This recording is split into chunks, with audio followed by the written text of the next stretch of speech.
In the year 2308 AD, Mars became the last line of defense for the people of Earth and the Moon after the alien invasion. 3 years later, everything was supposed to end, because it was precisely for this time that a general offensive against the aliens on the defensive line of Mars was planned. The stronghold of the Earth Federation was preparing for the decisive battle. So the last day arrived. All the people in the detachment took up their weapons, preparing for the fight. The commander of the Earth Federation's Bloodwolves squad, Colonel Mo Feng, stood at his post, peering into the horizon. There were fighters next to him, and one of them, Zhang Wulei, nicknamed Fatty, looked extremely surprised by what was happening. The enemy was advancing, aliens appeared on the horizon, and the tension reached its limit, forcing everyone to prepare for battle. Something incredible was happening in the sky, inspiring horror with its very appearance. There, above the horizon, hovered huge monsters, new waves of terrifying enemies.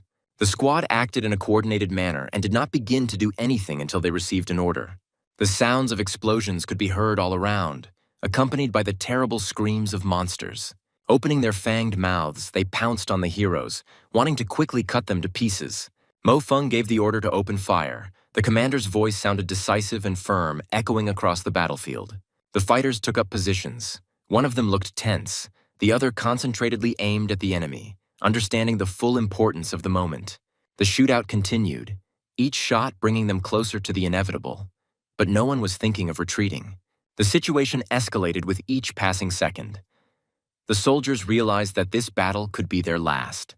Mo Feng coordinated the squad's actions, not losing his composure even in the thick of things, setting an example for the others. Even after 3 years of war with these aliens, it became clear that the creatures had developed resistance even to delay bombs. Half of Mars's defensive line was already on alien maps. They developed the ability to counterattack by brutally killing people. One of the soldiers turned to the commander in panic, reporting terrible news. The aliens even developed the ability to counterattack, brutally killing people. The fighter continued to report, and his voice trembled with horror. But what was even more frightening was that 3 new species of mutated creatures had appeared. 3 new species emerged on the battlefield to completely eradicate humanity. The enemy continued to evolve, leaving humans no chance. The mutated species consisted of 2 B-class aliens and 1 C-class alien. The orange alert level made everyone shudder. Aliens evolved into mutants with extraordinary speed and strength. The fighter could not believe what was happening, exclaiming in despair, asking when Luna's squadron would arrive. Mo Feng ordered not to panic. He would take on these 3 mutants himself, demonstrating unwavering determination. The commander ordered Fatty to reorganize the front. He was leaving the defense of this place to him, trusting his most reliable fighter. Time passed, and there was still no reinforcement. The seconds dragged on like hours, each one bringing the inevitable closer. The enemy taunted, shouting in his incomprehensible language, but the meaning was clear without words. The protagonist looked at his enemies, not even thinking of showing weakness. He held his weapon tightly, firing point blank at the massive monster as it took his attacks with ease. The laughter of the creatures did not subside. They were confident that they would soon gain victory over ordinary people. Having gathered enough energy, one of them released a powerful wave at the main character. However, the guy was not simple. He quickly grouped himself and managed to dodge the poisonous column of force. Then, taking up the special weapon again, he continued to attack the monsters, trying to somehow delay them. Feng sneered, shouting that no matter how much they evolved, their attacks would be completely useless against him. Mo Feng didn't even think about retreating. He had to hold off the strangers and buy Fatty enough time, no matter the cost. The commander understood that the time had already come. But where was this damn Moon Sister squad? He clenched his teeth in anger, realizing that for now he couldn't do anything else for the squad. A message came into the protagonist's earpiece. Everyone was panicking because time was running out. It was the fat man who spoke. He was almost crying as he told the commander that their people were already dying. The time for a general offensive had already arrived. Mo Feng didn't understand why not a single ship from the lunar squadron had appeared on the horizon yet. The seconds dragged on like hours, each one bringing the inevitable closer. However, why is the sky silent, which should have exploded with volleys of reinforcement guns?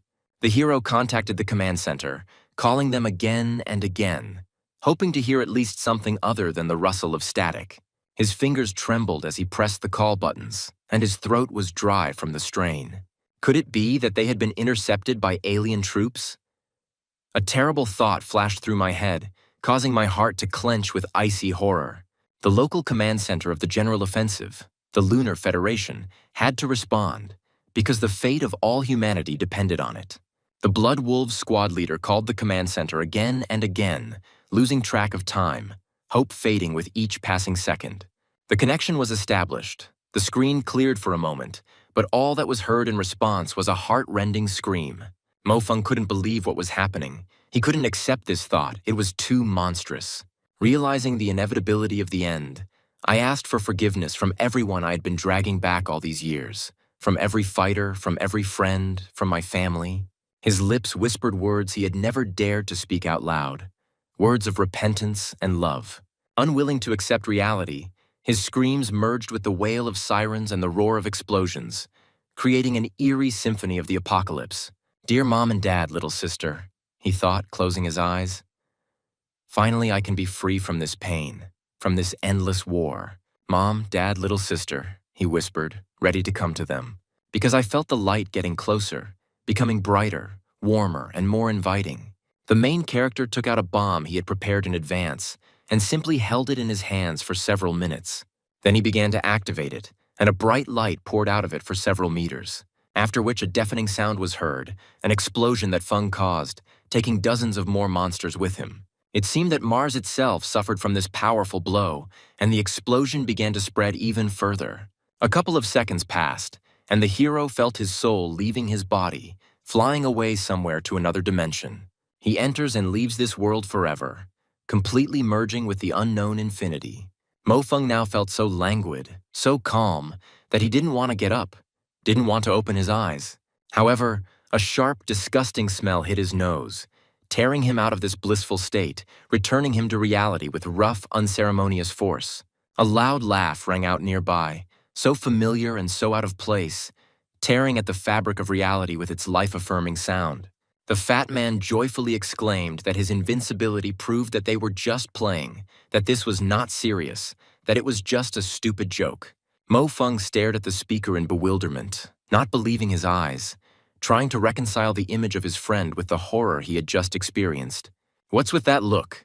he asked, grinning, clearly not understanding the depth of Mo Feng's shock, why he was so mad from the toe throw. "What kind of nonsense is this guy talking about?" Mo Feng was indignant, trying to collect his thoughts and separate reality from his crazy dream. He was alive. Of course he was alive. The realization had finally dawned on him, and the discovery was like a flash of light in pitch darkness. "What's wrong with Feng?" The interlocutor was surprised, looking at his confusion and empty eyes, which reflected an eternity of pain. Mo Feng felt fine, despite the wild pain in his head, despite the shock and disorientation. Frightened by this state of affairs, the other guy ran out of the room and told his brother not to look for him. Mo Feng couldn't believe what was happening. It seemed completely impossible to him, beyond any explanation. He returned 8 years ago to his 20-year-old body, to the walls of the school, to his friends, to the life that had already been lived. But why then was his head splitting with wild pain, he wondered, rubbing his temples in a futile attempt to calm this throbbing madness.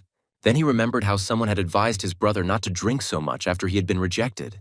Mo Feng was surprised to realize that they were talking about him, about that very ridiculous confession that now seemed so distant and insignificant to him.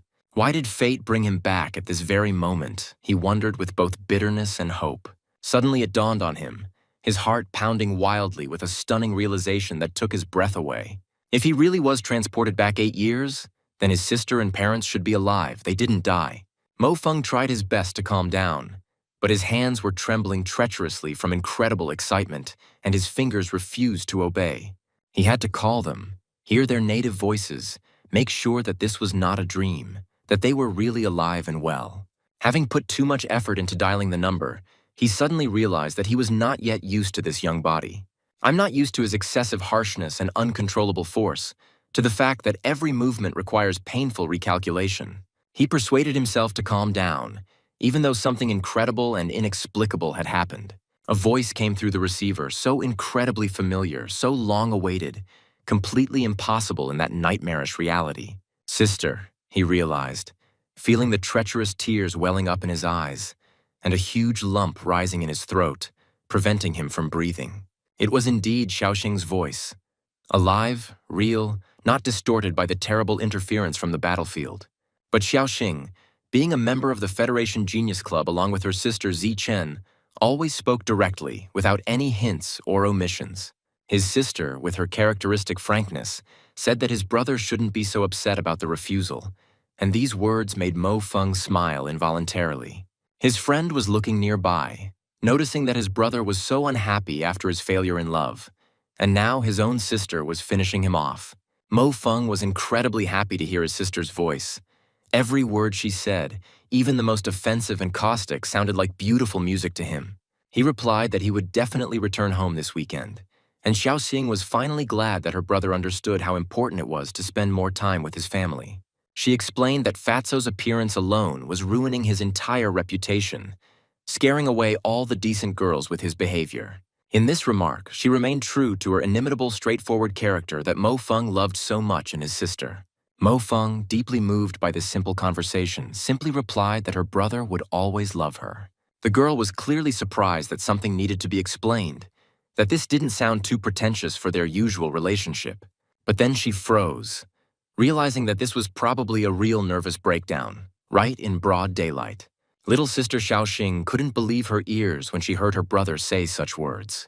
She hadn't heard anything so stupid from him for a long time, and this seemed extremely suspicious to her. She was alarmed by his tone, which seemed strange and unusual to her. Unlike her brother's usual manner of communication, she mentally addressed Zhou Zichen, warning her that if anything happened to her brother, she would haunt her forever. Considering her brother's stupid nature, the worst that threatened him was to get completely drunk, she reassured herself. In her heart, she even thought that it would be nice if Sister Zichen became her daughter-in-law. Everything might turn out differently. The protagonist thanked Xiaoxing for the fact that she would now definitely be able to call her parents. Mo Feng dialed the number and heard his father's voice on the other end of the line, surprised by his son's sudden call. The father asked if there were any problems with his studies, since his son usually didn't call that often. Mo Feng hastened to reassure him, saying that everything was perfectly fine, he just missed him and his mother, and this was the pure truth. Father warmly replied that since he was bored, he should come home for dinner this weekend and not forget to study, because education is the basis of everything. The mother, intervening in the conversation, said that there was no need to fill her head with just studying, and reminded that the school was full of girls. Father tried to put in his weighty word, declaring that real men should strive to accomplish great military deeds. But his mother cut him off abruptly, shouting at him to be quiet and for the retired commander of a small cooking detachment to go wash the floors. Mother kindly said that they would talk next time, told him to study hard and be sure to come home on weekends. After wishing him luck, she hung up, leaving Mo Feng alone with his thoughts. Mo Feng thought about how, when talking to his parents before, he always wanted to hang up as quickly as possible, considering their concern intrusive. But now he really wanted to continue talking to them endlessly, to hear their voices again and again, so familiar and alive. He looked at the fat man and found it hard to believe that this clumsy, perpetually chewing guy would one day become that same skilled shooter. Fate had brought them together for a reason, and now Mo Feng knew exactly how reliable and loyal this friend would be, ready to cover his back. There must be some way to prevent that devastating disaster. Mo Feng thought over and over again as he recalled the past. There must definitely be some way since he was able to go back, which means it is possible to change the future. But first, he chuckled to himself. It would be a good idea to fill his stomach well because a hungry soldier thinks much worse. As soon as it got dark, the fat man with a bag of food in his hands fell asleep on his bed. At this time, the main character still could not fall asleep. He kept thinking about what had happened. Mo Feng felt great and thought about how hearing the voices of his loved ones made him feel so energetic. The night outside the window was quiet and calm, the kind of which there would be very few left in the future. Mo Feng knew that in just 5 years, such a gentle and serene night would no longer exist. 5 years later, aliens disguised as comets attacked the Earth-Moon system, and this nightmare forever changed human history. Several important cities on Earth and the Moon suffered devastating blows, and millions of people died in the first hours of the invasion. People were too careless, Mo Feng recalled, going over the events of the past in his mind. Although they fantasized about the existence of aliens and made films about them, They did not expect that aliens would actually appear. Humanity began to resist fiercely, desperately clinging to every inch of its native land. In the first days of the war, both sides exchanged pleasantries, and people even gained the upper hand, instilling hope in exhausted hearts. The Battle of Surtees Plateau was a turning point, a key moment in the battle for Mars, and one where the tide turned against the defenders. Due to human carelessness, the northern part of Mars was occupied by aliens, after which battles did not stop for 3 years. Over these 3 years, the aliens grew stronger and stronger, adapting to human weapons and tactics with alarming speed. Ultimately, after the crushing defeat at Sun Lake, humans lost control of Mars and went on a full-scale defense. Although Mo Fung didn't know what the elite's plan was until the final battle, the situation was such that all of humanity was on the brink of destruction. Furthermore, the aliens seemed to have some miraculous ability to foresee how major battles would unfold. Scientists conducted research on the alien race and found that humans cannot communicate with them in any way. Mo Fung wondered if it was possible that the aliens also had supernatural abilities like his sudden return. He remembered that terrible phrase about the people of the moon, and painfully wondered if they could have been traitors who had sold out humanity. Everything must have a reason, he reasoned. And if the moon people were truly traitors, what was their motive? After the complete victory of the aliens, people would at best become their food, and any alliance with the monsters is impossible by definition. Moreover, it turned out that aliens cannot communicate with people. But then how did they learn military secrets and the location of bases? However, the fact is that there is most likely some hidden problem within human society, and he may meet his death again. He needed to fight for Mo Fung firmly decided, realizing that this was the only path to the heights of power. What if he also becomes one of the top management members? During his military school training in the past, his grades were mediocre, so he missed a lot of opportunities that were now opening up before him again. However, this time things are different, and if everything works out, he will be able to join the top management and gain the right to influence decision-making. With his high position and access to memories from the future, perhaps he can find the key to solving the problem. Only the very best military schools attend the competitions, not to mention those who show excellent results there. One guy exclaimed to himself with annoyance, cursing the damn fat man, who was always getting into some kind of trouble. Next to Fatso, there was a girl, Lulu, who was excitedly addressing the guy, calling him Brother Lei. When it got dark outside, the two boys went into the room. Now there were only the two of them. The long-haired girl begged Lei not to do this, asked him to stop when his hand began to wander over her body. An angry pair of red eyes watched all this, clearly unhappy with this picture. The next moment, loud screams were heard. A huge monster broke the window and rushed inside. The girl desperately called for help, shouting out her brother Lei's name over and over again. However, the fat man seemed completely confused and did not know what to do. The situation was getting more and more tense with every second. Lulu kept calling for help, and Lei, crying out in surprise, asked where the werewolf came from. Without wasting a second, he rushed to help, shouting to the girl not to be afraid and promising to save her. Mo Fung rushed forward with the determination of a true soldier, ordering the monster not to even think about running and to immediately return Lulu. The girl, in despair, continued to call for her brother Lei, hoping that the fat man would defeat the werewolf. The fat man froze in place when he realized that it was just a water spirit. He breathed a sigh of relief as he woke up, escaping from his nightmare. The guy looked at Mo Fung in surprise and exclaimed that Brother Fung had become a water spirit. The fat man looked at Mo Fung in horror, not believing his eyes. He asked Brother Lei in shock if he had drowned, and now his ghost had appeared to him. He exclaimed bitterly why it was necessary to do this because of some woman. Mo Fung tried to calm his frightened friend, saying that he had just had a nightmare and that he himself had simply decided to study. The fat man still couldn't get over his surprise, looking at his friend and asking if he was sure everything was okay. The protagonist philosophically noted that failure in love really seems like something serious in youth, but it becomes a memory. Mo Fung thought about his body, realizing that although it was his own body, all aspects of it had changed greatly. The potential of this body is actually quite good, but it will take more time to adapt, and this had to be taken into account. If you compare the use of genetic power in the conditions of Mars and here, the difference is truly like between heaven and earth. Fung was amazed. To have a better chance of surviving on the battlefield, he firmly decided he needed to work harder in training. Only people who have survived in real hell can understand this, Mo Fung thought. recalling the horrors of war that he had gone through. Even if you have just a little more strength and skills, it can save your life at a critical moment, I knew from my own experience. In fact, Zhang Wulei was also very talented. Otherwise, he wouldn't have been able to survive until the final battle, Mo Feng thought. But he didn't realize it yet. The fat man, noticing his friend's thoughtfulness, tried to cheer him up, saying that he shouldn't be too upset because everything was still ahead. He naively believed that Brother Feng had been rejected and was now trying to suppress his pain through grueling training. Well, it was time for a snack, he decided, and offered his friend a good meal, turning bitterness and indignation into a desire to fill his stomach. Mo Feng agreed, saying that he would take a shower, tidy himself up, and come back. He chuckled to himself. He could have guessed earlier that food must have sustained him in battle, giving him strength for new exploits. Matt Snow's 5 triathlons and the 10K cross-country race will be a piece of cake for him when he reaches peak form, Mo Feng thought.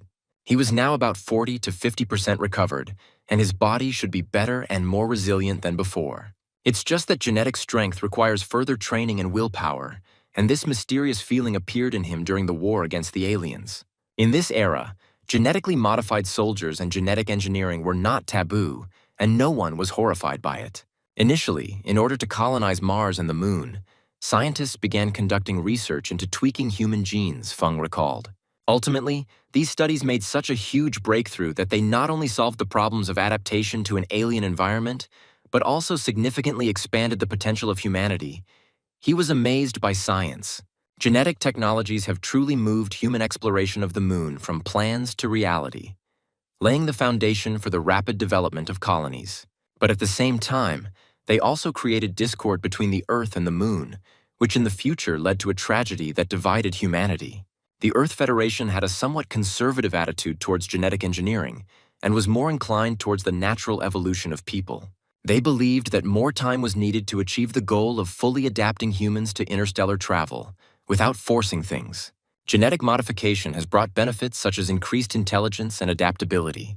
However, it also caused some physical and mental disabilities, which caused huge controversy in society. But the Moon people, by creating pairs of new people and ordinary people, took advantage of the superior ability of people. Having thus formed the currently living people of the Moon, Mo Feng thought about lunar eugenics.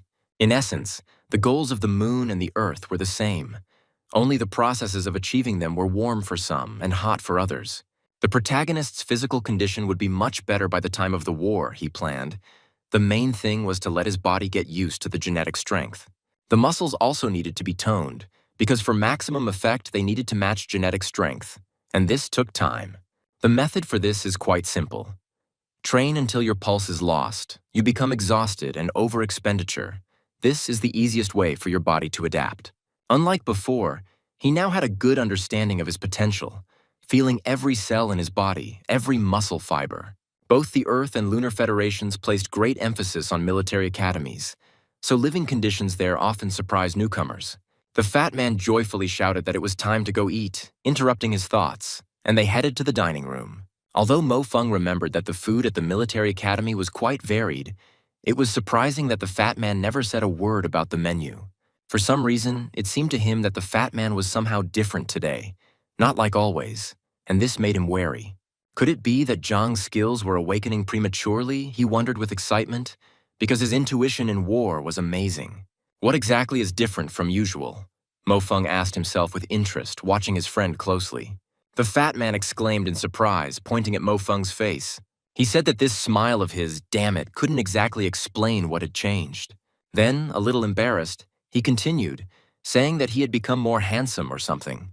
Mo Feng chuckled to himself, thinking that such compliments didn't make him feel happy at all, and what was the point of calling another guy handsome? The cadets passing by whispered to each other, recognizing Mo Feng as the same guy who confessed to the most beautiful girl in the school. They confirmed to each other with a grin that it was he and the fat idiot next to him, and laughed at how stupid it was to admit it. There was also a lot of discussion on social media about this event, with posts claiming that this was the same guy who publicly confessed and failed. Everyone agreed that this guy's enthusiasm had probably completely disappeared after such a fiasco, and he would now be licking his wounds for a long time. The hero's friend lamented that young people these days have no respect for their elders, and this only evoked sad sighs from them. There was laughter and whispering all around, But Mo Feng didn't care at all. He had long outgrown this stupid gossip. The headman approached and reproachfully remarked to Mo Feng that he had really brought glory to their class, and rumors about him had already spread throughout the entire school. Mo Feng only responded calmly, wishing the village chief a good morning while gobbling up a bun. The fat man did the same, barely holding his breakfast in his hands out of fear. The head woman understood that great deeds awaited her, and not pathetic talk about the past, and she firmly knew that she had an important mission ahead of her. Sun Xiaorui was a close friend of Mo Feng and the fat man in the military school, and was also the class monitor for 4 years.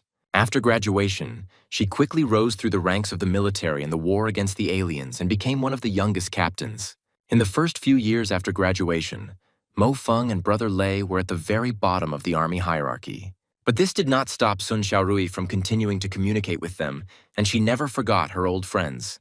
It's a pity, but it seems the heavens themselves were jealous of her talent, because in the battle at the Sunny Lake, the space fleet was almost completely destroyed. In the end, Sun Xiaorui also fell in that terrible battle, leaving behind a bright memory. The village chief looked at Mo Feng defiantly, asking if she was wrong and why he was staring at her like he had seen a ghost. She continued to reproach Mo Feng, wondering if he was really so eager to disgrace their class in front of the entire school with his ridiculous act.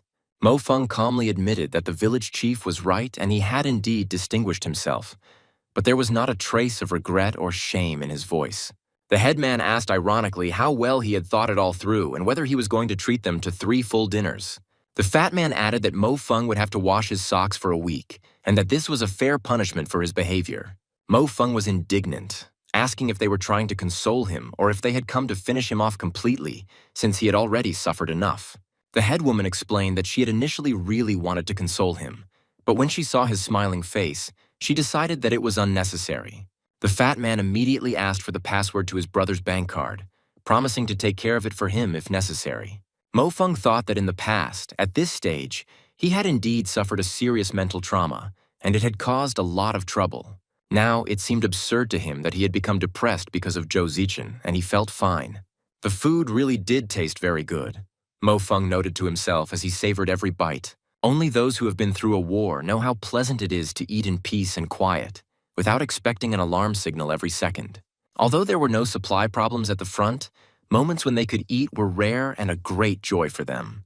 But later the quality of the food became worse and worse, and it was no comparison to the food in peacetime, reminding them of what they had lost. By the way, the head girl asked, shouldn't they focus on their studies instead of thinking about girls and all that nonsense? The fat man answered carelessly that it didn't matter. All graduates were the same, and a stamp on the certificate wouldn't change much. He also added that he actually admires Brother Feng very much, who doesn't care at all about the result and public opinion. The main character looked at his friend with disappointment and asked himself to simply forget his words. The headmistress noted that it would be better for them not to be so indifferent to their fate, since a lot would depend on the stamp on their certificate. Brother Lei thanked the village chief for his concern, saying that it was good that they had such a caring village chief who was concerned about their future. The fat man added that they were both probably hopeless, so they would depend on their big sister in the future, and it sounded more like a joke. The elder proudly declared that she was already aiming for the Iron Eagle fleet, an elite unit that many dream of. She explained that if they got there too, she would be able to take care of them for the rest of their lives. The headmistress asked how many points they had now and inquired whether it was more than 700, which would be a good start for further growth. If it's more, she said, then let them work hard these days. She has several tests passed with A rank. If they can qualify for the EM Elite competition, it doesn't matter whether they win or lose. It will still greatly improve their certificate. Mo Feng agreed with the headman, saying that although he was a little short of his goal, he would definitely try to get into the EM competition. The headman approved of this attitude and asked the fat man what about him, expecting the same responsible approach from him. The fat man mumbled indistinctly that he would try, but there was no particular confidence in his voice. He asked how much time was left before the competition, hoping that there was enough time. The head woman replied that it was still more than a month, and was surprised to notice that when she had just sat down at the table, Feng's plate was full. He took the largest portion for real gluttons. There were 5 whole wheat loaves of bread, 250 grams each. Mo Feng chuckled contentedly and went to get more, explaining that high-intensity training required a large amount of calories. After all, it's not enough to just eat your fill, you also need to fill your stomach with reserves for the future. Full and contented, he remarked how good it was that there was no war and that he could calmly enjoy his food without thinking about death. The headman looked at him in bewilderment, asking why he was looking at her like that and whether he was going to continue eating. She admitted that she was already full just watching him eat and was amazed at how much he had already eaten and how it was possible to eat so much. The fat man noticed with horror that Brother Feng had actually turned his emotions into a desire to eat and limited himself to just eating, and that he wanted to help. The fat man tried to support his friend, telling him to hang in there, that the best was yet to come, and that he shouldn't eat away his sorrows, but that he would give him strength. The headman added that sooner or later he would have a girlfriend, and most importantly, not to lose heart, men should be strong. Mo Feng thought sadly that they had misunderstood everything, and failure in love really did lead to an increase in appetite. However, this is only a small part of what is happening to him, and he really cannot explain to them the changes caused by his return. In the girls' dormitory of the Dragon Letter School, Sun Xiao Rui sighed with satisfaction, having finally decided on the subjects. Her roommate looked at her in surprise and asked if she had taken too many courses, as it might be too difficult.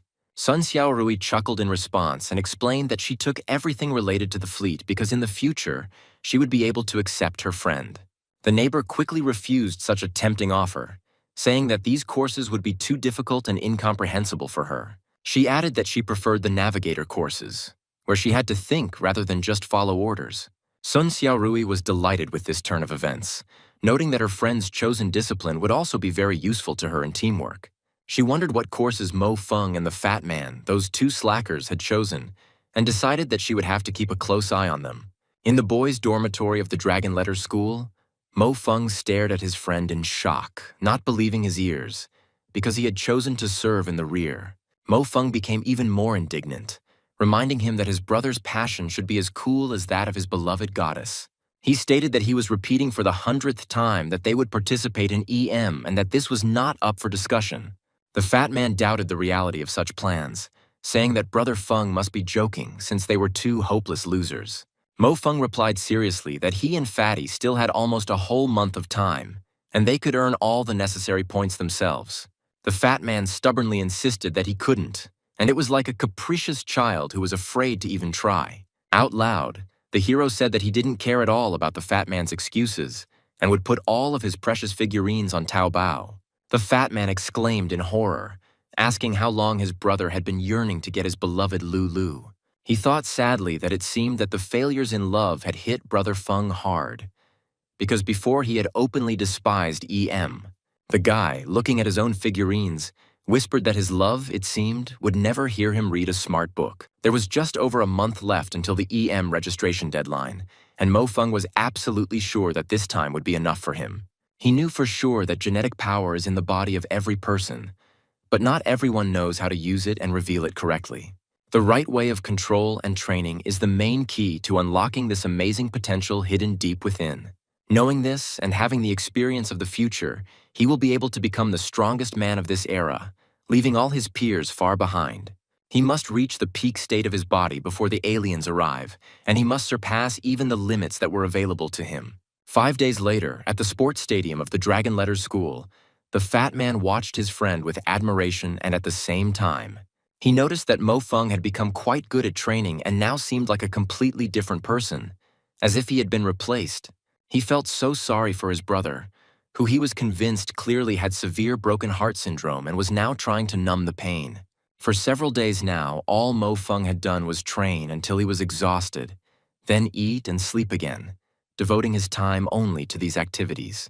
The fat man lamented that love had finally destroyed Brother Feng, because he had never been like this before and had never brought himself to such a state. The village chief, who was watching them from the side, noticed that Mo Feng had only become better and stronger, and this should have happened a long time ago. Seeing the fat man calmly chewing chips while watching his friend train, she ordered him to immediately stop this outrage. The fat man protested, indignantly saying that he already had more than 700 points in EM, and why did he need this training at all? The headman did not listen to any objections and literally drove him forward to the treadmill, ordering him to move faster. The fat man obediently ran after Mo Feng, begging him to wait and not run away so quickly because it was hard for him. The headman watched their energetic training with great satisfaction, noting that it was pleasant to see how hard they tried. That evening, in the training hall of the Dragon Letters School, Mo Feng reflected on the fat man's progress. Fatso himself, lying exhausted on the floor, muttered that he could no longer move and dreamed only of crawling to the dormitory. Mo Feng knew that they were both 20 years old now, and it was around that age that it was easiest to master genetic power and unlock one's potential. At this time, a person's vital forces are most prosperous and active, and cells have an amazing ability to regenerate. Only 5 days of intensive training had passed, and he already felt fully recovered and ready for new achievements. It's time to head to the special EM building for real practice, to finally test my strength in action. In the academic building of the Draconian Letters School, a loud announcement informed all students of the imminent start of training. The announcement also asked students to immediately proceed to their level-appropriate zones. Mo Feng confidently thought that tonight he would finally show everyone what he had truly achieved during these days of hard training. The system politely asked him to use heavenly information to register in the EM system, and Mo Feng completed all the steps. The registration was successful, and his data appeared on the screen, which was not at all encouraging. The result was much below average. At that very moment, he suddenly heard a familiar voice, which politely but persistently asked the elder to let her go and not interfere. He turned around abruptly and was extremely surprised to see Zhou Zichen, who had appeared here completely unexpectedly, in this place and at this time. The elder Li William was unwilling to let Zhou Zichen go, saying that she shouldn't be so cold and unapproachable towards him, because he had his heart set on her. The world really is a small place, each of them thought as their eyes met in this unexpected place. Mo Feng immediately recognized Senior Li William, who was among the top 5 in EM and a true star of the school. He knew full well that his father was a member of parliament and that the family had enormous assets. Mo Feng decided that it would be better for him not to linger here and not interfere in other people's squabbles. But Zhou Zichen suddenly turned to the elder. She said that she had liked Mo Feng for a long time and apologized, adding that she did not want her boyfriend to misunderstand the whole situation. The elder Li William, completely perplexed, asked again if this pathetic fool was really her boyfriend, and called it a stupid joke. He advised not to use it as a shield, because everyone already knows that he disgraced himself a few days ago with a public confession, and it is no secret. Zhou Zichen countered, saying that the elder didn't know everything about that situation, and that she hadn't rejected him at all that time. She explained that where had it ever been seen before that a guy would publicly confess instead of giving at least a modest bouquet of flowers. Mo Feng was surprised to see that Zhou Zichen actually blushed as she spoke, and he was amazed by this. He boldly addressed the elder William, firmly stating that beautiful girls do not like to be pushed too hard or be insistent. Senior Li William, noticing that there were too many unnecessary witnesses here, said with a clear threat in his voice that he would remember Mo Feng well. Then he quickly left, not wanting to continue this conversation. He only said afterward that he still believed that the girl would make the right choice. Passers-by began to disperse, with their unchanging optimism, joyfully declaring that it was time for dinner. Zhou Zichen hurriedly said that it was time to let her go, pressing her hands against the protagonist's chest. Zhou Zichen thoughtfully asked why such a talented and beautiful girl like Mo Xuqing had such a clueless older brother. Mo Feng, still under the strong impression of his incredible closeness to Zhou Zichen, inhaled the intoxicating scent of her hair. Zhou Zichen cleared her throat slightly and thanked him for helping her out of a difficult situation, hoping that he had understood everything correctly. Mo Feng interrupted her, nonchalantly saying that there was no need for any thanks. He understood everything, and it was not at all difficult to play along. He added that, at the very least, he was able to stand so close to such an incredible beauty, and hastened to leave, citing urgent matters. Returning to his important thoughts, Mo Feng remembered that this evening he still had to find out what grade the EM system would give. When that terrible war began, the EM system ceased to be used. In order to change the terrible future and prevent a catastrophe, at this stage he could only one thing: increase his EM rating. He mentally greeted the 27th level EM system, happily announcing that he had returned, and decided to first watch the tests. The system offered him fights against other classmates. Mo Feng immediately thought that if he were to fight against his peers now, it would be no different from beating up children. He recalled that the so-called basic training was something, one might say, completely inhuman in its essence and complexity. Essentially, It tested the soldiers' actual abilities by simulating various brutal military conditions that closely resembled actual combat. In his past life, this type of competition seemed completely disgusting and pointless to him. Now, having experienced the true taste of war, he decided to choose this particular test. The system greeted military school student Mo Feng and announced in a stern voice that 10 points would be deducted from him. Mo Feng chuckled to himself, thinking ironically that the future formidable commander of the Dragon Teeth battle group was so careless. The control cabin completed initialization of the simulated battlefield, and the student could enter this dangerous virtual world. The EM response was confirmed by the system and everything was ready to begin. The system was preparing to connect him to the simulated battlefield, and the hatch behind him was slowly closing, cutting off his escape route. A mechanical, emotionless voice asked if he was ready for the test, and Mo Feng mentally replied that it was time to begin. The copy's preparation dive began, and Mo Feng felt a familiar tingling sensation throughout his body. The usual evening bustle reigned in the men's dormitory of the journalism faculty of the Draconian Letters School. The students were rushing to finish their first-year homework. The professor was constantly rushing them and demanding that they submit their work on time. Someone was desperately looking for help with editing, complaining that this month's material was completely boring and ordinary, without any special features. One of the journalism students named Marco Polo sat at his desk and agonized over his creative failures. He won't be able to interview girls anymore, and his funny videos haven't been captivating viewers at all lately. Moreover, an important EM exam was coming up. Everyone was preparing diligently, which is why they looked too similar, and there was a lack of good material. He had been looking through the EM notice board for an hour now without any results. But even there, everything was too boring and predictable. Suddenly, his attention was caught by something completely unusual, standing out from the general background. The battlefield of Mars, a magnificent fireworks display. This legendary test was frozen by the system. EM basic training on the Mars battlefield, status in progress, and the most shocking thing is, an anonymous user passed this test. Marco Polo knew that this exercise was designed by the Lunar Federation using actual Martian conditions. Only the highest-ranking masters dared to try to pass it, but even such experts dropped out almost immediately, unable to withstand the stress. Meanwhile, on the battlefield itself, Mo Feng was taking a deep breath of the familiar native Martian air. The pain transfer coefficient was set to 100%, and the system launched a combat suit simulation. The suit completed its initialization, and soon Mo Feng found himself on the battlefield of Mars in a legendary location. He missed a little the smell of blood that he had become accustomed to in the war. But these stones, this wind, and this unique smell were painfully familiar.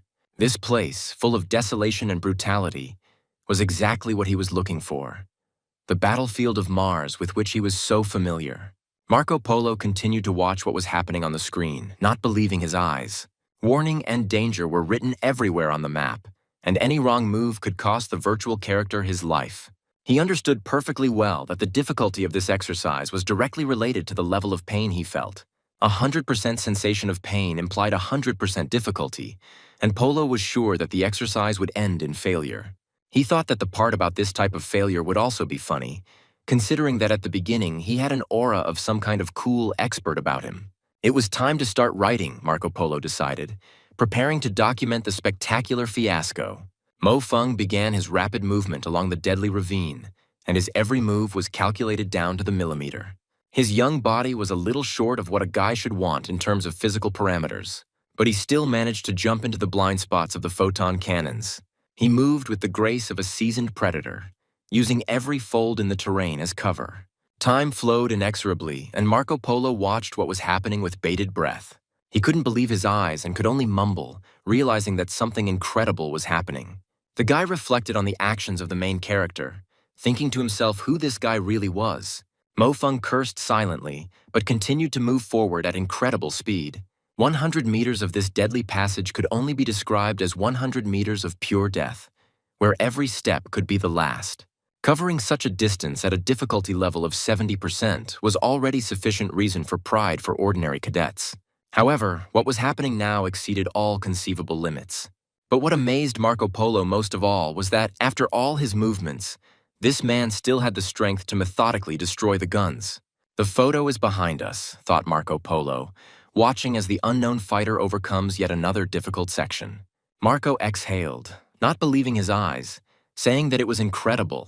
He had already gone more than half the way, and nothing foreshadowed the imminent failure.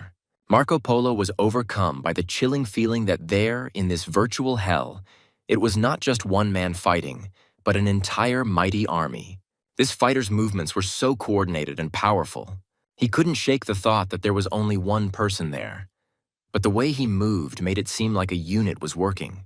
Marco Polo spoke thoughtfully, realizing that he had witnessed something historical and incredible.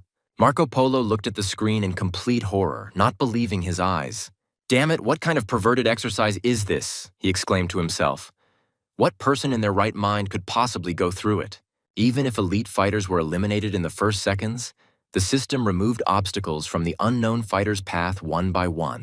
She marked them as successfully completed, and it was like some kind of incredible dream.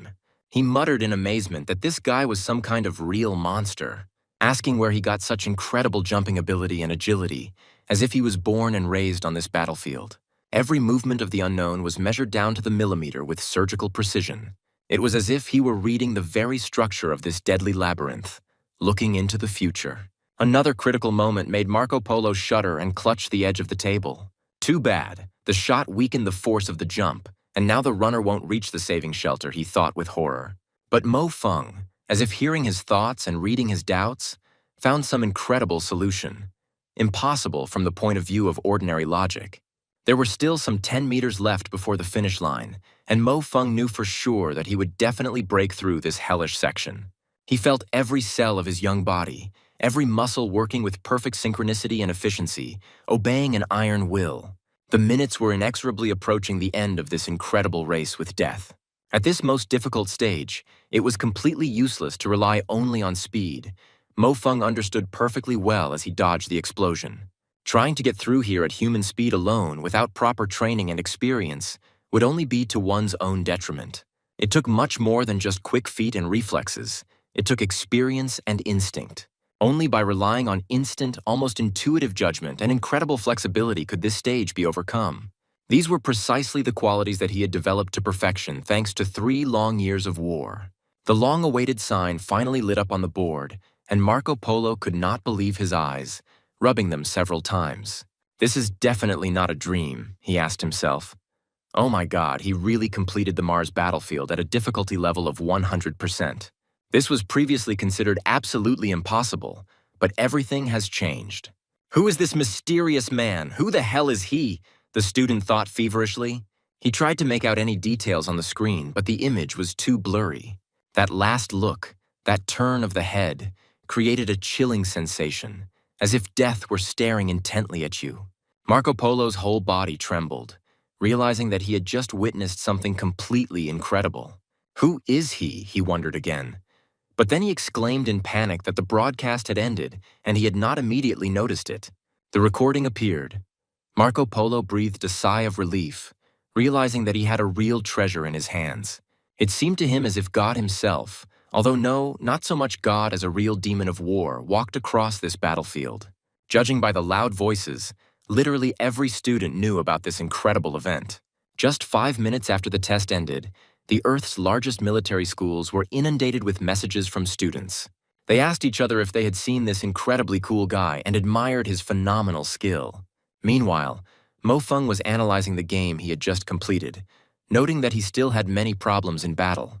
He was well aware that he had most likely not received the highest grade due to 2 big and rather stupid mistakes. The library of the Dragon Letters School was in an unprecedented state of excitement and chaos. Someone actually managed to break this damn record, the students whispered excitedly. It's simply unbelievable. Some skeptical students loudly declared that this mysterious man was probably cheating. The official announcement from the EM competition appeared on all screens, confirming that an anonymous student from Earth had broken the record. Although the EM systems of the Lunar and Earth Federations are constantly linked through a single network, the evaluation of the tests is carried out separately. The gold content and difficulty level at EM 2000 on the Moon is significantly higher, which is especially pronounced at the higher levels. Zhou Zichen, who tried to pass the magnificent fireworks display by 80%, felt only one thing: utter despair. Now it's finally clear who's really the best, some said triumphantly. I'd like to see the faces of the assholes with my own eyes now. However, there was still no video, and everyone was wondering what kind of incredible person could have pulled this off on his own. Some continued to claim that this mysterious man was a common swindler and fraudster, since he decided to maintain his anonymity. The comrades quickly asked to stop this argument, noting that the video really didn't exist yet, and they needed to calmly think about how to get it. But the video could only be uploaded by the person taking the test or by the lucky viewer who recorded the process. Marco asked with surprise why they had decided to hold an emergency meeting in his room. He received a logical answer that it was he who was the first to shout loudly and joyfully, attracting everyone's attention. Another student asked if this news didn't seem too incomprehensible and fantastic to them all, and perhaps it did. The guy replied that he shuddered at these words. But if you think about it, this test really is impossible to pass. Then Marco Polo raised his hand guiltily and said he had a video. Everyone present froze in amazement and asked in unison what he had just said, whether they had misheard. Clearing his throat for effect, one of the students politely but insistently asked Marco to show the video he had just mentioned. Immediately, everyone pounced on him from all sides, indignantly asking what he was doing and unceremoniously demanding that he immediately show the priceless recording. Someone offered to exchange it for some treasure of theirs. Another simply insisted on letting them look at it to check if it was real. Marco Polo eventually gave in under the intense pressure and reluctantly agreed to show the video. But he took their word of honor that they would not interfere with him selling it profitably and making money from it. Everyone nodded in agreement, pushing each other aside to get a better look at the screen. Looking at the recording, the students were amazed. Could this really be a person demonstrating such incredible abilities? Such lightning-fast reactions? Marco Polo noted that even though he was watching the video for the second time, the feeling of power emanating from the fighter had not diminished in the least. It would be simply wonderful if he turned out to be an Earthling, the students dreamed, imagining the triumph of their planet. No, he is definitely an Earthling, someone firmly stated, at least a student at a military school on Earth, and this cannot be a coincidence. 20 minutes later, when emotions had calmed down a bit, the students were excitedly discussing their future plans. Whatever the case, with such a unique recording, they would definitely give these lunar upstarts a run for their money. They rejoiced in anticipation of their triumph. Marco Polo was indignant, what other kind, because he personally recorded this video, and all the laurels belong only to him. The corridors of the dormitories and academic buildings echoed with excited cries of students sharing the news with each other. A video of the Mars battlefield was released. They shouted joyfully, attracting the attention of everyone around. The spectators were amazed at how he could move so incredibly, watching every move of the mysterious fighter. In the girls' dormitory of the Dragon Letter School, there was real madness and chaos. What is all this monstrous noise about? The headmistress was indignant. How is she supposed to take notes in such an unbearable environment? One of her friends calmed her down and promised to show her something really interesting and exciting. The head woman responded skeptically that she and her friend had completely different interests. The head woman stubbornly insisted that she would not watch anything and waste her precious time on it. Her friend persistently persuaded her, saying that she just needed to look and then she would see for herself what a motivating person this was. The headmistress replied that she knew about this notorious S-grade test, but its anonymity did not inspire confidence and made her doubt. My friend didn't let up and exclaimed that the S-rated walkthrough of the Mars battlefield was currently live and the most interesting part was about to begin. The incredible action continued on the screen, captivating the imagination of all viewers. They noted such incredible reactions, lightning speed, and phenomenal ability to control the surrounding space. In addition, they were amazed by their amazing endurance, despite the 100% sensation of pain. It was also noted that the fighter showed almost no hesitation when receiving serious injuries. Some speculated that he might simply have had his pain nerves amputated. Moreover, this is his last challenge, a gaze directed into the distance, full of heartless calm and at the same time enormous desire. The audience had the feeling that no matter who went against him, no one would be able to stop him on the way to his goal. One of the spectators shuddered and thought that she could only hope that she would not run into him at the very beginning of the EM competition. "What a handsome man, a real man," she said dreamily, looking at the screen. She felt as if every cell in her entire body was ready to submit to him, and he truly was the perfect man in every way. An incredible sensation was also noticed on the campus of the American college. There was a real crush in Marco's dorm room. His comrades running in joyfully informed him that this video had spread to all the major schools. The next day, the fat man was in a state of euphoria and slight absent-mindedness. Because of all the incredible noise with the mysterious expert, he was unable to calmly enjoy watching the space beauties. An anonymous expert, he thought dreamily. I wonder if he could have a figure as beautiful as Christina's. This is not good. He pulled himself up. He must immediately abstract himself from such thoughts and focus on what is important. After all, today is the fat man's great day, the day he has been waiting for 2 whole months. Mo Feng watched his friend thoughtfully, thinking that it had started again, and maybe he should invite him to dinner tonight. He remembered that the fat man used to love coming to his house for dinner and always happily agreed.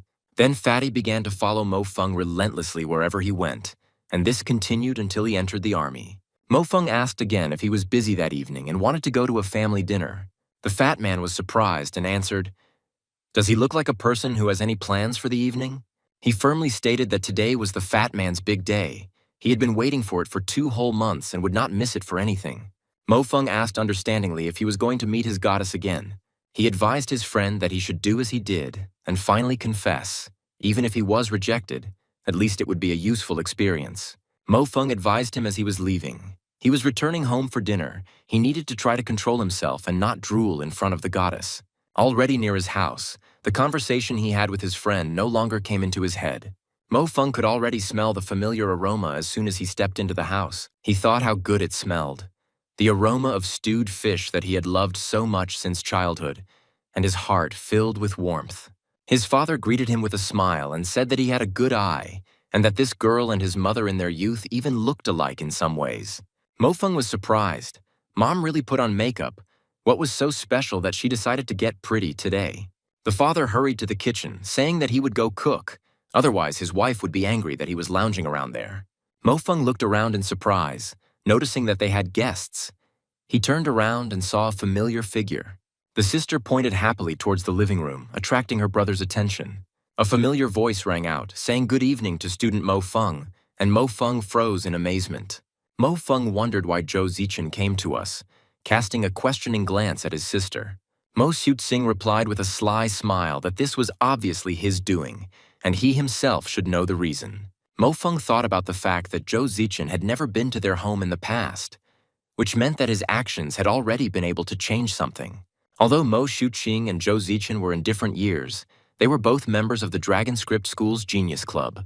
Somehow, they had become good friends recently, and thanks to this friendship, Mo Feng was also able to get to know Zichen better. The mother immediately intervened in the conversation, ordering her son to stop acting frivolously and to wash his hands before starting to set the table. She watched her son in surprise, not understanding what exactly had changed in this boy, but sensing something completely alien in him. Mo Feng enthusiastically volunteered to help in the kitchen, offering his father the chance to show off his culinary skills. Mo Xiuqing immediately cut him off, sarcastically remarking that her brother shouldn't embarrass himself. His inept skill would only make Sister Zichen laugh. Mo Xiuqing, with a childish resentment, turned to her mother, complaining that her brother was constantly bullying her and wouldn't give her a break. The kitchen was bustling with activity. Mo Feng confidently declared that he would go into the kitchen and leave everything to him. The rest of them better not get in the way. The sister shook her head doubtfully, muttering that it was unlikely that her brother would succeed. Mo Feng began cooking with the confidence of an experienced chef, and soon offered his father a taste of the result of his labors. My father was surprised to note that it was very tasty, and in fact even close to his own level of skill, which was the highest praise. It seemed that his training at the military school had not been in vain, and his son had finally become an independent and skilled person. The father rejoiced. Mo Feng noted to himself that the opportunity to cook for his family was a great rarity for him. Father suggested having a drink later during dinner, but for now, Mo Feng invited everyone to the table. He joyfully announced that all the dishes were ready and handed out chopsticks to those present, wishing everyone a bon appetit. The sister noted to herself that being polite and keeping her distance was a pretty clever communication technique. Has my brother really grown up and changed so much in just a few days? Mo Feng thoughtfully offered to take more, noting that one piece would clearly not be enough. The father proudly confirmed that his son had started to cook much better than before, and this could not but please. Zhou Zichen politely asked Mo Feng to teach her how to cook some dishes if possible, and he happily agreed. The main character offered the girls an apple. His sister replied that she needed to study, so she would go to her room. Meanwhile, Mo Feng was pondering his true feelings and goals. He understood very well that Zhou Zichen should not become his soulmate in this life, despite all her beauty. Although she was so beautiful and was now so close, which made her seem even more outstanding and attractive. Now he had to concentrate on the main thing, to change the terrible future and prevent the alien invasion at any cost. Zhou Zichen thanked him for the treats and watched him with interest. She asked if it was okay that she had come so suddenly without an invitation. She was surprised to see how he behaved in front of her, confused and stupid. It felt like he was a completely different person now. Completely different from the previous Mo Feng, she thought to herself. Mo Feng reassured her, saying that everything was fine. She was Xu Qing's close friend after all, so it was perfectly normal for her to come visit them. Although it seems that the parents misunderstood something and are already making some plans, he will definitely explain everything to them later. Zhou Zichen smiled and noticed that her uncle and aunt were very nice people, and she liked them very much at first sight for their simplicity and kindness. Mo Feng laughed in response, noticing that she was not embarrassed by anything and felt like a fish in water. Zhou Zichen noticed his method of peeling the fruit, noting to herself that the thickness of the peeled skin was the same everywhere. This cannot be achieved with just ordinary skills. It requires constant practice and a steady hand. Mo Feng thought to himself that the taste was really good, and he nostalgically recalled the time he spent several years on Mars. Zhou Zichen finally decided to say that she actually came today to ask him for a favor.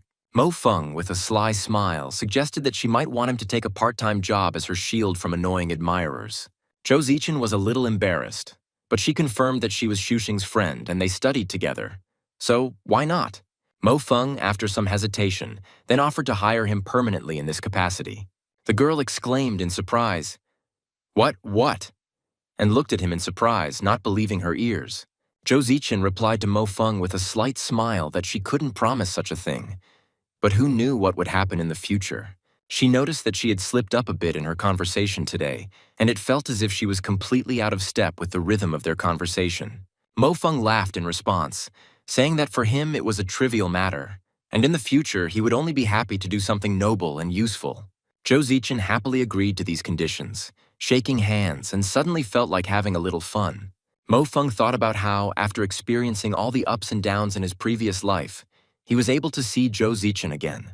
He had long since lost the youthful stupidity and impulsiveness that were characteristic of his age. Meanwhile, Mo Xuqing listened anxiously to what was happening in the living room, noting that it was too quiet. She knew this was such a rare opportunity, and if he ruined it with his awkwardness, there might not be another chance. Deciding not to delay, she quietly left her room to at least take a peek at what was happening. Peeking around the corner, she was surprised to find her brother and Zhou Zichen seriously discussing some strategic analysis of their club's affairs. She froze in shock, not believing her eyes, and thought that it was all over, because their course of study was much more difficult than her brother's. She even wanted to turn away so as not to see this shame, but something made her continue watching. To her great surprise, contrary to all her expectations, her brother actually understood the curriculum of their genius club. He identified key points and found clues to solve the entire strategic matter so quickly that it seemed incredible. Zhou Zichen thought that since her younger sister had such talent, he too must not be deprived by nature. What's the matter? Is he wrong, or is the girl thinking about something else, something more important? The guy asked. That's right, she finally realized. That is, no, she wasn't thinking about anything else, and everything he said was absolutely correct. She answered his questions with embarrassment. Zhou Zichen decided to change the subject and asked if Mo Feng had heard about the recording of the Mars battlefield.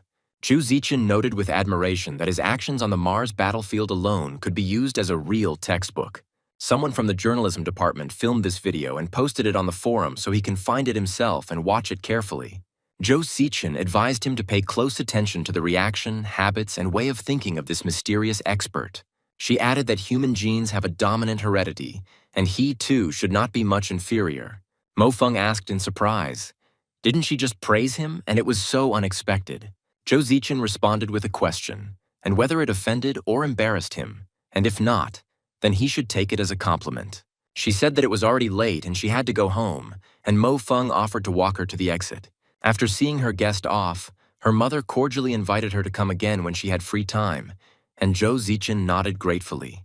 Mo Xuqing looked at her brother reproachfully and whispered that his greatest sister had worked so hard to create such an opportunity for him.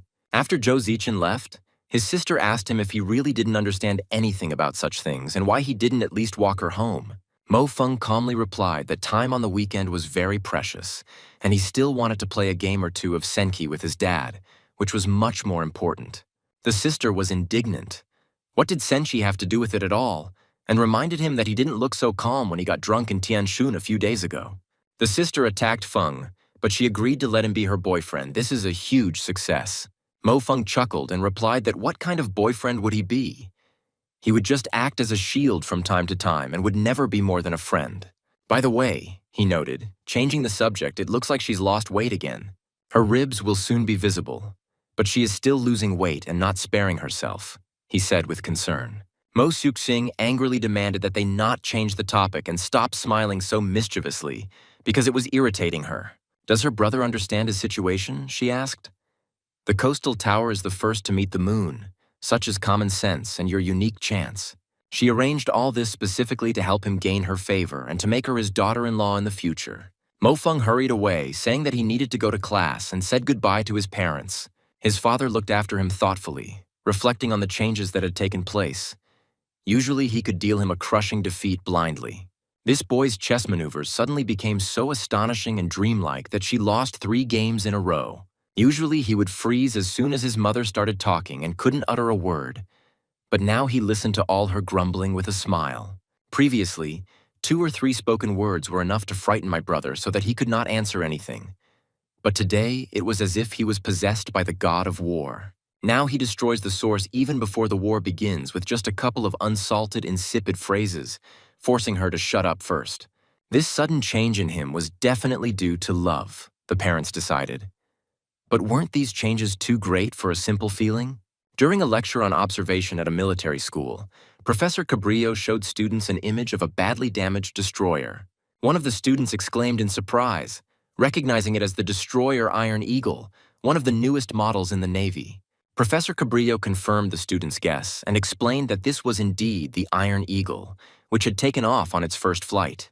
Seeing the bewilderment on the students' faces regarding the severe damage to the ship, he continued his story. The destroyer was one of those sent 6 months ago to explore the surroundings of Pluto. This event caused a real stir in the Federation, and all media outlets vied with each other to cover this story. And then this battleship appeared as a ghost ship and was clearly captured on camera in a random shoot.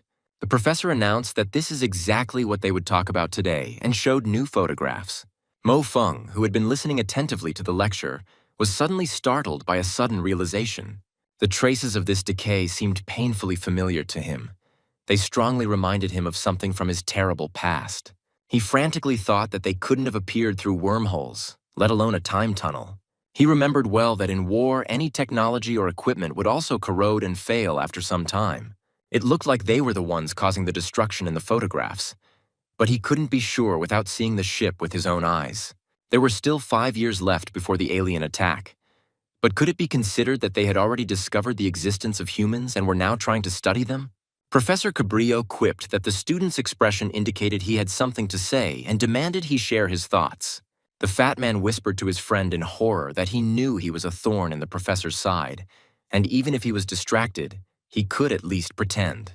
The students around them began to whisper, recognizing Mo Feng as the same guy who had recently shamefully confessed to Zhou Zichen. Mo Feng stood up calmly and firmly told the professor that he considered all 3 proposed theories to be complete nonsense. An explosion of laughter and surprised exclamations erupted in the audience. The students couldn't believe their ears. Could he really be doubting the professor's own words, they whispered? Had he lost his mind after his failure? Professor Cabrillo was furious at such impudence and exclaimed that he really wanted to interfere with the lecture. The headmistress shook her head sadly, realizing that her friend was completely unable to stay out of trouble. Mo Feng began his speech by saying that although the primitive wormhole was destructive, the photograph showed signs of corrosion in the form. As for time tunnels, this is something from the realm of science fiction, and if this were the case, the degree of destruction of the hull would be greater. As you can see in picture number 6, the case even still has some performance and structural integrity, which contradicts the time-based theory. As for the mirage theory, it is more probable, but it is also incorrect, although it looks plausible at first glance. Professor Cabrillo noted with surprise that, based on various situations, the mirage theory actually appears to be the most plausible. He asked how Mo Feng himself explained this phenomenon. Mo Feng continued, pointing out important details that no one usually notices. Although it is impossible to say for sure, at least 99% of negative factors are present in this case. The professor listened to Mo Feng with admiration, noting to himself that his words seemed simple, but accurately pointed to the very essence of the problem. The students sarcastically remarked that Mo Feng shouldn't make people laugh. How could he know the complex theory of Regis's projection? The professor announced that he would return to this issue later, but now there is little time left, so it is time to move on to the next topic of the lecture. After the lecture, Professor Cabrillo approached Mo Feng and asked where he heard what he had just said in front of the entire audience. Mo Feng, in turn, asked the professor if he thought that some unknown creature lived on this ship. The professor responded irritably that the boy had only just begun to show his abilities and was again returning to empty fantasies. Mo Feng replied seriously that perhaps that was exactly how it was, but the professor advised him not to bother his head with these thoughts. Mo Feng looked thoughtfully after the professor, thinking that it was quite difficult for people to imagine an alien invasion. It is unknown where exactly the aliens came from in his timeline. Perhaps they created wormholes leading directly to the solar system. Is it possible that a greeting sent by humans to the universe once helped aliens determine the exact coordinates of the Earth and begin an invasion? The headman distracted him from his thoughts, telling him to calm down and not bother the professor with his theories. In the student dining hall of the Dragon Letters School, Fatso watched in amazement as his friend devoured enormous portions of food. He asked if his brother was still eating away his sorrows and warned that he could go broke on food. The village headman, who was sitting nearby, watched Mo Feng with interest and was surprised at how much he could fit in, since he ate 3 times as much. Mo Feng calmly explained that his training volume had simply tripled recently, and his body required a lot of calories. Mo Feng's gaze fell on Zhou Zichen, and he thoughtfully said her name to himself. Zichen, so it's her, he thought, watching the girl. Although she is only a third-year student, her authority at the School of Dragon Letters is very high among the students and teachers. She is said to be in the top 10 of the EM rankings in the entire Earth Federation and has over 2,000 points. Zhou Zichen politely asked if she could sit there, addressing Mo Feng and his friend. The students around them began to whisper, anticipating an interesting development, when Zhou Zichen headed straight for Mo Feng's table. Mo Feng calmly asked Fatty to give up his seat to the younger one, and he, albeit reluctantly. Everyone sat and ate their lunch in silence until Zhou Zichen decided to start a conversation first, simply asking how the boys were doing. Elder Sun Xiaorui asked Zhou Zichen what exactly they had discussed, and she explained that she would need the cooperation of the groups. The fat man, wanting to prove himself, intervened in the conversation, declaring that it would be better for him to tell since something similar had happened just recently. He started to tell his story, but Zhou Zichen abruptly cut him off, saying that all these theories were not worth discussing, and she objected. Sun Xiaorui called for silence, threatening that if they did not substantiate their words, they would be removed immediately. She scolded Zhang Wuli to stop making up stories and remarked that men could even forget a woman's last name when they saw her. Zhou Zichen suddenly stood up for the fat man, saying that she thought the elder's words made perfect sense. She explained that over the years, many Earth and Moon ships have crashed under mysterious circumstances. It's just that the benefits of traveling through the stars excite the minds too much, so there will always be someone who will rush into the attack, regardless of the risks. She expressed surprise that the elder was studying such specialized and complex teachings. This was worthy of respect. The fat man stared at her in shock, exclaiming, "Younger, what an actress, to change position so suddenly." Zhou Zichen and the headman asked each other if they had already seen the video of the walkthrough and made some guesses. The fat man approached Zhou Zichen, knowing of her many connections in high circles, and asked if she by any chance knew who this genius was. This guy is definitely some kind of pervert since he treats himself so cruelly, putting a 100% sense of pain. Zhou Zichen apologized politely, but firmly stated that she could not answer their questions. She explained that it was possible, but unlikely, since she had dealt with people in the top 20 and knew their style well. The style of this mysterious man is completely different from the style of any of them. It is unique and inimitable. However, trials and real pain are very different from each other and cannot be compared directly. The fat man looked reproachfully at his friend and kicked him under the table. He noticed that there was such a beautiful girl sitting next to them, and how appropriate was it for him to be eating food so carefree.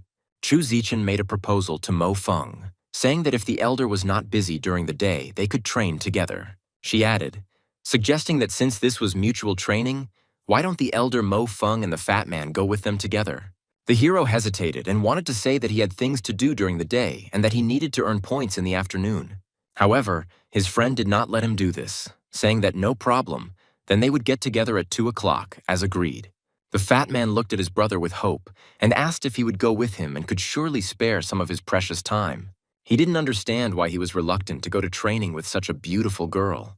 Mo Feng firmly replied that he had his own important plans after dinner, so let them go without him, and in any case, he did not agree. The fat man exclaimed that this would not do. His brother could not put off his affairs forever when such an important acquaintance was at stake. After all, the younger one knows him, and if he doesn't go with him, he won't be able to go either, and everything will fall through. Mo Feng remained adamant and replied that he couldn't help in any way. He had his own training, and it was more important.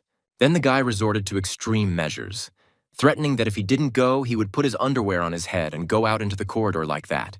The fat man added that he would post on the campus's local network that they were two homosexuals. He also noted to himself that he only needed to get to know Zhou Zichen better. Who knows? Maybe by the end of the semester, he'll already be dating some undergrad if everything goes well. The fat man, realizing that things were getting serious, began to plead with Brother Feng. Mo Feng gave in to his friend's pressure and said that he was taken, but he should just stop this nonsense. The fat man joyfully exclaimed that he knew his friend would not abandon him, to which Mo Feng ordered him to leave him alone and keep at least a meter away. Mo Feng noted that if this change allowed the muscles to run more muscularly and those who were born learned, that would also be worthy of attention. On the landing, Sun Xiaorui greeted the latecomers with reproach, exclaiming that Mo Feng and Fatty Lei were late. The fat man replied carelessly that the headman would never find a boyfriend if he was constantly grumbling and picking on little things. Zhou Zichen smiled and suggested that Senior Mo Feng and Senior Pan fire a few warm-up shots to get their muscles moving. The fat man was embarrassed and said that he couldn't, but Zhou Zichen encouraged him, telling him not to be shy and to show what he could do. The girls were surprised and asked who this Lulu was. The hero sheepishly explained that it was a mantra, something like self-hypnosis. The fat man was noticeably nervous, but he gathered his courage and fired several shots. Sun Xiaorui approvingly remarked that Senior Pan was indeed good at this. He was a good fellow. Zhou Zichen repeated, Fatty Lei, keep it up, and told him to keep it up. Zhou Zichen suggested that they should also show off their skills, and Mo Feng nodded in agreement, accepting the challenge. It was Mo Feng's turn, and Zhou Zichen watched him with interest, waiting for his actions. She thought about the fact that he was a close combat fighter, and even if he fought in close combat, he should have the technique of fighting at a distance. This isn't the age of bladed weapons, she thought, and wondered if he was going to chop with his sword instead of shooting. Elder Zhuang looked at Mo Feng with disdain and sarcastically remarked that not being able to even shoot a pistol was simply a disgrace. Mo Feng calmly replied that Senior Zhuang was right, and in the future he would definitely make more efforts to correct this shortcoming. Elder Zhuang exclaimed in irritation that he was boring and turned to Mo Feng to ask whether he was a man or not to endure insults like that. Sun Xiaorui intervened, asking if Elder Zhuang was asking for trouble with his behavior. The elder tried to justify himself by saying that she was his friend, but Sun Xiaorui abruptly cut him off, demanding that he address her by her first name. Elder Zhuang tried to soften the situation and turned to Sun Xiaorui, telling her not to be angry. That was not what he meant at all. Li William disdainfully remarked that Mo Feng was just a shield that Zhou Zichen was using as cover. He made a proposal to Zhou Zichen, saying that he was completely free this afternoon and could practice. Mo Feng thought with annoyance that he knew he shouldn't have come here. He didn't have time to bother with all this. Li William approached the fat man, advising him to lose weight, looking at him with a smile. Because if he ends up in the army with a body like that, he'll only be a cook there, not a fighter. Mo Feng turned to Senior Li, saying that he was trying for his own good, and even he was not competent enough to be a partner for Zichen. He explained that there was no need to force her, because if he was not at least on the same level as her, he would only drag her down, preventing her from developing. Li William was indignant, asking if Mo Feng wanted to say that he was not good enough, and since when did he become so boastful? The surrounding students whispered disapprovingly, discussing Mo Feng's behavior. They said that he was a real show-off, and that he had forgotten all about it, since the elder William had scored 1,900 points. Mo Feng will be able to collect at least half of this to have the right to vote. Sun Xiaorui exclaimed anxiously that this test was the most difficult one here and warned him to be careful. The observers looked at the frozen Mo Feng in bewilderment, wondering why he had frozen and not fired. They urged him to hurry and not waste time. Lee William watched the proceedings with disdain and smirked, telling him to relax. The main character himself did not listen to anyone. He was confident in his own strength. Closing his eyes, he asked himself to calm down, assuring himself that this would be enough. The people around looked at each other in surprise, asking what was going on, because this was Level A, the most difficult shooting exercise. When Mo Feng finished shooting, everyone was shocked. He hit all the targets, and every one of them was in the top 10, which seemed simply unbelievable. Mo Feng modestly remarked that he was not yet very skilled in this and needed more time to observe. Lee William, hiding his irritation, muttered through his teeth that he was an accurate shooter and that he should continue to try. He turned to Zikin, saying that he had some business to attend to and needed to return, promising to contact her later, and then hastily retreated. Mo Feng thanked everyone for their support with a slight smile, saying that he would remember this praise for the rest of his life, no matter what it took. The village headman looked at Zikin with confusion, who smiled at everything the protagonist said. The fat man exclaimed with delight that now he would be his real brother, to which Mo Feng asked ironically, "Who was he before?" The fat man honestly admitted that before he was just a man older than him, at whose expense one could treat oneself in the canteen. The fat man turned to his friend with hope, asking him if he didn't think he was completely stupid to teach him to shoot as well as he did. Mo Feng philosophically remarked that even if he was stupid, there would be very few people in this world who could be considered smart. He explained that this pinpoint shooting from an incorrect position and special effects was originally invented by the fat man himself. In the girls' dormitory of the Dragon Letter School, Zhou Zichen reflected on what had happened. At first, Mo Feng seemed like a frivolous and constantly worried person to her, especially in front of her, which caused irritation. But lately he has become so reserved and self-confident that it could not help but surprise. Mo Xiaoxing had previously complained to her about her brother's incompetence, but today's shooting showed something completely different. It was really because of his great hidden talent, she wondered. Although according to Mo Xiaoxing, he shouldn't be that good. His pistol shooting style today was unusually beautiful and elegant, as if he had been doing this all his life. Perhaps he really could join Zhou Zichen and become a worthy training partner, the headmistress admitted. Mo Feng approached Sun Xiaorui with an unusual request. Well, he had to come up with such a stupid reason, he chuckled to himself. The main character asked for a vacation because he had a stomach ache. Sun Xiaorui asked ironically if he had the same problem every month as the girl. Mo Feng remembered how at the Battle of Sun Lake, Sun Xiaorui's battleship was responsible for supporting the troops, but it was lost. Mo Feng bitterly realized that Sun Xiaorui had died in that terrible battle because of him. If the past him had not been so lazy, untalented, and willful, wasting time on trifles instead of training, everything could have turned out differently. He felt that he did not deserve her sacrifice, and this feeling of guilt lay like a heavy burden on his heart, giving him no peace day or night. Suddenly, Mo Feng screamed as a sharp pain pierced his entire body and clutched his chest. Mo Feng looked at the strange mark that appeared on his body in surprise, not understanding what it was or where it came from. He tried to understand when this sign appeared and why he had not noticed it before, because he clearly remembered that nothing like this had happened. It looked like a tattoo, but felt like some kind of soft metal, shimmering strangely as it moved. This is not a hallucination, but something completely inexplicable from the point of view of common sense, Mo Feng thought. Aren't there too many unexplained phenomena happening lately, starting with his return and ending with this sign? The fat man called out to his friend with alarm, asking if he had fallen, and was about to call an ambulance at 120. Mo Feng quickly stopped him, saying that everything was fine and that he couldn't let the fat man know about this sign, lest he raise questions. He changed the subject and asked if the fat man was sure he wanted to learn shooting for real.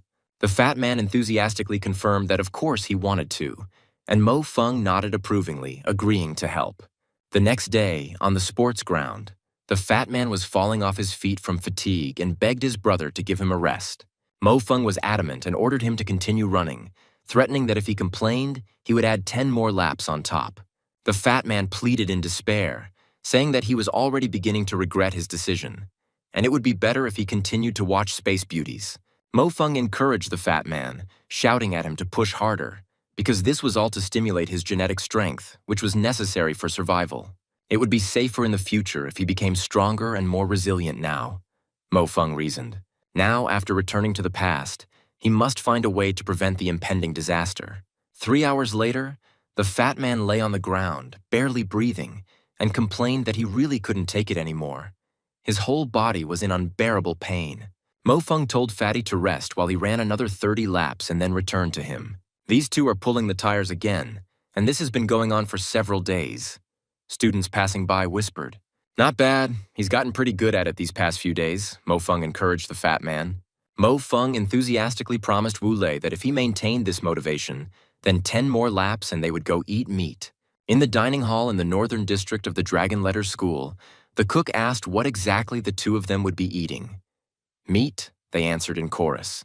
Mo Feng ordered chops and added that he would take everything they had, including pork, beef, lamb, and chicken, looking forward to a hearty dinner.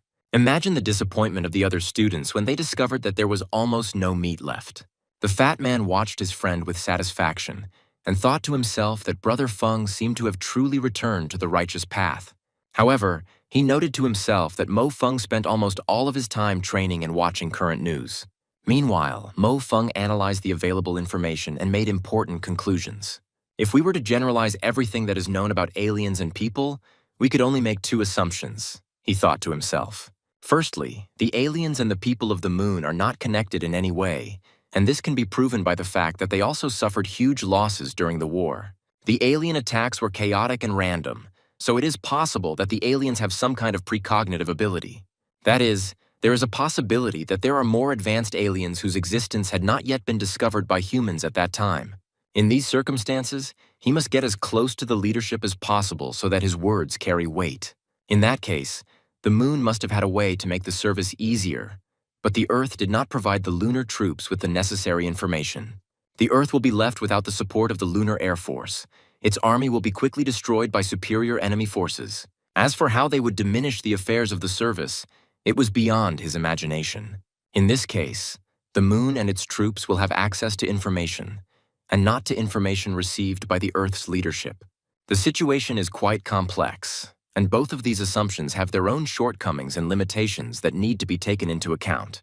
Mo Feng took a deep breath and thought that he needed to somehow let off all the steam and relieve the tension that had accumulated over the past few days. The fat man, noticing his friend's condition, with a sly smile offered to lend him his hard drive with photos or to search for something on the internet. Mo Feng was indignant, exclaiming what he was thinking about, and ordered him to finish eating quickly, because after eating they would be lifting weights. Mo Feng said that he would go to the EM building, and the guy could lie down and rest for now.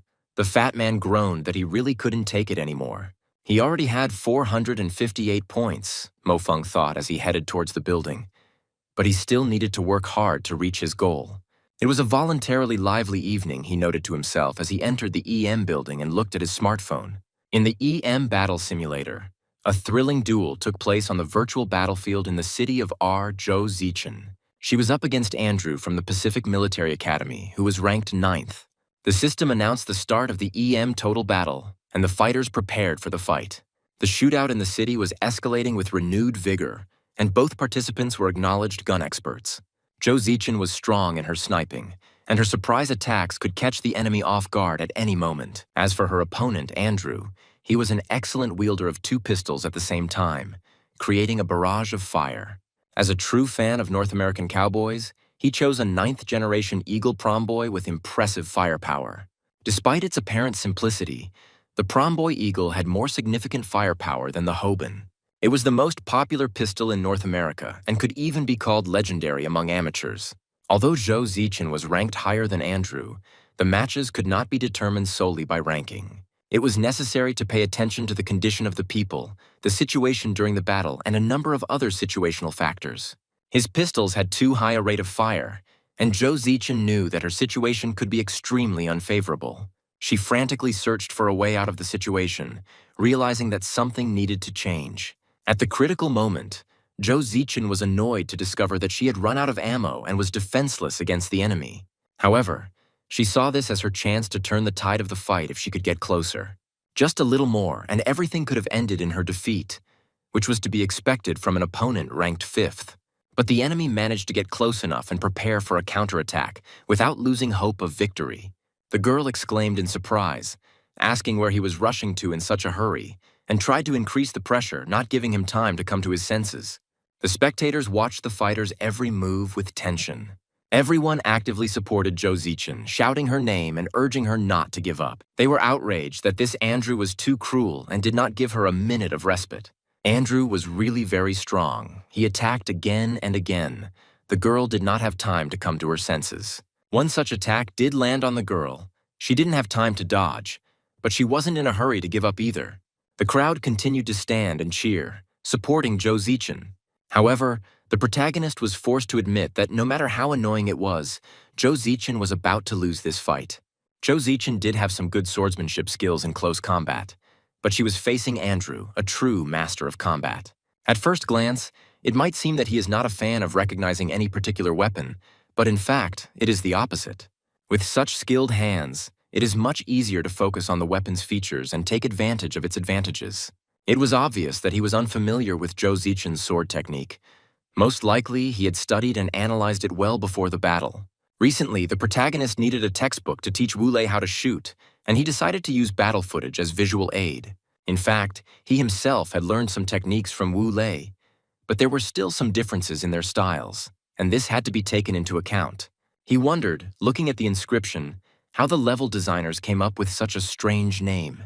While each level has its own unique features, this name is certainly not flattering and even frightening. An atmosphere of intense work reigned in the dormitory of the journalism faculty of the Draconian Letters School. Marco Polo observed the coordinated actions of his comrades. The 12th group was resting, while the 13th was taking over. All these commands were carried out without delay, as if during a military exercise. According to Marco Polo's analysis, the mysterious man was bound to appear again, and he had no doubt in his conclusions. He reasoned that if this guy just wanted to become famous, he would have announced his achievement on every possible platform long ago. Since he didn't do this, it means that he either doesn't care about fame at all, or he is deliberately hiding his true powers. It is for this reason that Marco Polo organized constant surveillance of all popular areas and exercises. He explained to his comrades that as soon as someone entered one of these exercises, their observation points immediately began recording. Suddenly, a familiar name appeared on the screen: dizziness. Marco Polo wondered if this wasn't the same low-level exercise that only beginners taking their first steps were interested in. Why is this student taking it anonymously if there is nothing to hide? Although there were plenty of anonymous students with a similar build, so one could not be 100% sure. Paired Hubens, he read the name of the pistols the hero had chosen. What kind of drug addiction was he planning this time? Marco Polo was surprised. This guy had compacted the Hubens so much that it was beyond normal logic. Meanwhile, Mo Feng was calmly thinking about his weapon tuning. He felt that the tuning of the normal version of the Huben was too weak. It doesn't produce the required power, so he tightened the parameters to achieve the desired effect.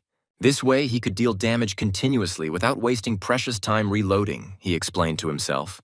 Observers in the studio commented with horror that the recoil would be so monstrous that the shooter would be thrown back immediately after the first shot.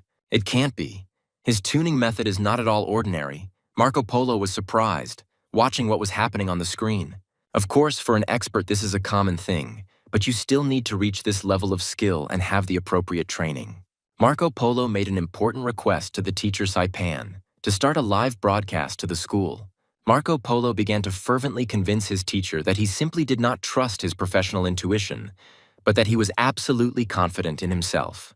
Teacher Saipan agreed to give him a chance, but sternly warned that if the broadcast was boring and uninteresting, he would give him a C-. The live broadcast began, and the presenter solemnly announced that a spectacular battle from a student was now on air. However, seeing that something boring and dizzying was being broadcast, viewers were outraged, asking what the hell was this? The audience thought they would be watching a fight between some famous stars. But this was apparently just a bad joke, they commented with disappointment. This guy even pretends that the writer is tuning his instruments, a real show-off. They laughed at Marco Polo.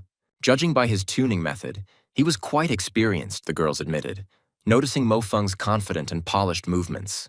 The mentor was furious that the stranger had chosen to go through dizziness and mentally cursed him. The broadcast had already begun, and there was absolutely nowhere to retreat. no matter how much he regretted his rash decision. Viewers began to leave the show one by one, believing that it was just boring basics and that they would rather go watch an interesting film in the dorm. Joe Zichin regretfully thought that their views were too superficial. They don't see the full depth of what's happening, and therefore won't appreciate his brilliant plan. Time was flying by, and the numbers on the phone screen were flashing, counting down the last seconds until the real action began. The audience continued to yawn and complain of boredom, claiming that nothing unusual was happening. Marco Polo was terrified that his dream of an A+ would be shattered by this failure, and everything was not going according to plan. At this moment, Joe Zichin, who was watching the broadcast with her friend, suddenly spoke to her excitedly. She asked if her friend felt the same way, because this person and his experience of dizziness was completely different from other people's. With excitement in her voice, she pointed to the screen.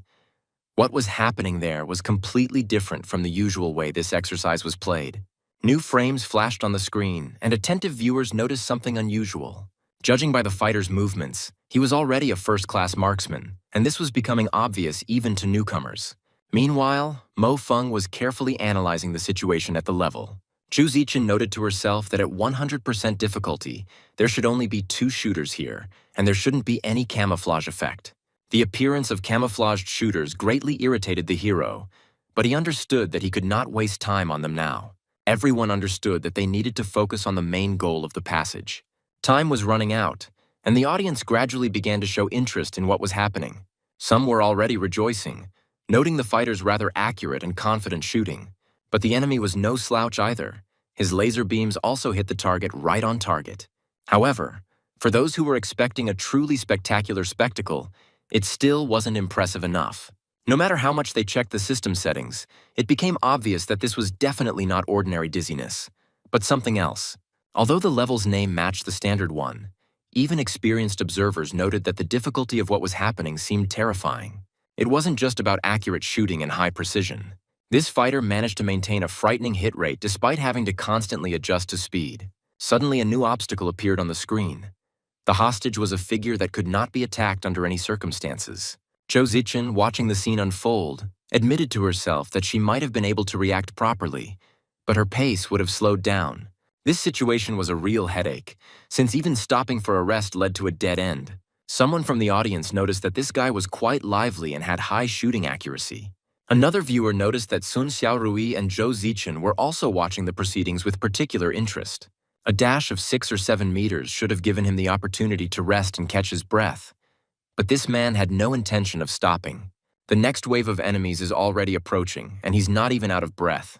Zhou Zichin was amazed by his incredible endurance and wondered if he even had a human body and whether he needed rest. Something happened then that made everyone freeze in complete amazement. Someone in the audience exclaimed in shock, not believing their eyes, recognizing the weapon that appeared on the screen.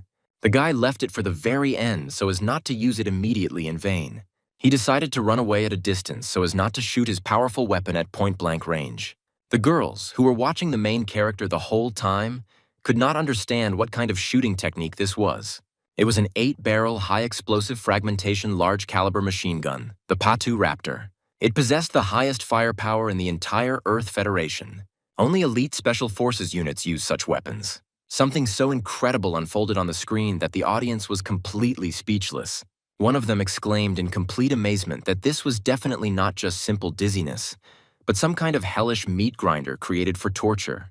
An ordinary person could never pass such a test. It is simply not meant for mortals. Under such intense barrage fire, even a small team of elite fighters would be destroyed, let alone a lone shooter. Finally, something truly interesting was starting to happen. The audience noted with enthusiasm, forgetting about their recent boredom. The system has already started counting down the time until the test is completed. Frisbee flying targets fell from the sky, and if they were not hit before they hit the ground, the test was immediately counted as failed. Someone in the audience realized with horror that this seemed to be the end. As soon as the flying targets touched the ground, the test was immediately stopped. And what could be done here, they wondered. Zhu Zichin wondered if it was possible to break through all this barrage of barrage fire and still manage to hit all the targets. This was definitely a failure, they thought in despair, seeing no possibility of a successful conclusion. Mo Feng, meanwhile, noticed a temporary blind spot in the defense and realized that he had made it just in time. He decided it was time to end this protracted test and move on to the final phase. Time continued to tick away inexorably when something unusual happened. One of the attentive observers noticed that the bullet fired by Mo Feng changed direction strangely in flight. It flew in an arc around the gun mount and hit the gunner directly in the back, causing a chain reaction. This trick reminded the audience of a scene from a famous movie, and they immediately understood where this technique came from. It was the same feeling as last time, Marco Polo realized as he watched the broadcast. The mysterious man appeared again and did incredible things. Marco Polo was beside himself with surprise. His mouth was open and his eyes were wide open. At the North American school, spectators commented on the proceedings, noting that the test required rapid fire. Of course, the expert was able to get through the madness that just happened on the screen. But with the appearance of so many flying targets immediately after, the human spirit will simply be broken by the ruthless machine. What can I say about a person? Something like this would bother even the most resilient robot, which was not designed for such overloads. Mo Feng continued his incredible shooting, methodically destroying one target after another. 8 more, 3 more, and the last one, he counted to himself without slowing down. When the last target was hit, he breathed a sigh of relief and thought that it was a miracle he hadn't gone blind from all those bright rays. He was again amazed that the level designer had no conscience at all to create such a test. But the task was completed. The system recorded the elapsed time as 1 minute 58 seconds. A message appeared on the screen congratulating you on activating the hidden success and achieving 100% difficulty. Mo Feng successfully completed the test at 120% difficulty, achieving the target grade of S++ rank. 120% difficulty. Does such a monstrous scale even exist in EM exercises, they wondered. Zhou Zichen watched what was happening and realized that this was something amazing. The head woman admitted to herself that the part that came at the end was clearly beyond her strength and capabilities. There was such a monster in this world now, and the thought made me feel both terrified and awe-inspired at the same time. Meanwhile, Mo Feng was thinking about his progress. In fact, he could have finished this test faster, but he didn't see the need. He remembered his past life and the war with the aliens. After their invasion, the so-called forgotten flies appeared. Terrible creatures. When they came into contact with a person or equipment, they would instantly drill a hole in them, causing irreversible damage. When they formed a group, they could only be dealt with using a flamethrower, burning out entire swarms. However, in the 3rd year of the war, they underwent further changes, and they became immune to fire, which forced them to look for methods of combat.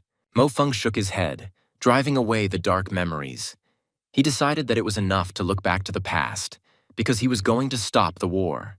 In his case, the best result is finding and cutting off the roots of the aliens, destroying their source.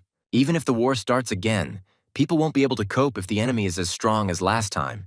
The system unexpectedly delighted him with a pleasant message. Mo Feng had been awarded a whopping 300 points for completing the hidden level. He was glad that he had tried a little harder and that the extra points had come naturally, which was a great motivation to continue in the same spirit. He had to run, dinner was urgent, and he deserved a good portion of food today. It's time to treat yourself to something tasty after a grueling ordeal. At the cavalry school, Principal Morris was holding a meeting at a large table. He began to say that he was quite satisfied with the school team selected this time, when an excited subordinate burst into the office. He said that the rector needed to see this urgently, interrupting an important discussion. Someone present was indignant that this man was a complete idiot, and that it was very impolite to interrupt an important meeting like that without a reason. But when the recording of the S++ ranks appeared on the screen, everyone fell silent. Could it really be a fake? How could there be such a rating, they wondered. In a strategic laboratory in Central Europe, Dr. Calliston was conducting his research when he received a visitor. The doctor replied sharply that he didn't care who was in front of him and hoped that he really had something important. Otherwise, he would have to pay for wasting his time. The doctor clarified what exactly he was referring to. Autonomous shooting. At this time, the identity of this person has not yet been established, but they have already connected all their connections on the moon and Earth to search for him. Meanwhile, the fat man was in his room, engrossed in his Lulu figurine. He exclaimed that today he would pierce everyone with love, waving a toy gun. The protagonist was surprised that he really liked her that much, and asked if he had even completed his training quotas for today. The fat man replied nonchalantly that he had done it and that it had not been that difficult. He added that his interlocutor simply had no taste, and therefore did not understand the world of anime and figurines. Mo Feng watched his friend and thought that Zhang Wulei was quite talented, even too talented. The technical tasks he set for him were far from easy, but he always managed to complete them on time. The next morning, the training continued with renewed vigor, Mo Feng encouraging the fat man, urging him to get up faster. During training, the main character told his friend to run more actively, assuring him that he would succeed. The fat man tried his best while his friend helped him in every possible way, including holding the barbell. When the training was finally over, he announced that it was powerful. It was time to finish and go have breakfast. In the cafeteria, one of the students ironically remarked that they were literally the reincarnation of a hungry Lao. They had eaten so much. Mo Feng turned to the fat man, noticing that he had already fully adapted to the previous volume of training, so it was time to increase it. The fat man asked in horror if his brother was joking, propping his chin up with his hand. The protagonist confirmed that they were indeed going to participate in the EM competition. Sun Xiaorui, who had come over, intervened in the conversation, saying that Fatty was simply too lazy, but that this could be corrected. The guy tried to laugh it off, saying that the headmistress was indeed a person with a big heart, but that he just shouldn't pay attention to her. The EM system has its own gradations, and the first starts with 500 points, the second with 800. The next distinction is at 1,600, and then comes the truly highest class, which includes their youngest, Sun Xiaorui. Sun Xiaorui promised Fatty that if he participated in the next EM competition, she would give him a Lulu figurine. The fat man gasped when he learned about the Galaxy series, which was released in a print run of only 99 copies worldwide. He couldn't believe that Sun Xiaorui could get his hands on such a rare item. The fat man's expression immediately changed, and he fervently assured the headman that the headman could be sure that the task would be completed at any cost. The girl said to hurry up and eat because Professor Zhou Yuge's tactical analysis class was about to start, and she couldn't be late. There was an unusual excitement in the auditorium of the Draconian Letters Military School. The professor was surprised to notice that 2 students were again in the back rows, apparently trying to take a nap during the lecture. However, today, quite a lot of people came to class, which was rare for an ordinary day. The fat man explained that the teacher was telling quite interesting things today, so it had become difficult to even fall asleep during his lectures. The students looked at each other in bewilderment, noticing the professor's unusual behavior. The professor enthusiastically announced that yesterday a real god had appeared in EM, and this event had shaken the entire system. He enthusiastically informed the students that in today's lesson they would be analyzing yesterday's performance of this god. Laughter and exclamations of disbelief erupted in the audience, and students asked what kind of god this was. The professor was surprised by their ignorance and explained that yesterday at EM they received an S++ grade, which everyone was talking about. The students were outraged at how they could even get an S++ grade and assumed it was a prank or someone's stupid joke. The professor noted that some students might have already seen this and had been unable to sleep well the previous night due to the impressions. But if someone hasn't seen it yet, that's okay. They'll watch it again together. A recording appeared on the screen and the professor continued his commentary. Even after watching the footage many times, he still experiences horrific shock from what he saw. The professor asked Sun Xiaorui what she thought about this. Sun Xiaorui replied that she was in the EM building yesterday and saw the live broadcast with her own eyes. But there were some things she couldn't explain. The professor approached Zhuangzhi with the same question. Zhuangzhi admitted that he had watched the recording 56 times and was about to lose confidence in himself. The fighter seemed so incredible to him. The professor noticed that the 2 students he had just interviewed had more than 1,600 points in EM. There were gasps of surprise in the audience. The students couldn't believe that people with such results existed. The professor announced that he would now allow himself to analyze everything from God's point of view and asked the students to listen carefully. The professor began a detailed analysis of shooting techniques. An accurate assessment of suppression occurs before the object moves. This is quite easy for an experienced fighter to do with one object, but when there are 10 of them at once, each with its own unique trajectory, it is more difficult. He asked who among those present could do this and suggested a show of hands. Then he made the task more difficult, and if you add interference in the form of sniper shots from behind, constantly changing position. The professor then suggested looking at hand position, shooting training, movements, and body adjustments. The students were amazed at how much detail there was in just one small moment, and now they realized how powerful it was. The professor continued his analysis, paying attention to how the fighter changed the flow lines, achieving maximum space savings. He assumed it was Viz's enhanced combination fire, and although he wasn't entirely sure, it looked like the fighter had borrowed that particular method. The time required for a bullet to fly for a certain period of time can be defined as within a fixed range. This is Viz's theory of shooting, and although it does not allow for such a large coverage of space, this man created an improved version of it. But the difficulty lies in the training itself, in how to force the body to adapt to these changes without bad consequences. However, the hit rate with these changes still remains at an exorbitant level. It became obvious that this greatly interested the fat man as a researcher. The protagonist thought that if he continued to be so engrossed in analysis, he would definitely wake up much earlier than usual. Next, the conversation turned to arc shooting, which countless people are crazy about. Under heavy machine gun fire and limited in both terrain and time, the soldier fired an incomprehensible shot. Of course, it has happened that some fighters have done this by accident, and that is why major schools study the chances of its feasibility. But this man did it easily, and what's more, he shot as if he had been used to it since childhood. The professor said he could not believe that such a shot straight to the head was an accident.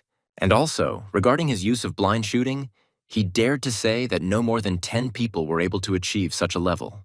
But the coolest thing here is far from the arc and blind shooting, the professor said. His final move is 100 times more difficult than the arc shooting technique, which is why he was called a god. There was a noise in the audience. The fat man exclaimed with admiration that this anonymous person was simply amazing. One person was equal in strength to an entire team. The professor urged them not to lose heart and promised that there would be an explanation with shooting, and if they studied harder, they would definitely succeed. Mo Feng, meanwhile, was thinking about this man's destructive ability. As he was destroying those flying targets, he felt something familiar that was bothering him. If you think about it after the professor's analysis, it became scary for him. After all, during one of the battles on the battlefield of Mars, they encountered an attack by a group of flying alien species. Suddenly, Mo Feng felt a sharp pain, even more intense than last time. What the hell was happening to his body? He thought in confusion. Are these scars trying to tell him something? The first time this happened was when he thought that Sun Xiaorui had died because of him. The second time happened now, when he thought that the attack method of the flying alien species was similar to the one that was in the EM test. They are trying to remind him of something, to point out something, he wondered. Since it all comes down to EM, he needs to speed up and get into the closed circle as quickly as possible to get more accurate information. Professor Zhuang, meanwhile, apologized for dragging out the lesson again, but the students assured him that it had been very interesting. The fat man wondered who this warrior was, who almost personified a god, and whether he would appear at these EM competitions. The student said that she needed to take something and asked the class monitor to go without her. Sun Xiaorui suggested having lunch together, and the fat man noticed that she had been paying too much attention to the guys lately. Then the girl asked if there were any problems, to which he replied in the negative.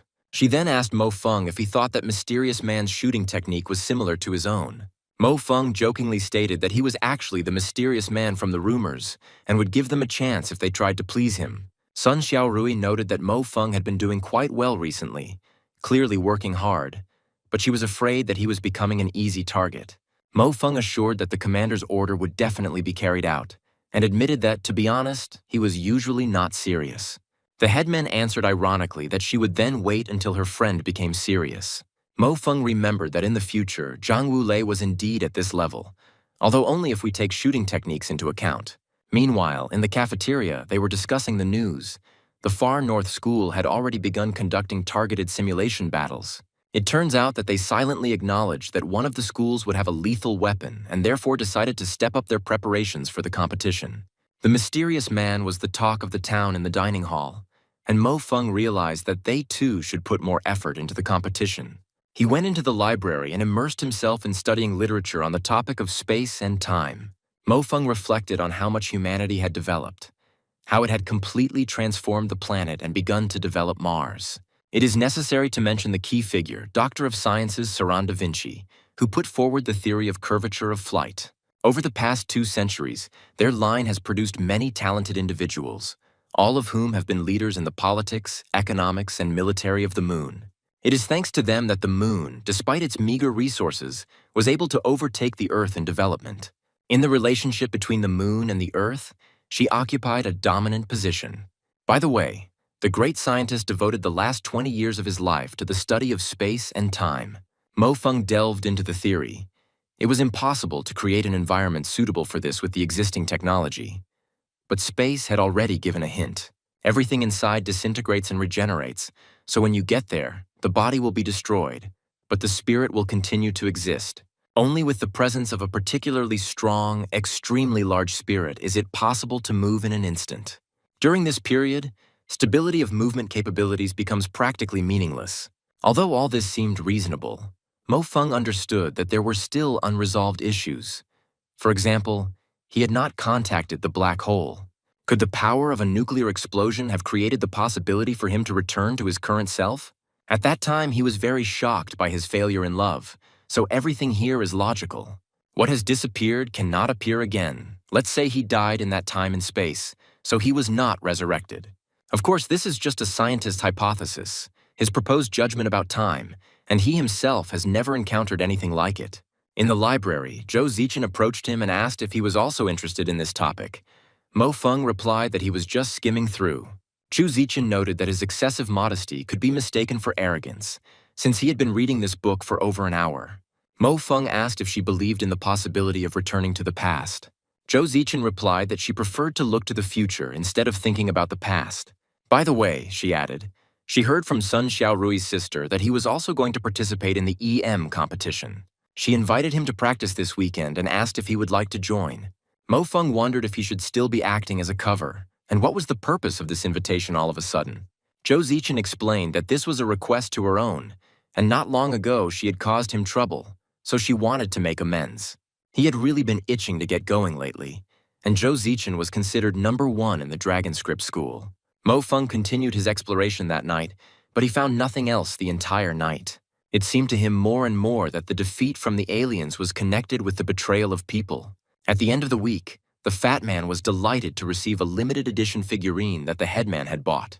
Mo Feng said that he was going to train with Zhou Zichen this Saturday and invited the Fat Man to join him. The Fat Man flatly refused, declaring that he didn't want to be a third wheel. Besides, there was a group event of Lulu's fan club this Saturday, and he wanted to show off this figure there as soon as possible. Participants gathered at a special EM club training ground. Zhou Zichen greeted Mo Feng as he arrived, noting that he had actually come. The atmosphere at the EM special training arena was tense and full of anticipation of the upcoming fight. Zhou Zichen asked Mo Feng to wait a moment, explaining that she wanted to try another combination of strikes.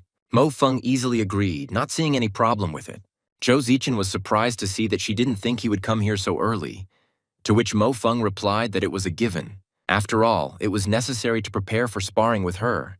The system announced the start of the projection of models, and both fighters took their positions in the arena. Mo Feng carefully watched Zhou Zichen's movements, noting to himself that she was truly an outstanding student representative.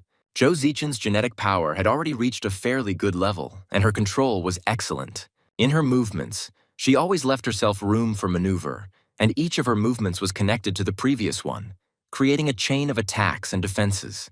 In this way, she ensured her own safety and at the same time increased her lethal force, which was already microcontrol at the highest level. Mo Feng understood that she was treating the training like a real battle, which was to be expected from the #1 of the Dragon Script School. Zhou Zichen, in turn, felt that Mo Feng could see right through her, as if he could read all her intentions. She noticed that he was pretending to be a pig to eat the tiger.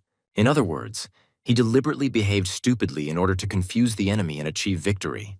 Mo Xueqing was right when she said that it was impossible for her brother to be so careless. Mo Feng asked in response whether it was bad and asked her opinion. Zhou Zichen warned that if you pretend for too long, you might forget your true tiger nature and lose yourself. She announced that she would conduct targeted joint training with Mo Feng before the EM competition. She expressed confidence that if he tried hard with his shooting, he would have every chance of making it to the second round. She then proposed an official match of 3 rounds, best of 2 wins. Mo Feng agreed and asked if she was sure, warning her that he always fought seriously, so there was no need to blame him for the consequences later. Mo Feng added that the only blow he had to endure with difficulty was the failure of his first confession. He offered a small bet that if he won, she would come to their house for dinner the next day, adding that his mother had been pestering him since her last visit. Zhou Zichen was surprised that that was all, and asked ironically if she was planning to become his girlfriend if he won. She replied that she wouldn't mind trying her uncle's cooking again and would make an allowance. If Mo Feng wins at least one round, he'll be considered a winner. But if he loses all three, he'll continue to be her shield for a while. In the arena, Zhou Zichen offered Mo Feng any weapon he wanted, stating that she didn't care. Mo Feng thought about the fact that the training weapons were not sharpened, but even so, they could still pose a significant danger. It's still better not to take a weapon, even if it's blunt. Since he was easy to get into trouble with, the protagonist thought it was the right decision. However, despite the decision he had made, the guy hesitated for a while, wondering if he was doing the right thing by fighting the girl. However, he still thought it over and announced that he would fight with his bare hands. Zhu Zichen defiantly replied that she understood and heard him. The girl was already ready to see where he got such confidence and arrogance from. She looked at her opponent today with a look full of hatred and severity. While the main character simply stood there, a powerful heat emanated from the girl. The fight began with a swift attack from Zhou Zichen. She used her signature technique, trying to seize the initiative from the first seconds and suppress her opponent with a series of quick strikes. Mo Feng, however, dodged her attacks with astonishing ease. He moved as if he knew her every move in advance, even though she made sharp turns. Zhou Zichen was surprised to find that her attacks were ineffective, while Mo Feng's counterattacks were becoming increasingly dangerous. The first round ended with Mo Feng winning. Zhou Zichen couldn't believe she lost so quickly, but she pulled herself together. She knew that Mo Feng was truly strong, and her previous suspicions were confirmed. He was hiding his true abilities. The second round began with even more aggressive attacks from Zhou Zichen. She decided not to leave Mo Feng a second to think, attacking with a continuous stream of blows. Mo Feng, however, remained calm and collected, as if he was not in the heat of battle, but on a stroll. He used minimal movements to dodge, conserving energy and waiting for the right moment to counterattack. The score was now 2-0 in Mo Feng's favor, and Zhou Zichen rose from the floor, feeling a mixture of disappointment and respect for her opponent. Zhou Zichen had never felt anything like this before and couldn't even understand why she was losing to someone like Mo Feng. The moment he grabbed her leg, she had a strange sensation as if her opponent had disappeared, dissolved into space. Zhou Zichen admitted to herself that she had never been in such a humiliating situation before, and it caused her great inner turmoil.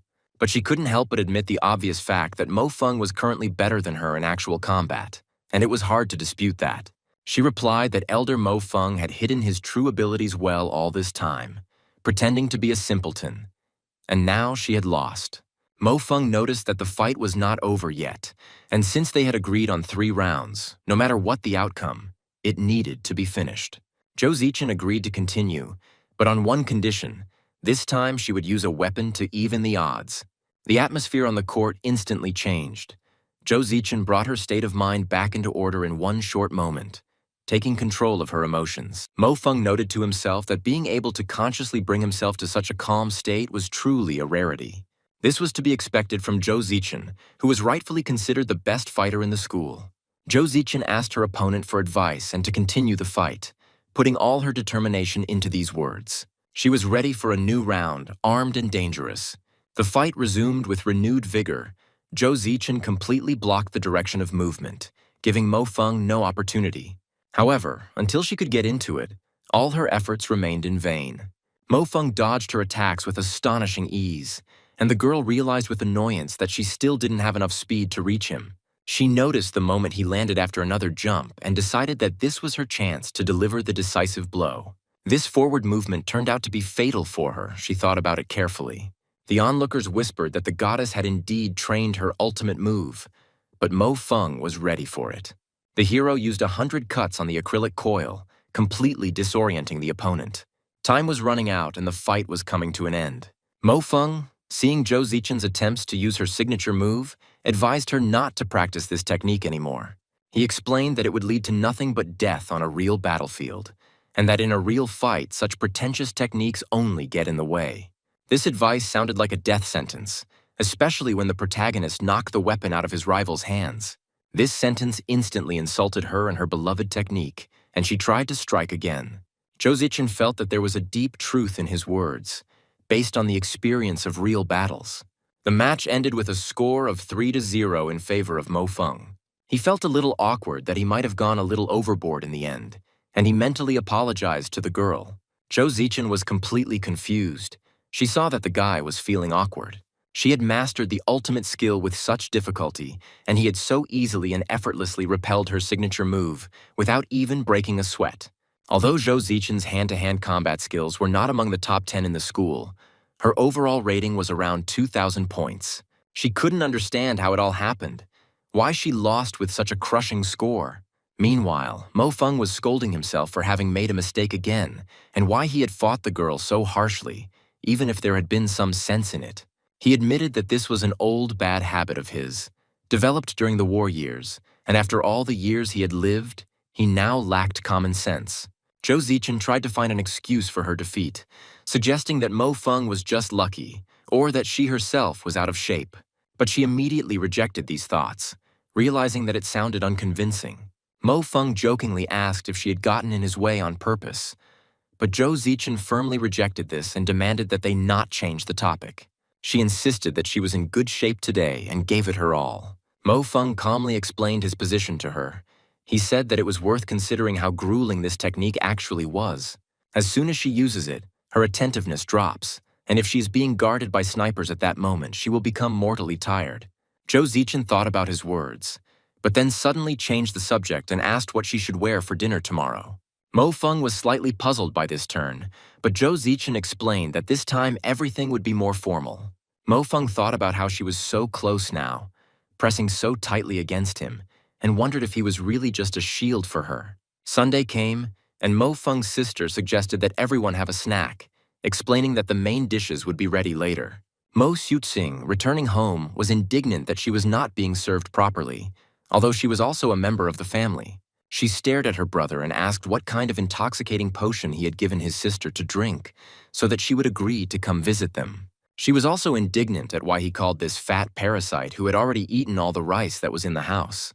Zhou Zichen quickly explained that everyone had misunderstood, and she had not come today to meet Mo Feng's parents. Mo Xiuqing was surprised that with her brother's abilities she could really lose, and she made a guess. Zhou Zichen assured everyone that it was not like that at all. She tried her best, but she didn't even feel like she could win. She asked Mo Feng if he had anything to say, as he had been in the school for 3 years already. She said that yesterday she looked through the best EM recordings from the last 10 years. But even after a thorough analysis, she did not find anyone. Mo Xiuqing jokingly remarked that her brother didn't look like an alien wearing a human skin mask, so she could keep asking questions. She demanded that Comrade Mo Feng answer seriously. Otherwise, he would be sent either to a military tribunal or to the lab for an autopsy. She then asked a tricky question about who saved her when she fell into the water at the age of 7. Mo Feng calmly replied that she was not 7 but 5 years old, and no one saved her because she already knew how to swim. Mo Xiuqing then asked when she first caught him secretly watching porn. She turned to the fat man with a question.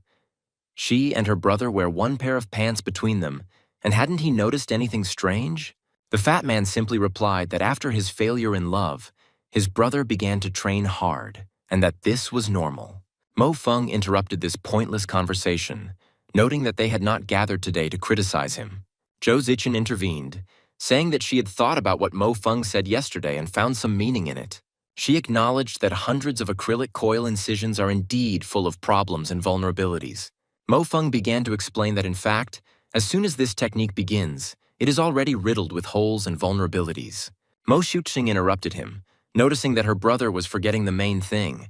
100 spiral cuts were happening too quickly. She threatened that if he continued to show off and brag, she would tell Mom that he was bullying Sister Zichen. Mo Feng explained that the speed of the knife was certainly quite important, but speed alone was not necessarily effective. It is much more important to find the right tempo, as tempo is what matters most in a fight. In cutting techniques, the swing is important, but in 100 spiral cuts it is too large, resulting in ordinary chopping strikes. However, in real battles, it is not so much brute force that is important, but rather technology and its details. And sometimes slowness and waiting help to achieve better results than mindless haste.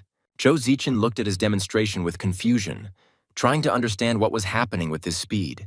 The fat man counted and got 48 cuts, 10 of which seemed to be interrupted, but in fact were not. Mo Xiuqing stated that she now doubted again that Mo Feng was her brother. Mo Feng calmly replied that she shouldn't doubt him. He was her brother. But in fact, he had returned from the future. Mo Xuxing was indignant and demanded that he stop talking nonsense, kicking the guy. The mother intervened and suggested that everyone should eat first and then calmly talk about anything. Mo Feng's mother treated Zhou Zichen hospitably, telling her not to be shy and to eat as much as she could. She served her guests stewed chicken with chestnuts, stewed sea cucumbers with leeks, praising the freshness of the rock bass. Zhou Zichen sheepishly thanked her for the treat, and her mother asked the girl with interest what such a good girl saw in their son. Mo Feng thought to himself with irony, was he really that bad in his parents' eyes that they doubted him even now? After dinner, while walking with Mo Feng, Zhou Zichen noticed that he seemed to love his family very much. Mo Feng was surprised and asked if this was not the case for all normal people. Zhou Zichen explained that she meant something completely different. Perhaps he himself had not paid attention to his gaze. She said he looked at his parents and sister with such tenderness and warmth that she felt as if he was ready to give his life. It was not the look of a bright young guy, but rather of a mature man who had experienced a lot in this life. Previously, on the contrary, he was characterized by youth, and he was a real prankster, sometimes even behaving very strangely in her presence. Zhou Zichen suggested that perhaps this was his way of expressing himself, and he behaved differently depending on the situation. Mo Feng was surprised and asked if this was serious. He wondered if girls liked this. Zhou Zichen thanked him for his warm welcome and said that she would see him next week. Mo Feng said goodbye and thought about his own business, awkwardly waving his hand after the departing car. Now that he thinks about it, he feels like Zhou Zichen's refusal in his previous life was the right thing to do. Left alone, Zhou Zichen thought about Mo Feng recently. His smile always had a trace of inexpressible sadness. Mo Feng, meanwhile, was thinking that although Zhou Zichen was inevitably attracted to him, he had to restrain himself now. He didn't want to cause more pain to those around him, and even if it couldn't be avoided, he would look at this world with a smile. Meanwhile, in the Central Intelligence Agency of the Earth Federation and in the meeting room of the EM Organizing Committee, passions were running high. Some of those present expressed outrage at the new selection rules, asking what they even meant. Another participant in the meeting called for an end to the shifting of blame and suggested getting down to business instead of empty accusations. General Marshall called everyone to order, reminding everyone that Luna had a very good reason for this. A plan to appoint the best fighters. This is an epical step for all of humanity, and the desire to block it is completely understandable. Although modifications were discovered on the Moon and Earth simultaneously, due to its radical nature, the Moon achieved greater results. General Guyu remarked that to face the truth, they had no escape route and they had to discuss the most important thing now. He proposed using a new selection method, since abilities are much more important than the EM score. General Rodlin countered that General Guyu's words were not supported by anything and that the progress in Asia was not entirely satisfactory. General Guyu called for a general consensus that the old method, which had no results, could not be used. After the meeting, the adjutant asked the general why he had not shown that recording. Then his words would have been a little more convincing. The general replied that today he needed protection, not exposure, and even if he showed it, the tension would not decrease. He leaves the decisive question for later, yet this young man gives the Earth hope, albeit small, but still. But will this top-class expert, capable of going up against Luna, be able to break out of the encirclement? It's hard to say where this boy will go, but a rising star is hard to hold back, and the plan seems perfect. However, the general still thought that among the 4 people there should be at least one talent from Earth. This was a problem that needed to be solved. A new week has begun, and the details of the EM competition have been announced. God was about to pull back the curtain, and this year's finale was held on the Moon.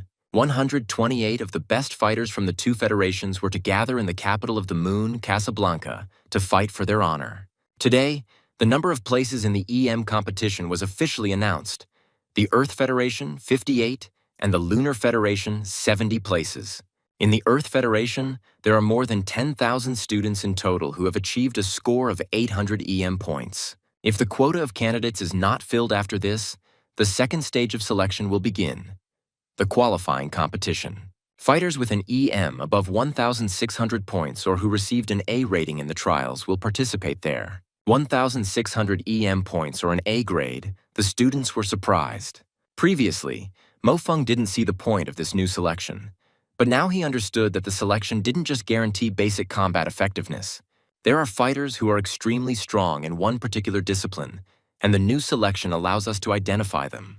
The school cafeteria was filled with a lively atmosphere, and Zhou Zichen happily waved her hand at Mo Feng, inviting him to sit next to her. Sun Xiaorui was surprised to see that Mo Feng could eat and joked that it was the only thing he was really good at. The fat man philosophically remarked that without food there would be no strength, and added that he had recently been working so hard with Brother Feng that he was completely starving. Sun Xiaorui reprimanded him, asking him to be more clear and not to hint at any strange things, but to simply say that he had been training. The conversation turned to the upcoming EM competition, and she suggested that Zhou Zichen would directly qualify for the finals. She mentioned that she herself had scored over 1,800 points and had A-level grades, so she should be eligible to participate. Sun Xiaorui suggested that it was unlikely that there would be more than 3 people with special recommendations. The protagonist, who was sitting nearby, tried to console the headman, advising him not to worry and to eat calmly. Mo Feng remembered that in his previous life, Sun Xiaorui had performed brilliantly in the EM competition, breaking through all the obstacles. The girl noticed Mo Feng's strange look, as if he was looking at her as if she was dying, and asked her not to be upset. She consoled her friend by saying that although she might not be able to qualify this time, she was able to achieve high scores and realize her potential. Zhou Zichen supported her, noting that Sister Xiaorui's words made sense, and with Mo Feng's strength, he would definitely have a chance. Zhou Zichen explained that they had sparred over the weekend, and that Elder Mo Feng had extraordinary close combat skills. Mo Feng suddenly announced that he was actually planning to become the winner of the EM competition. Some student became indignant, asking if he would die if he didn't brag, and she noticed. She advised Xiaorui to just forget about him, because this guy should take care of himself. Wu Yiming turned to Sun Xiaorui, begging her to pay attention to him before he committed suicide out of grief. Sun Xiaorui urged everyone to stop causing trouble and turned to Wu Yiming, saying that she was giving him a chance. If he can get to the finals, she will become his girlfriend. Wu Yiming exclaimed that he stopped at 1,560 points.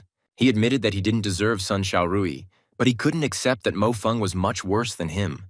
He listed Mo Feng's shortcomings. He is not as handsome as Wu Yiming. He has poor academic performance. He is unpopular, and besides, he is fat. His friends supported him, confirming that this was indeed the case and advising his sister-in-law to accept Brother Ming's feelings. Mo Feng watched Wu Yiming carefully, recalling his fate in his past life. This guy fought bravely as a captain of one of the squads during the battle on Mars. Wu Yiming noticed Mo Feng's strange look and aggressively addressed him, asking what he was staring at and offering to go one-on-one. During an important battle, he could have retreated, but because all his team members were killed, he did not want to return alone. He activated a small nuclear bomb, blowing himself up along with the aliens. Mo Feng remembered that from the beginning to the end, Wu Yiming had a special attraction to Sun Xiaorui, and this feeling led to his death.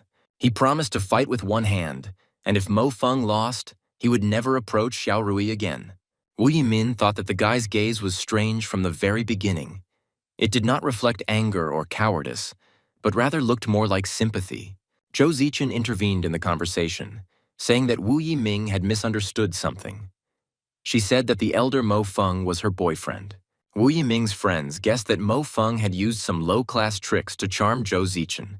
They suggested that if that was the case, she just had to say the word and they would break all 3 of his legs. Li William made the remark that this was the dining room. He supported Wu Yiming and addressed Zhou Zichen, saying that there was no need for this game. He understands that now all her energy is directed at him.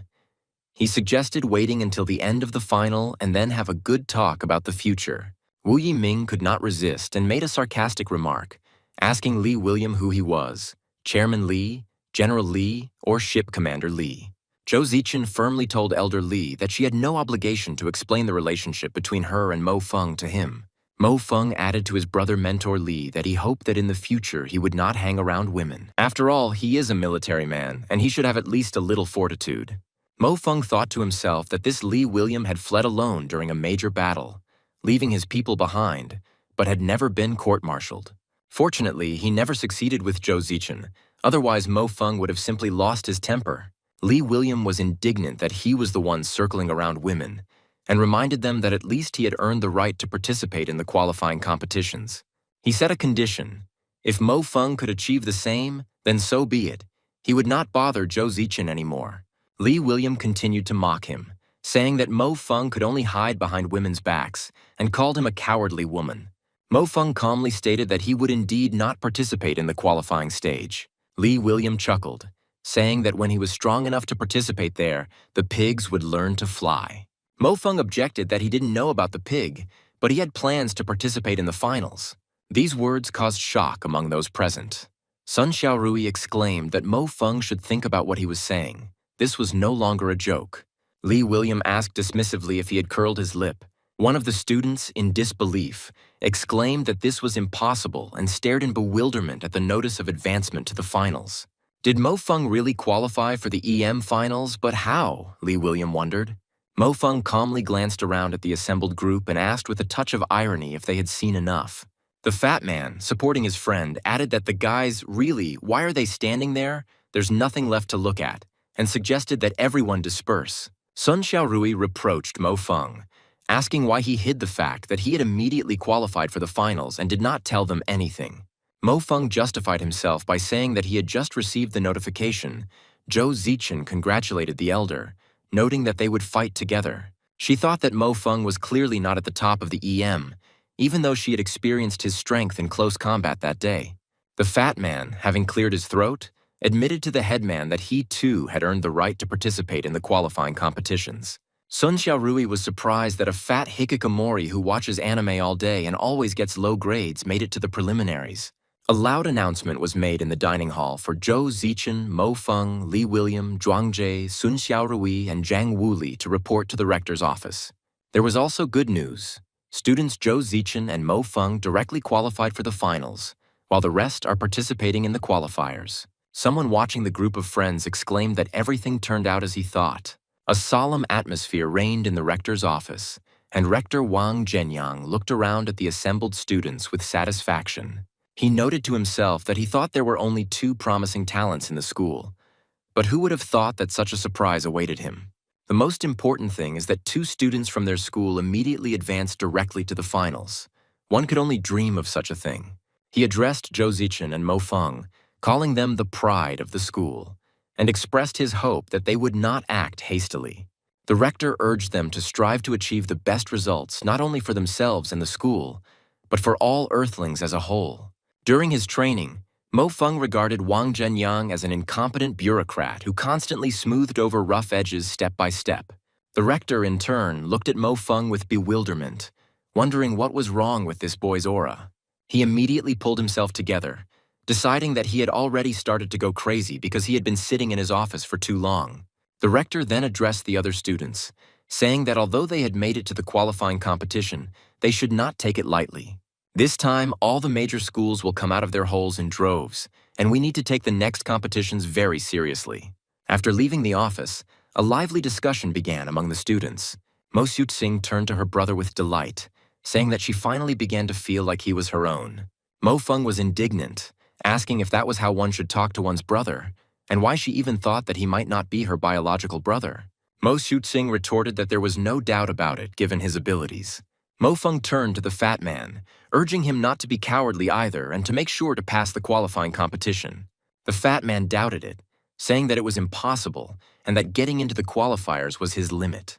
Mo Feng countered, reminding him that the fat man was capable of getting an A+ grade for his shooting, and there was no way he wouldn't have a chance of passing the qualifiers. There were still a few days left before the official start of the group competition, and Mo Feng promised to train him. The fat man asked in horror if he would really have to get up early again. Mo Feng replied that he would not only get up early, but would also start living by training. The fat man reflected on the fact that he was able to achieve an A+ grade thanks to the recording of that mysterious man. In the Northern Library, Mo Feng immersed himself in studying the materials. He recalled that the first wave of strikes during the alien invasion was directed at major cities on the Moon and Earth. He didn't know anything about it, but he couldn't believe that it was an accident. Judging by the materials that were currently available, he found out practically nothing. Mo Feng decided that he had enough for today. It was already late. He was about to leave, but suddenly noticed that someone was following him. He turned around abruptly, and the one who was following him lost sight of him. Then he quietly crept up to the guy and asked if they were looking for him. Marco Polo hesitated and replied that no. He simply suddenly had to pee. Mo Feng chuckled and said that lately he had always felt like someone was watching him, and now he understood why.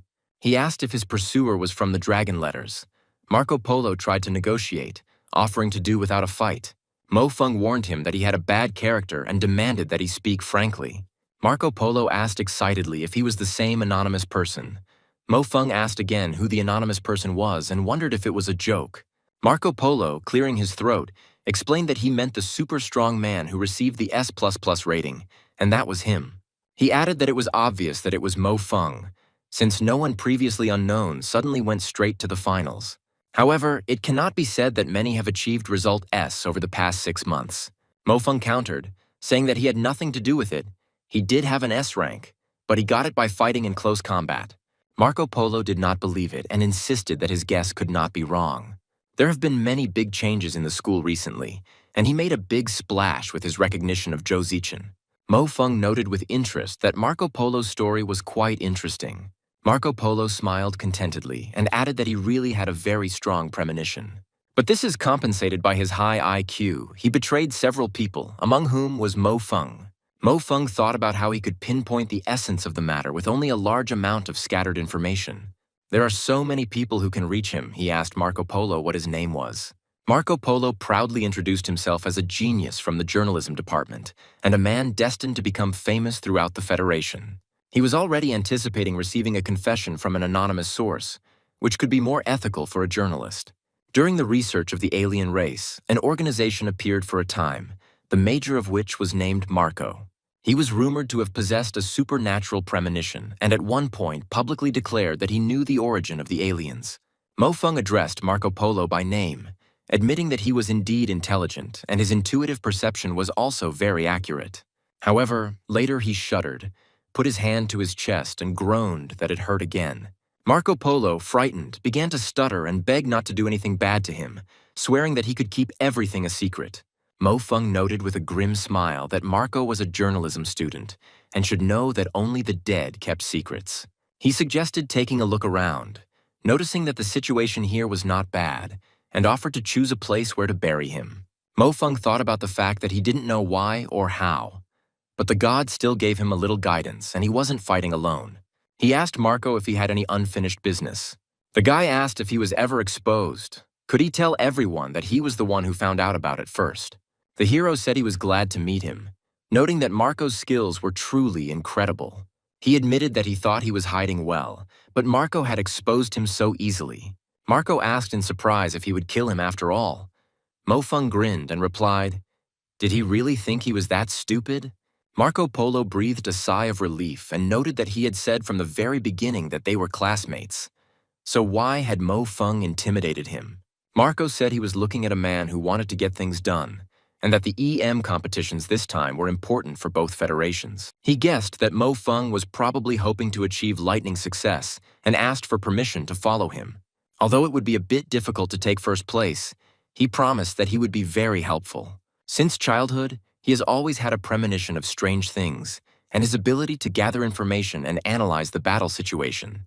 Marco Polo, noticing his doubts, continued to fervently convince him that he could wash, cook, and dry socks.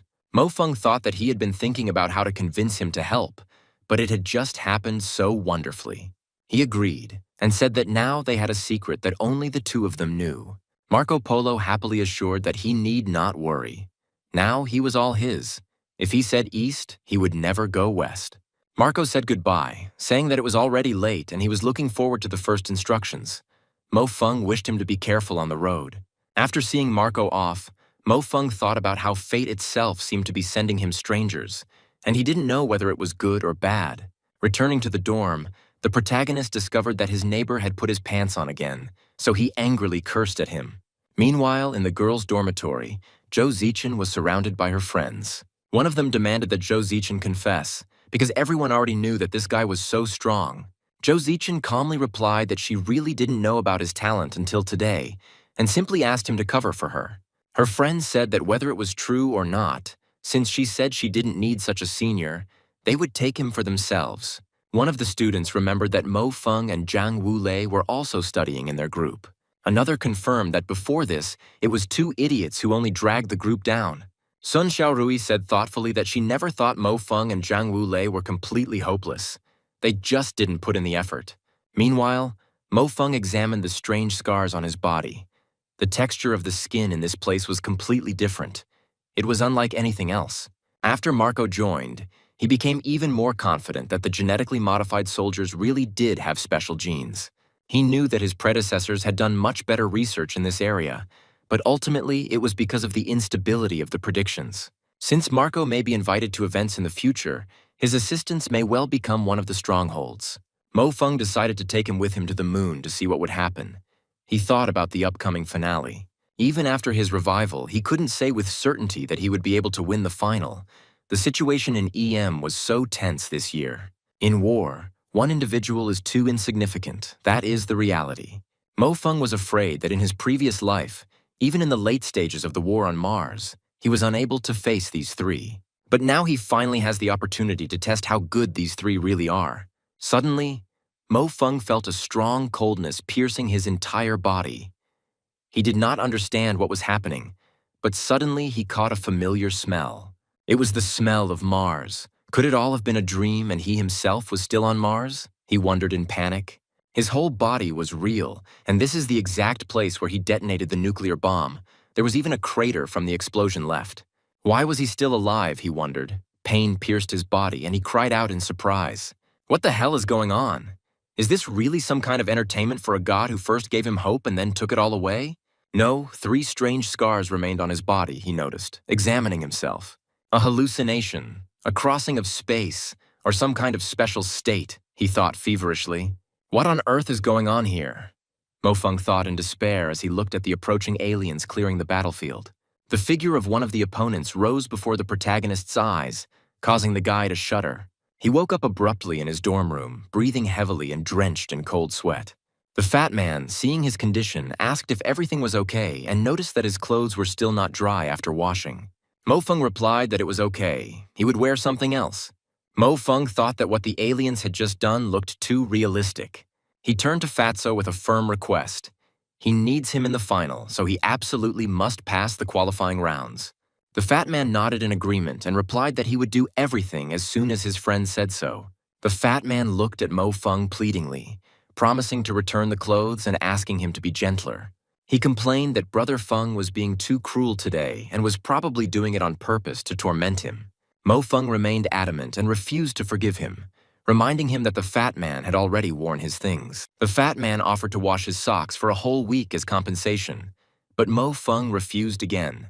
Mo Feng reminded his friend that he himself had said that they were brothers, and because of this, he did not want to resort to extreme measures. Zhang Wulei cried out in despair that it was useless to tell him anything. He was already tired to death. Mo Feng smiled slyly and noted that he had recently heard someone muttering in his sleep that he liked Sun Xiaorui and threatening to tell on him.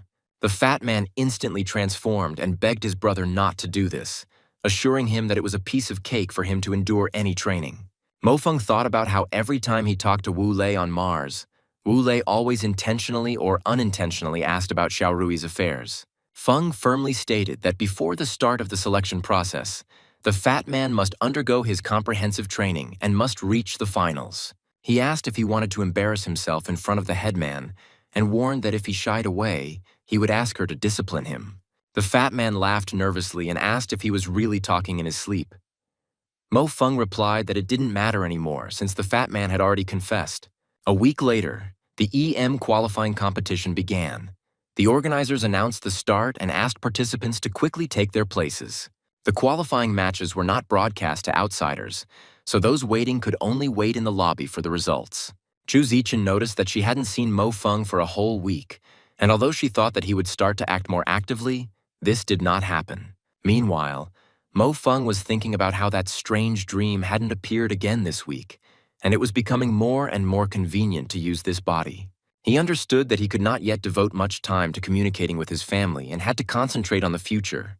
Zhu Zichen noted to herself that they hadn't been in contact for a whole week since joining the special training group. At first glance, the group hasn't changed at all this week, but in fact, there have been changes, and they are significant.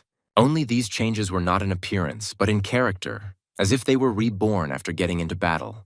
Although Zhou Zichen had heard that success made a man shine, She felt that his shine was too intense. Half an hour later, the first results appeared. Someone dropped out in the first round, admitting that in terms of pure strength, he definitely wasn't losing. An hour later, news came about the second round. Lee William was eliminated, and almost at the very beginning of the second round. He was indignant that he had come across an opponent from South America who was as ferocious as some kind of barbarian, and who simply dodged his attack. Lee William insisted that it was obvious that there was no significant difference in strength between them. It was just a matter of self-hypnosis. Zhuangzhe had also dropped out. Sun Xiaorui and the Fat Man had not yet come out, and this was causing concern. Lee William realized with bitterness that with this defeat he could say he had failed the last stage of his final year at college.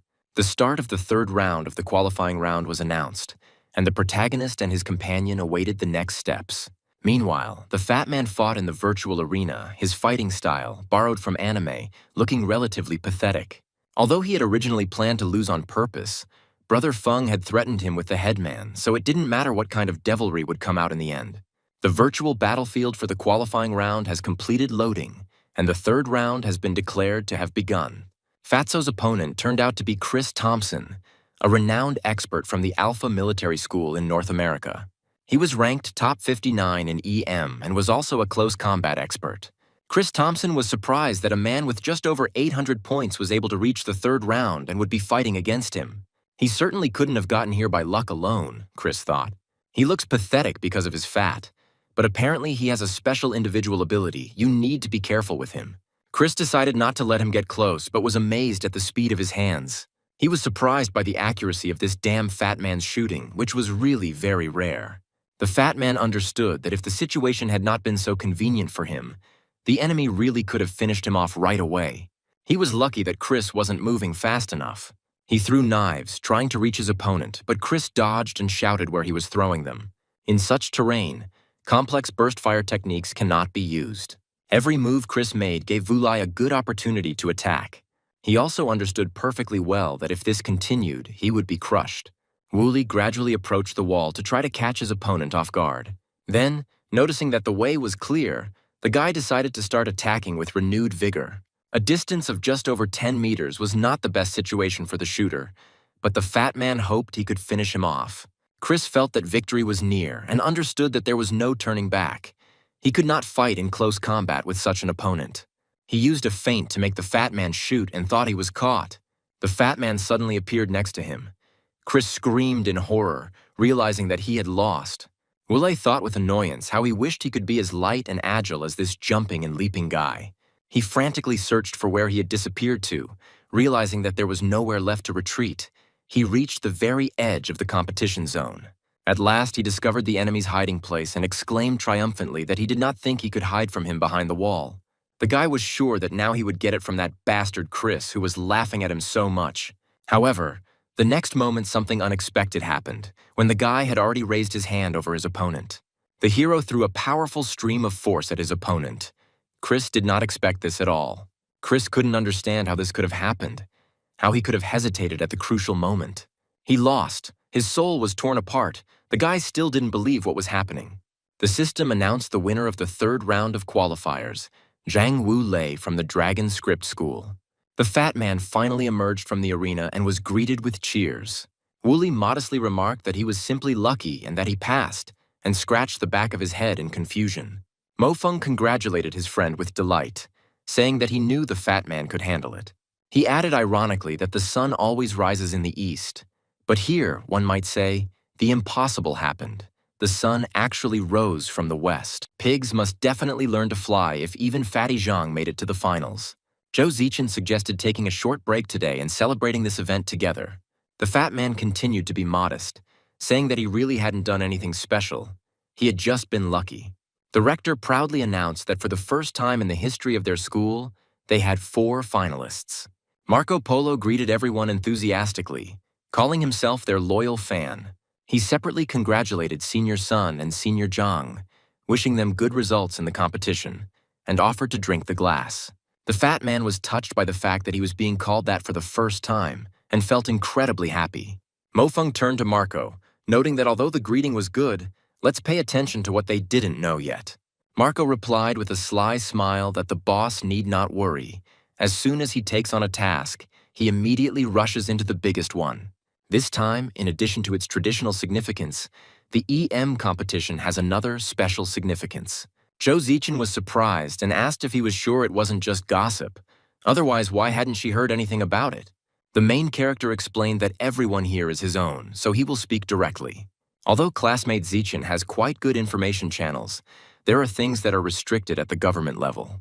Zhou Zichen realized that he knew her capabilities. As a financial group, the Zhou family pays attention to all aspects of the news.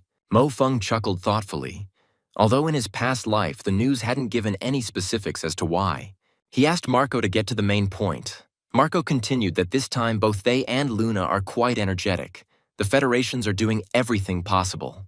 According to the latest data, both sides are strengthening their strongest cards. It goes without saying, but Luna's overall level is much higher, and in previous EMs they were leaders and took all the top 4 places. Zhou Zichen explained that it was about the swordsman in the novel and chided the fat man for watching too much anime. Luckily, there are only people here who are well known to us. If strangers heard this, they would probably doubt the level of EM. Marco continued the story of the 3 leaders of the moon, a man engaged in the arts, Alan Doyle, 21 years old. The holy celestial Chrissy da Vinci and the heavenly light Floys, in fact, little is known about them on Earth and even on the moon itself. Many people suspect that Alan is the same mysterious person who made a recording of a walkthrough on S++ some time ago. Zhang Wulei asked who would win, Alan or Floys. Zichen replied that at that level of strength, victory or defeat was a matter of probability. But if we were to simply compare, Floys was stronger. Mo Feng wondered if he could be called a god, hoping to meet him to confirm it. Marco introduced another popular person, the generally recognized first beauty of the moon. One could even say the princess of the moon. They say that photographs and videos simply cannot convey all of her beauty, and anyone who knows her character cannot resist her. The fat man was sure that the younger Zichen and their headman were more beautiful than her, and these lunatics always loved to brag. The headman put the fat man in his place, advising him to think before insulting someone. She spoke sternly to Mo Feng, telling him not to think that he would be able to fly after reaching the finals, and to behave decently. Marco continued his analysis. These 3 are essentially the strongest and are on a completely different level from the others. The style of fighting on the moon is not like on Earth. There they fight not for points, but for the sake of the battles themselves. The use of any established tactics is not typical for the people of the moon.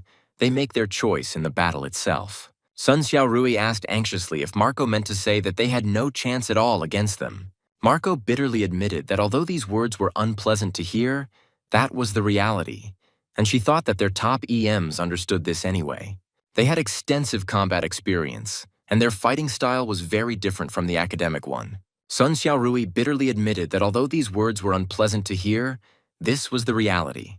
However, to be honest, extensive combat experience did not necessarily translate into high strength in one-on-one combat. It was hardly such a secret. Luna most likely just didn't pay attention to it since she was sure. If it was necessary to put as much pressure on the Earth as possible, then nothing better than competitions could be invented. Although the overall level of the Earth left much to be desired, he truly did not believe that they had no worthy experts at all. In fact, during the battles on Mars, many powerful soldiers emerged from the Earth Army. Zhou Zichen remarked that her classmates should know better since she was well acquainted with the top 10 EMs. The Moon people were quite curious in themselves, and these 3 strongest definitely wanted to know who was the best among them. The girl added that there are several people on their side who have every chance of making it into the top 8. Iron Man, Robotech Sybil, Blademaster Li Xin, they represented their hopes of reaching the top 8. Marco Polo remarked that he actually thought that there were still hidden experts on Earth, and who knows, maybe they would work a miracle. This time, the selection process was optimized, but warriors who are only good at one thing will definitely not be able to make it into the top 8. Luna's tactical system is much better. She has already seen how experts were given only tactics, without even a chance to take a place. Mo Feng tried to cheer everyone up by saying, "Brothers and sisters, don't be so sad. This is not something we need to worry about. In their case, they just have to enjoy these EM, and now let's celebrate their victory." The fat man happily supported him, noting that yes, Mo Feng had finally said something sensible, and he wouldn't be afraid to fall for the sake of their rosy dreams. Sun Xiaorui raised a toast, saying that if there is wine today, Drink it today until you are drunk. Live while you can. General Gu Yu announced that the school's ship for landing on the moon was already ready, and these EMs were assigned the mission of accompanying their team. One of the escorts asked if Mo Feng had remembered what souvenirs to bring them and advised him to learn time management. He noted that in the special department of the store there should be a visa. Just run a lap or two and you're done. Mo Feng asked again in bewilderment, tobacco and cosmetics, but he was actually flying to the competition. He thought that since he was participating in the EM competition for the first time, they would feel at ease, and in the end, they would even be calmer than me. The girl gave her brother some advice, telling him to simply show everything he's capable of and to remember that the most important thing is participation. The hero raised his finger up and smiled to show that he understood everything. There was a great deal of excitement on the Earth-Moon space station Delia Howe. A group of students from the School of Dragon Letters finally reached the transfer point. The fat man joyfully exclaimed that they were already here and greeted the headman. Zhou Zichen smiled faintly, noting that the Zhou family's charter was enviable, and suggested that the escorts return. Zhou Zichen watched the scene thoughtfully and noted to herself that her parents were being too tense. She had never heard of Chrissy having bodyguards with her when she went out. After all, she came to participate in EM, so we can turn a blind eye to this excessive care. In the waiting area, Mo Feng's gaze fell on a certain person, and he immediately recognized him as the #1 expert in Asia, Blade Master Li Xian. The fat man, meanwhile, discovered that everything here was free and enthusiastically began to devour food in incredible quantities. The overseer looked sternly at Fatso and said that she didn't know how he got there, but that he should remember his position. The fat man calmly replied that he would like to grab something else and continued to devour the treats. The protagonist stated that shame or not will only be decided on the battlefield. Only people with low self-esteem pay attention to such things. Another student named Ango, while admitting it was unpleasant to hear, agreed that Fatso had used arc fire. He introduced himself and said that they were now all one group representing the Asian region. Feng noticed that she was acting like a child, and it was no wonder that there had been no high grades on Earth for the past few years. Zhou Zichen intervened and said that Li Xian represented the hope of the dragon script this time, and wished him good luck. Li Xian replied that she should also try hard, because she is also the hope of the Asian region, and expressed hope to get into the top 8. The headman watched the fat man with bewilderment, wondering whether they had come to take part in the competition or just to eat. The announcement alerted everyone that passengers heading to Casablanca on the moon would be leaving in 10 minutes. Mo Feng calmed the fat man down, saying, "Be patient, we'll get there soon." He regretfully noted that he wanted to eat more and asked if there would be another opportunity to eat for free. 3 hours later, as they approached the moon, Mo Feng tried to wake up the sleeping fat man, but he only muttered in his sleep that he couldn't. Mo Feng ordered him to quickly stand up and stop talking nonsense, adding that they were already in Casablanca and his Lulu was already waiting for him here. At the Casablanca city dock, the students were met by representatives of the Milky Way Military School. They welcomed those who arrived at the EM competition and invited them to follow them. The fat man looked around with admiration, noting that Casablanca was truly impressive in its size. He was acting too loudly and spontaneously, to which Zhou Zichen remarked that this fat man could certainly be strong. One of the local students, hearing Fatso's vulgar remarks, remarked with disdain that there were few special goods here. Meanwhile, Mo Feng assessed the surrounding situation. He noted that the environment on the moon was even better than on Earth, and this was due to the Lunar Federation. He had a strange feeling, the same one he had experienced in his past life when he first flew to the moon. He realized that this was clearly not an accident, and this trip to the moon would be fruitful. These thoughts prompted him to other thoughts, which were now filling his entire head. The fat man hurried him, shouting at him to get on the ship quickly. They were just waiting for him. On the ship, he treated everyone to some delicious food and dreamed of seeing Lulu's live concert here, noting that the atmosphere here was 10 times better. Li Xian, who was sitting at a distance from everyone, thought that this was not related to the EM competition. Mo Feng thought that when he had come here for the first time last time, the war was in full swing and its consequences were very noticeable. He wondered if the war with the aliens was connected to the people of the moon. Who was the madman who was willing to give up the developmental environment? The headman asked if an ordinary person was capable of this. It was difficult to cope with emotions. There were still some differences. The main character decided to find out what people live for, he asked himself. He expressed joy, hoping that they would be welcomed, to which others responded that he was being showy. Among them was Li Xian, who still understood that he was not like everyone else. An announcement informed passengers that the ship would soon dock with the tracks of the Milky Way Military Academy. Everyone was asked to return to their seats and fasten their seatbelts. At the transport dock department of the Milky Way Military Academy, they were met by a guide and escorted inside. Mo Feng noticed the sculpture of Dr. Da Vinci, the great scientist who ushered in a new era and was known as the light messenger of the moon. They were shown the dormitory and told that they would find information about room assignments in their Tianconi. The guide wished them all the best and expressed hope that they would do well at the EM competition. The fat man said goodbye to his sister mentor and asked her to call when she had time. Zhu Zichen noted with envy that it would be difficult to give it her all in this way. The fat man was indignant that the headman was being used as a porter, but Mo Feng also left his things, saying that he needed to meet Marco. Mo Feng recalled that in his previous life, he spent 6 months in Casablanca, a month of which he spent in the school's training center. He should have said that this is the best place. Science is really very progressive in this regard. The Milky Way School is especially committed to making it accessible to everyone. They are not the type to preserve an old methodology just because it is their own. From what he could see, the Milky Way School was still the same. Everyone here was filled with pride. He admitted that if you graduated from this school, your future will definitely not be bad.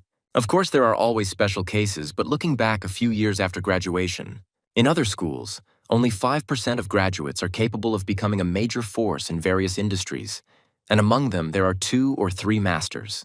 Mo Feng wondered what the place where he had undergone training would look like now. Still a familiar sight, though. Even though the things were the same, the people were not. In other words, he arrived here earlier than he was supposed to. It turns out there's a gravity gym here now. He didn't know if the password was the same as in his past life, and he was very surprised by this. To his surprise, the password worked, and he chuckled, thinking that the people of the moon were completely unfamiliar with changing passwords. He decided to stretch a little, since the environmental conditions in the gravity chamber were not comparable to the conditions outside. Such a hall requires a stable level of gravity, and at the same time it must be equipped with comprehensive safety controls. The latter is much more difficult to provide, which is why some military schools do not provide such halls at all. Mo Feng felt his body's cells become excited, his soul become more and more alive, and his brain become more and more aware. This incomprehensible state usually appears only in real combat, but it also began to awaken under the pressure of this gravity. In the gravity training hall of the Milky Way School, Mo Feng was continuing his training when he suddenly noticed a person approaching. He wondered with surprise if the level at Milky Way School had really reached such a high level. There was also a girl in the gym who trained without sparing herself at all. She used her various skills, apparently wanting to acquire new ones. The hero thought that if even ordinary students here had such power, then Earth could really return home immediately. Mo Feng became wary and mentally asked who the hell it could be. The stranger felt someone's gaze on her, so she immediately turned around. She addressed Mo Feng as a classmate and asked if he was lost.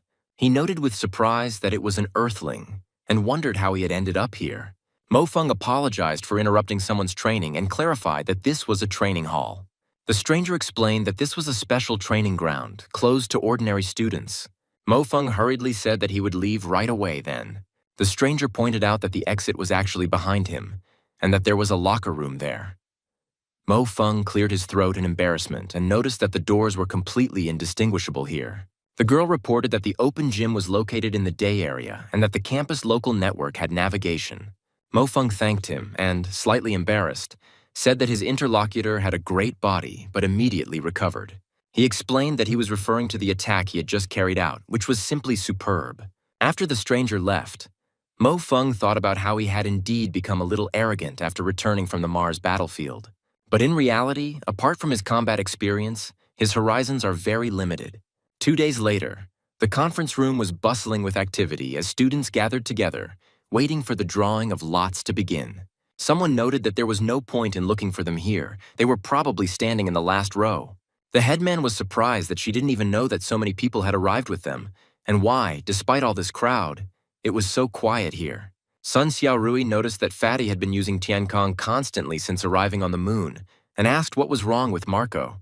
The fat man replied that he was simply keeping in touch with him, and that this time their provision of intelligence depended entirely on him. Marco is currently inquiring about the new changes in the distribution of matches. The hero explained that this time the distribution would be mixed, not just Earth versus the Moon. The fat man exclaimed hopefully that in that case, if he were to encounter his own people, he would have a better chance of advancement. Feng sternly noted what he was talking about. He had the same chances of advancement as the people of the Moon. He shouldn't underestimate either himself or his opponents. Mo Feng watched the scene thoughtfully, thinking that with this method of distribution, everyone would breathe a sigh of relief. It would seem that this was a joyful matter, but on the battlefield of Mars, many brave warriors of Earth were not afraid. The current so-called elite is afraid of the Moon people, which makes one a little sad. At this moment, General Gu Yu entered the hall. The general greeted those gathered and with a stern expression on his face remarked that he would not stand on ceremony with them. He recalled that they showed almost nothing at the previous and even the previous competitions.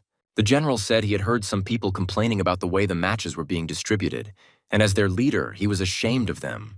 The students fell silent, feeling uncomfortable under his stern gaze.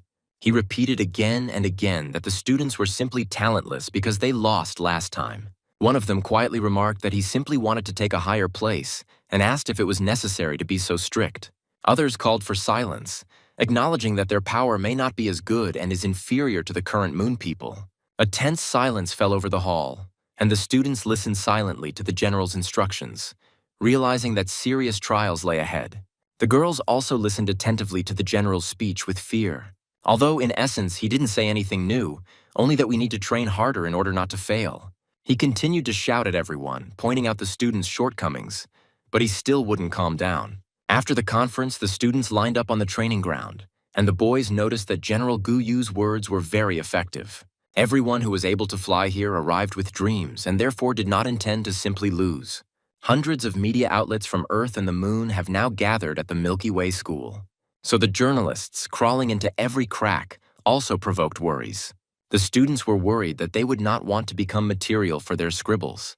Zhou Zichen urged Sun Xiaorui to make every effort, and Sun Xiaorui nodded in agreement. At this time, the main character asked Marco Polo in surprise what had happened to him. He replied that from the moment he arrived in Casablanca, he had started having nightmares. And not just nightmares, but real nightmares.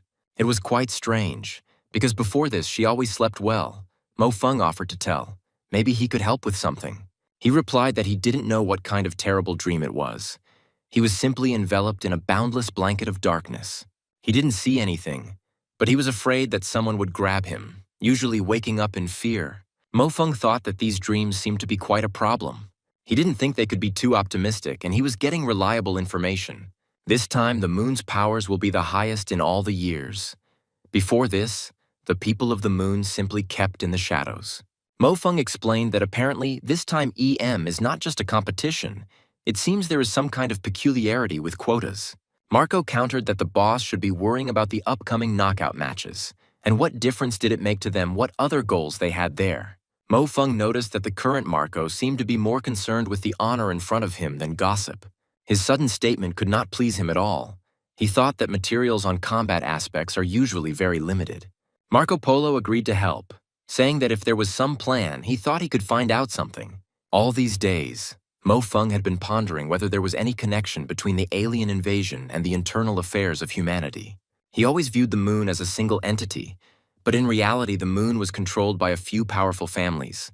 For example, one of them, the Da Vinci family. In other words, the Moon as a planet could not betray humanity. There should also have been no motive for reaching an agreement with them. But what if it's just one or a few of these families? Perhaps madness or some hidden agenda. But it was worth noting that the Earth soldiers had no problems with command, so if there was a traitor, he must be on the Moon. Mo Feng received this enlightenment after meeting that girl. Or rather, it was the holy celestial Chrissy Da Vinci. Although he didn't recognize her at that moment, he remembered her later, and the Da Vinci family members are still too attractive. You could say that no plans can be carried out under their noses unless the clans have some kind of problem. The most obvious thing is that the problem may lie precisely among these three clans. Anadolia from the Doli family, Chrissy Da Vinci from the Da Vinci family, and Anadersu Hotetras from the Walter family. Three main clans influence the military and political affairs of the Moon, creeping into every crack. Perhaps something went wrong in one of these three great families. If we consider the character and policies of these three families, the Donnell family advocated the unification of the Earth and the Moon. The Da Vinci family advocated the preservation of distinctive features and the development of a common heritage. The Walter family, however, was more extreme and believed that the Moon was better. Any increase in tariffs for Earth and reduction in aid has always been skillfully carried out by supporters of the Walter family. When it comes to hostility, the Walter family is the most suspicious. The ruling class of the Moon was quite young, with prominent members from the three great families beginning to interfere in the affairs of the state. During their heyday, they were already part of the ruling class. Perhaps Mo Feng would be able to find some clues from these families during the competition. 3 days later, the venue for the EM knockout matches was in an unprecedented state of excitement. The final part of the competition has officially begun, with a total of 28 participants from Earth and the Moon gathered here. To achieve this, the participants were divided into 7 games, with quotas for seeded and regular participants. There were 5 seeded players on the Earth side. These 10 participants will not meet each other in the first 3 rounds, as they will be separated. The remaining participants are gathered in matches randomly. The host announced the top 5 seasonal players of the Earth: Iron Man Bay, Robotech Sybil, Blademaster Li Qing, Shadow Sakarovsky, and Golden Lion Darao Silva. Some contestants were randomly assigned lucky numbers and asked to come on stage to draw a rival. The crowd erupted in applause when Chrissy took the stage first. The fans chanted her name and then Alain's. Zhou Zichen watched this spectacle with envy, amazed at how many fans they had. She walked onto the stage and was relieved to think that her opponent had an average Moon rating. The village chief noticed that the Moon member also seemed to have a level that was about the same as Zichen's. The fat man, meanwhile, was silently praying that he would get a weak opponent and looked at the stage with hope. At the draw ceremony, E.M. Fatty recognized his opponent with horror. This guy, even though he was from the Moon, loved to visit the noobs in the battle areas of Earth. Whenever 2 regions merged, he was always there, constantly causing one massacre after another. The fat man turned to the headman in despair, asking who the hell this Dulan Al-Su was, and whether it wouldn't be better for him to surrender immediately. He explained that this guy really loved to mock and humiliate his opponents. The village headman chuckled and reminded him that in that case, General Gu Yu would send him to Mars to cultivate the lands where even birds didn't defecate. She looked at him straight and asked what he was afraid of. Let him just fight him. The fat man cried out in panic, "Who should fight? And how should he do it?" and regretted that he had even come here. The crowd of spectators erupted in surprise at the fact that 4 people at once had passed from the dragon letters this time. Skeptical comments immediately followed, saying that the problem was that they were simply taking up 4 seats and would most likely be sent home straight away. All 3 of them exclaimed in unison with hope, "Let Mo Feng get the weakest opponent." Mo Feng noticed that Fatty had a good opponent and expressed hope that they would choose someone interesting for him too. The fat man noted with irony that they really were 2 peas in a pod, and Zhou Zichen looked at Mo Feng with sympathy. Jotaras appeared on stage, causing a lively reaction among the audience. The crowd began to shout that this was a Wu Shun practitioner, known for his brutal fights. Jotares was a classical practitioner of Wu Shun, a style that spanned between 35 and 50 generations. The most important thing is that he was only a first-year student, and in his first year he managed to enter the top 20 of the EM, having 2 records in hand-to-hand combat in his pocket. Wushun was the largest fighting style on the Moon, called the pinnacle of modern combat. This style was a highly complex martial art, formed by merging the targeted martial arts of the Earth. The main character himself remarked with disdain that today's youth completely lacks manners. The fat man whispered with hatred how he wanted to beat him up, but he was asked if he wanted to be disqualified. They explained to him that such are the customs in EM. All sorts of ridicule and ranting have long been part of the competition. The fat man asked ironically, "Does that mean you can get disqualified right away, and it's better to find a way than to embarrass yourself?" Sun Xiaorui sternly cut him off, telling him not to think about it. If he didn't fight somehow, he wouldn't even be considered a human being when he returned. The draw ended, and the host announced the beginning of Casablanca's carefully prepared performance. The performance was meant to inspire the cadets before the competition, and the host wished everyone a good performance tomorrow. Lulu appeared on stage, and Fatso was delighted. He noticed that the real version of her seemed completely different. Zhu Zichen noted with irony that they were not at all nervous, and she advised the elder Xiaorui not to be nervous at the competition. That evening, in the Earth participants' dormitory, Marco sent information about tomorrow's opponent. The fat man admired that Marco was truly amazing in getting information over the past few years. He suggested studying all these materials that very evening, but his neighbor asked him to speak more quietly. Because of him, the film was almost inaudible. The next day, the elimination matches began. Wu Lei noticed that Sun Xiaorui did not look well, and the younger Zhou did too. Zhou Zichen admitted that even after reading and analyzing the data, she still felt it was not enough. She explained that the EM system will be used at these competitions until the quarterfinals. Live battles will begin in the quarterfinals. The system's sensitivity here is higher than on Earth, so it needs to increase its adjustments. At that moment, Fatso enthusiastically began to eat, and the headman asked in surprise how he could eat so happily at such a moment. Wu Lei explained that this was golden foie gras from the moon farm at Milky Way School, a special breakfast offering. There are also beef and cheese sandwiches made with Space Ranch beef and special moon cheese. Mo Feng supported him and also joined in the meal. The players watching them noticed that these guys were so relaxed. The players sitting at the other table noticed that they seemed very confident. The fat man felt intense gazes on him and became worried about why they were looking at him like that. The looks on his face were unnerving, but he consoled himself with the thought that, fortunately, he didn't have to perform today. He noted that the match between the younger Zhou would be in the morning, and his match with the headman would be in the afternoon. Brother Feng's match was left until the evening. He noted ironically that he would lose anyway, and they couldn't arrange his match earlier. The anticipation of death is worse than death itself. Another player said that these two are too frivolous. Another one asked in response why he was so serious, and noted that a constantly serious face does not look good. He added that a person who does not show his face even while eating has nothing to say at all. Their dialogue attracted the attention of the others, and someone noticed that Verzila had just started giggling. Li Qian was reminded that he is the youngest among them, and since he is a seated member of Earth, they believe that he is strong. But he had better moderate his arrogance, and it doesn't matter whether he faces his own people or the people of the moon. Host Mila, Dr. Patuya D, and Dr. Zhang Yang were preparing to begin the broadcast. Mila addressed the audience from the Earth and Moon Federations, as well as from the Martian region, greeting everyone gathered around the screens. She announced that the 27th final of the EM competition would begin in half an hour. She had the great honor of introducing the honorary guests, doctors of science from the Alliance, who were invited as commentators for the matches. Mila, who was the vice chairperson of the student council at Stonepath High School, was the most popular commentator on the moon. Dr. Zhang Yang noted that he didn't really want to create a stir.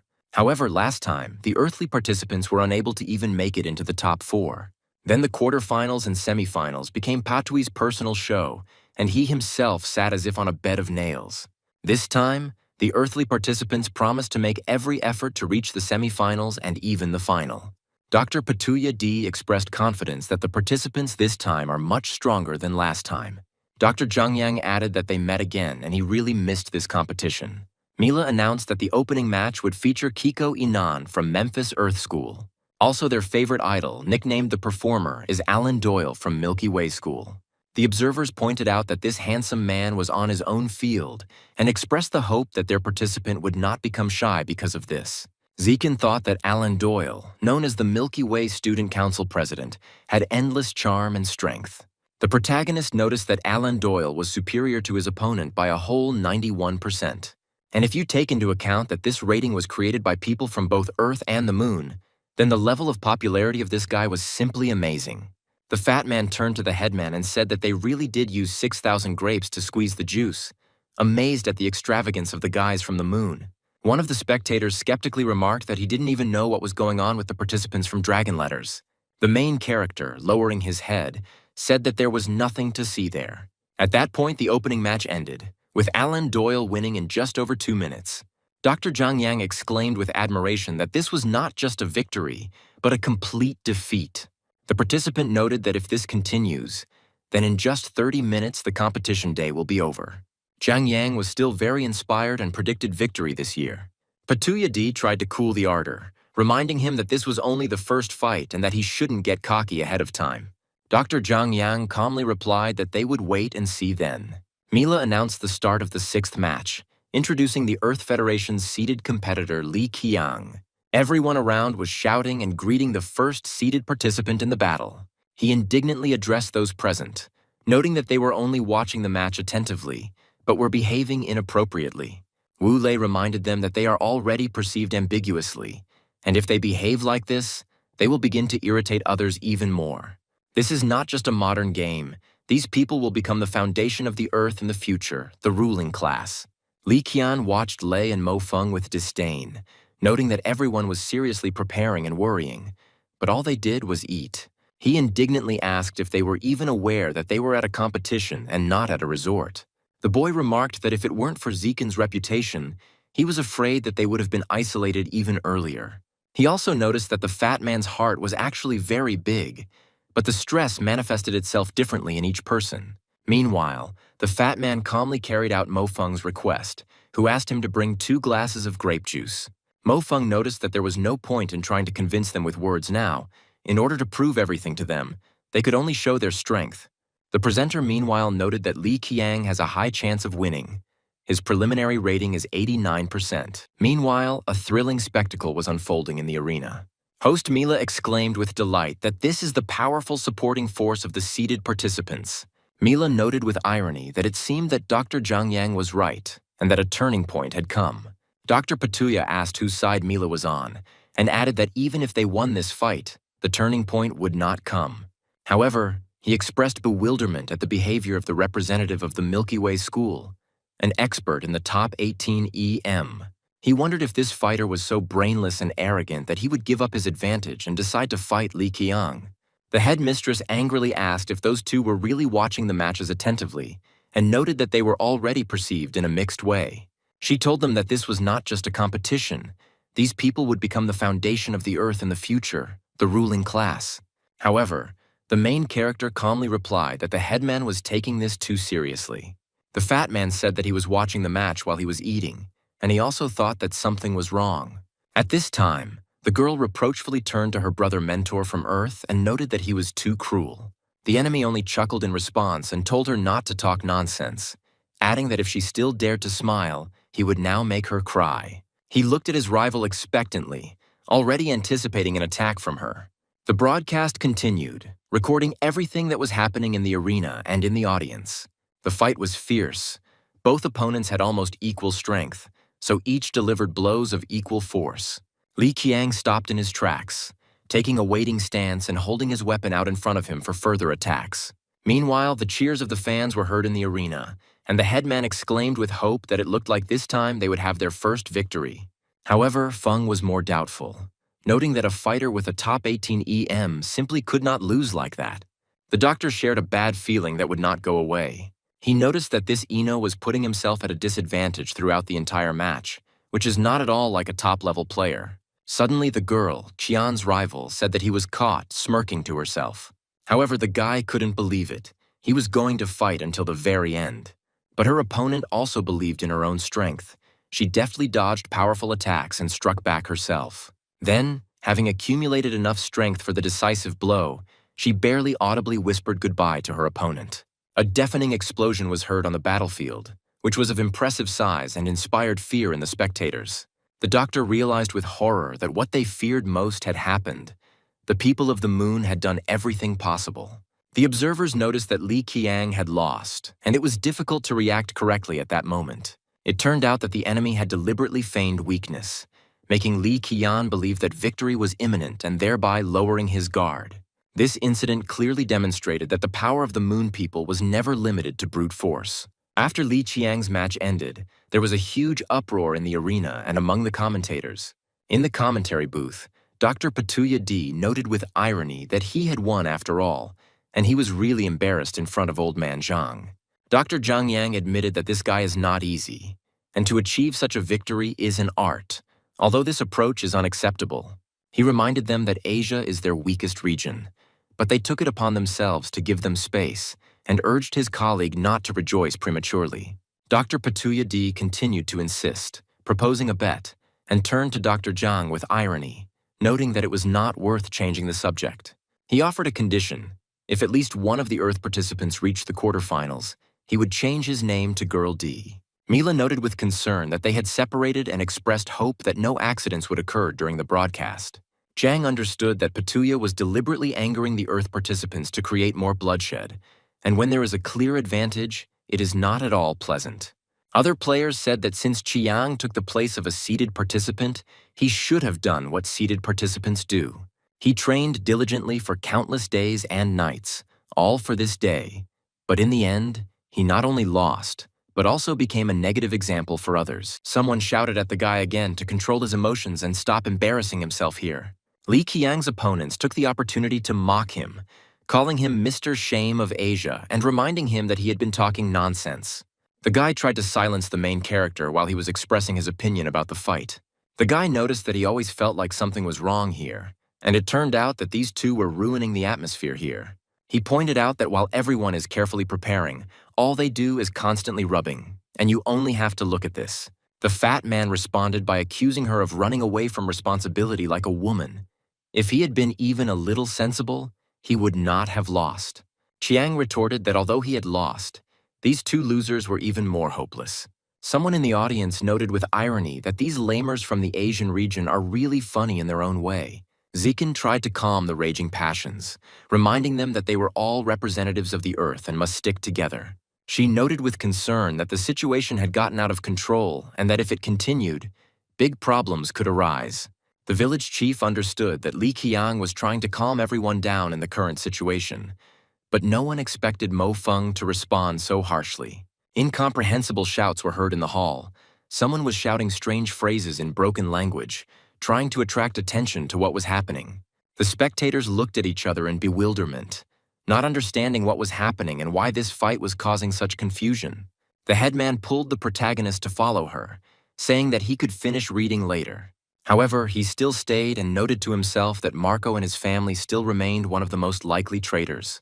The family must have already accepted him as a full member, entrusting him with important matters. The girl thought that, having placed such a bet on Marco, he could still laugh and hope for the best. She was no longer sure whether this was the same Mo Feng she knew so well. Mo Feng fell into a restless sleep again. The same nightmarish picture as before unfolded before his eyes. Everything around was shrouded in darkness, and he felt something terrible approaching. He found himself back on Mars, in the very place where he detonated the nuclear bomb. All around lay a scorched wasteland, and the familiar smell of death and destruction hung in the air. Mo Feng was surprised to realize that this was not just a dream. This was a real place where everything happened. Suddenly he realized that this whole disaster, this whole catastrophe, really happened due to the fault of some people. These were not strangers. These were people, traitors from among humanity. In desperation, Mo Feng screamed at the invisible traitor, asking who the hell he was and why he had to do all this. Why did all this happen? He cried out to the unknown enemy, demanding answers. The voice trembled with rage and incomprehension as its owner shouted questions about who this man was. He asked why it was necessary to arrange all this. The guy tried to shout to him. Why did all this happen exactly like this? He asked in despair, unable to accept the reality of what was happening. Suddenly, the main character felt a sharp pain in his chest and grabbed it with his hand. Mo Feng woke up in a cold sweat, breathing heavily. He saw this nightmare again, and each time it became more real and more terrible. The traitor existed, and he was somewhere nearby, perhaps among those Mo Feng knew. This thought did not give him any peace. When he went into the shower, all his thoughts were occupied only with this. Mo Feng stood all alone, deep in thought. His face showed tension as he replayed the recent events in his mind, which seemed all too real to him. He was sure that this feature must be connected with his movement into the past. The coming disaster must surely be somehow connected to his return, and there is a traitor among humanity. Mo Feng came to the conclusion that this traitor could be identified simply by analyzing who benefited from the current state of affairs. It seems that this traitor's position among the aliens is quite high. He would even say dominant. This also suggests that the alien attacks on the largest cities on Earth and the Moon were not random. He was right when he thought that the organizations at the top of the whole society were involved in all of this. Some families must have enough resources, a budget so large that it would be enough to destroy all of humanity. It is said that the EM was organized only to determine 4 winners who would go on a space expedition. The hall was filled with tense anticipation before the start of the new fight. At this time, the main character thought that if he wanted to know the truth, he needed to be in that very 4. Mo Feng then sympathetically noted that Wu Lei seemed to have not gotten enough sleep and was having a hard time before an important battle. Wu Lei himself thought with horror that running around naked was too humiliating, and he would be disgraced in front of the entire school if this happened. He was afraid that his friends from the orphanage, who already had a hard time accepting his passion for anime, wouldn't understand him. Zikin thoughtfully noted that Mo Feng had excellent skills that could ensure his passage to the second round of the competition. Xiaoran urged everyone to put aside their differences for a while and just show the best they can, urging them to do so. The crowd erupted in indignant cries that dark days had come for Earthlings. Some demanded that military schools be disbanded, calling it a waste of taxpayers' money. More dire predictions stated that defeat in this tournament would only be a prologue to the beginning of the moon's dominance in the solar system. After this event, the Earth will gradually become a simple appendage of the moon. At that moment, the hall exploded with shouts. Chrissy, Chrissy, welcoming the appearance of the Holy Celestial, Chrissy da Vinci. Mo Feng remembered that he had actually met Chrissy da Vinci at the training ground back then. It was time for the next match, and the host announced Zhou Zichen's entrance. Zhou Zichen felt like a mountain was pressing down on her, but she gathered her strength and stepped forward.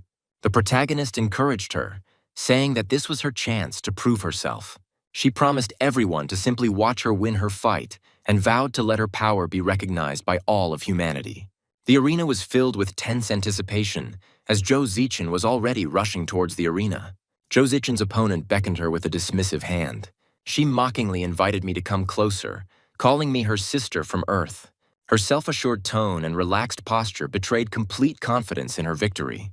She shouted at her rival not to be afraid and to come even closer to her. Suddenly, the opponent rushed into the attack, shouting that it was time for the dugout to die. Zhou Zichen stood opposite, collected and calm. She remembered all of Mo Feng's instructions well and was prepared for any development of events. Her gaze was steady and her breathing even, despite the pressure from the stands. Her body moved with perfect synchronicity, every movement measured down to the millimeter. She acted exactly as Mo Feng had warned her, using her opponent's overconfidence against her. The spectators in the stands froze in amazement, not believing their eyes. The opponent, having received a blow to the jaw, exclaimed in shock that this girl was an earthling. How could she be so strong? A mocking voice came from next to him, asking if she still had the strength to open her mouth after what she had seen. Meanwhile, Zhou Zichen continued her attack, using 100 cuts of acrylic spiral. The host enthusiastically announced Zhou Zichen's victory. Thanks to her efforts, the Earthlings had finally tied the score. It was the first victory of the day for the earthly participants, and the stands erupted in shouts praising the new dragon goddess. The crowd chanted her name, calling her the goddess of war and the goddess of dragons. Someone in the audience remarked that Zhou Zichen had performed simply magnificently. Once this girl won for Earth, her name will forever be etched into the history of the competition. Zhou Zichen herself stood and accepted congratulations. She felt a wave of emotion wash over her and could barely hold back tears of joy. The start of the next fight was announced, and the next participants were invited to the arena. The commentator noted that on paper her chances leave much to be desired, and that it will be quite difficult to win. However, Zhang Yang calmly noted that one should not jump to conclusions based on the figures alone. Sun Xiaorui, who was preparing to enter the arena, heard his words and felt a surge of confidence. The protagonist encouraged the headwoman, urging her to try harder and not worry about the warnings of others, but simply find her own path to victory. Sun Xiaorui nodded confidently in response, and the fat man wished her luck, expressing confidence that she would win this duel. The enemy watched her attempts to evade attacks with disdain, mockingly suggesting that she continue running like a rat without stopping. Sun Xiaorui felt that he was pressing her too hard, leaving no time to respond or catch her breath. She knew her opponent was head and shoulders above her, and no matter how many times she rewatched the footage of his fights, it seemed pointless.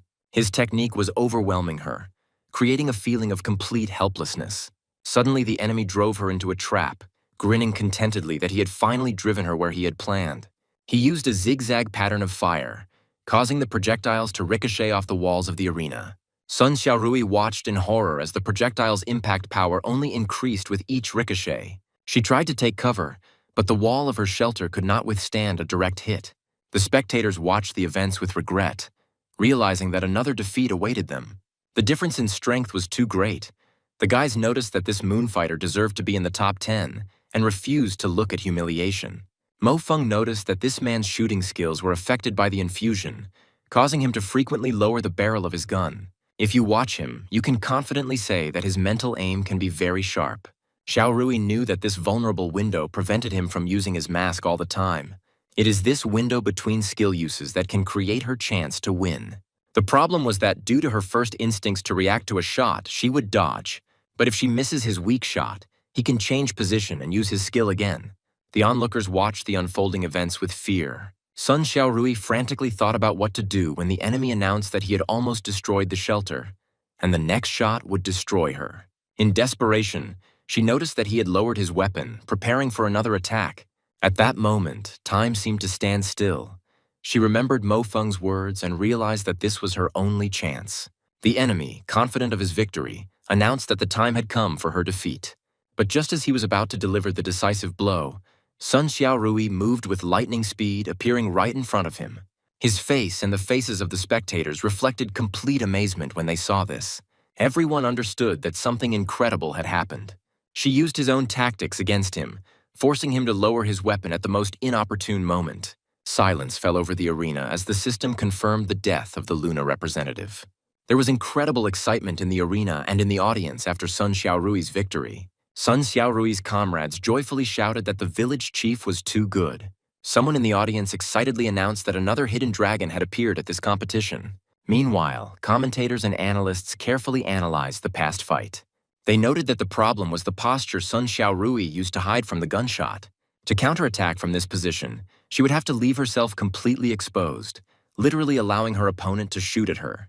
Her way of avoiding a lot of damage from her opponent's shot was very inventive. However, by dodging in this way, she limited her area. Only a master of his craft could have shot at such an angle. However, no matter how she dodged, it would be impossible to avoid fatal damage from the next shot.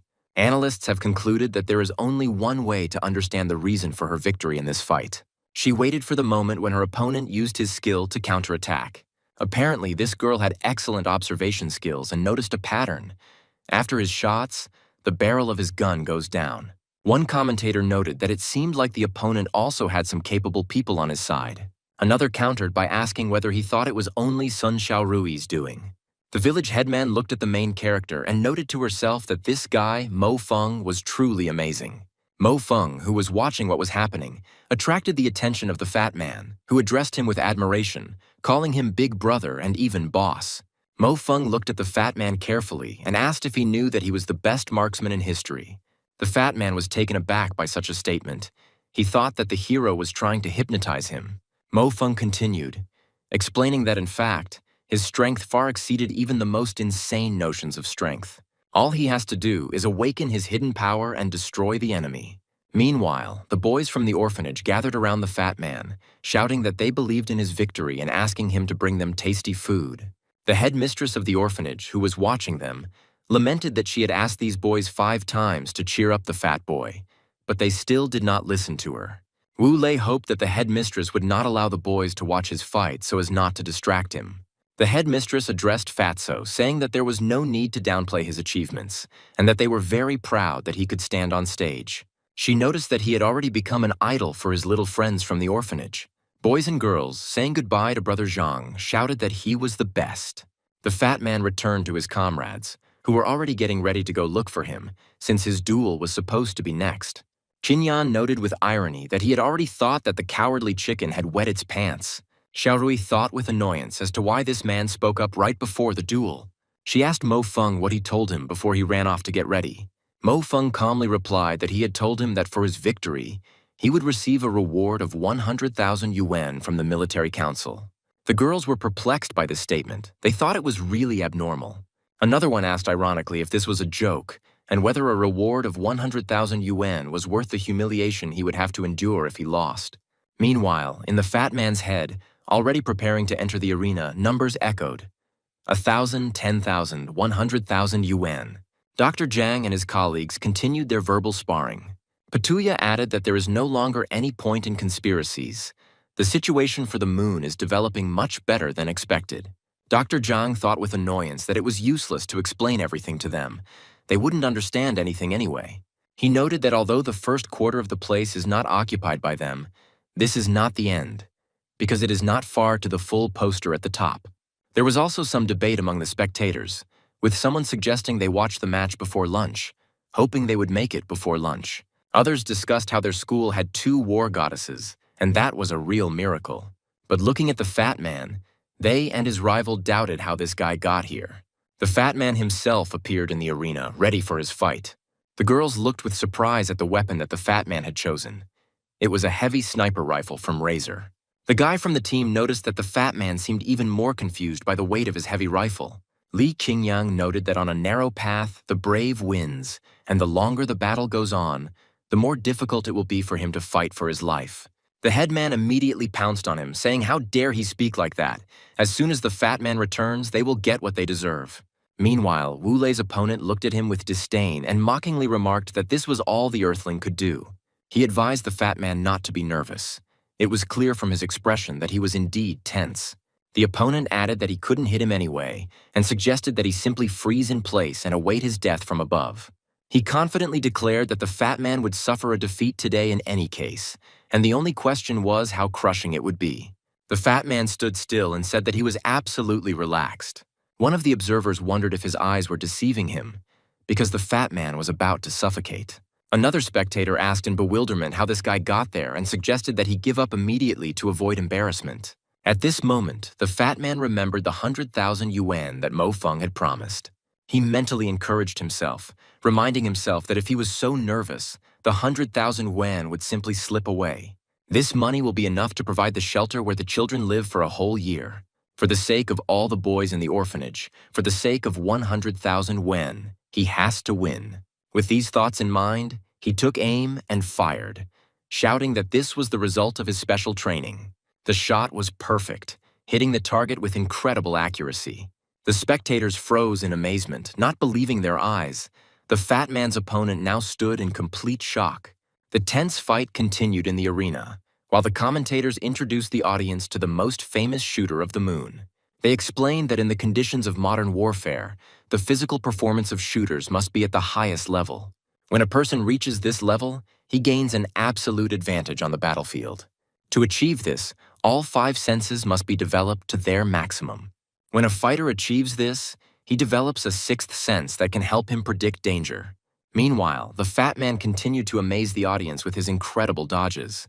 Someone shouted to let them tear the enemy apart, promising that after his victory, all that would remain was to tuck their tail between their legs and run away like a coward. Wu Lei asked in confusion, "What kind of skill is this? Perfect evasion. He must die for their 100,000 yuan."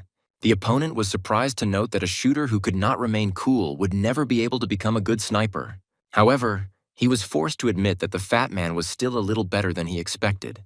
He noted with irony that it turns out that there really are people who are not afraid of losing face before the eyes of all humanity. He also said that this was the first time he had encountered such an individual. The observer felt the difference between him and his opponents becoming more and more noticeable. Another bitterly understood that it was time for this farce to end. The opponent's voice mockingly ordered him to run without stopping and warned him that it was not worth stirring up the anthill. The same voice advised him not to think too much, otherwise he would quickly lose his life. The Fat Man tried to resist, but the present was becoming more and more realistic and frightening. The same voice, full of sadistic pleasure, commented on what was happening, noting that he shouldn't have turned his head like that. After all, he had no intention of shooting at the eyes. The guy raised his head and, not knowing what to do, simply looked at his opponent. It was then that he received the decisive blow to the head, which actually narrowly missed his eye. Wu Lei clutched his bloody head, his mind clouded, but he tried to stay on his feet. The enemy called for an end to delaying the inevitable, already anticipating victory and smiling to himself.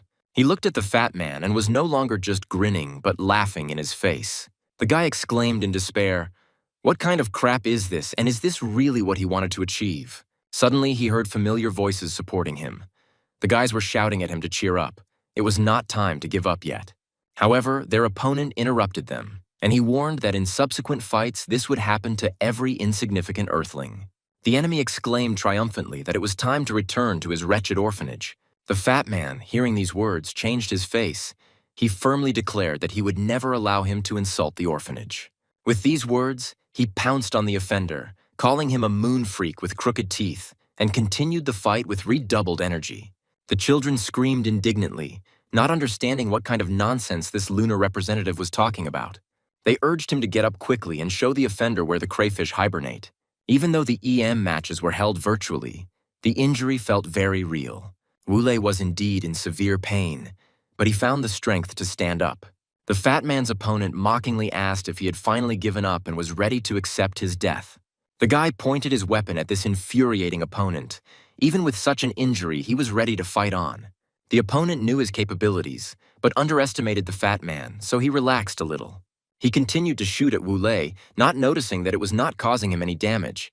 The children cried, covered their eyes with their hands, unable to watch their brother suffer. They anxiously asked the headmistress if everything was okay with Brother Zhang. The enemy himself exclaimed in despair that he could not hit with a single shot, and did not understand what was happening. He couldn't understand how the guy could dodge his attacks with such speed. He noted with surprise that this simply could not be. A team member suggested that the guy might have awakened his dormant powers in a similar situation. Another voice asked doubtfully, "Did this son of a bitch really have such an ace up his sleeve?" Mo Feng, who was watching this, was relieved to see that Zhang Wu Lei had finally awakened. In the past, it took place in 2 stages. He was able to awaken the first half of his hidden powers while fighting an alien scourge. He experienced his second awakening when he learned of Sun Xiaorui's death. This guy's gift could be called heavenly, and the chance of meeting a person with such abilities is about 1 in a million. Only such a battle could awaken the dragon sleeping within him. The fat man, feeling a surge of new strength, realized that he could now easily cross the enemy's suppressive fire. Mo Feng saw Zhang Wu Lei awaken with his own eyes for the first time in his 2 lives, and couldn't help but be amazed. Fatso's opponent, completely out of his mind, shouted that he hadn't come here to play games with such a sucker. He demanded that he stop pretending to be tough, but he himself was already on the verge of failure. The fat man, driven by new strength, continued to strike, and soon the fierce battle ended in favor of the team. The system finally confirmed the death of the moon representative, and the host solemnly announced the winner. Fatty Zhang Wu Lei had just achieved his victory and was now finding it hard to believe what was happening. He joyfully exclaimed that he had indeed won and that 100,000 yuan now belonged to him. This money seemed to him something incredible, almost a spell. The host confirmed that the Ministry of Defense would award the winners of the first round 100,000 yuan. The fat man's friends happily congratulated him. Someone shouted that he was amazing. The fat man himself, despite his joy, felt severe pain, because in this combat simulator, pain transmission was set to 100%. At this time, his opponent felt as if his body was about to fall apart due to this simulation. Wu Lei worriedly asked Mo Feng if he would be able to get his 100,000 coins, and if the prize would be taken away later if he lost.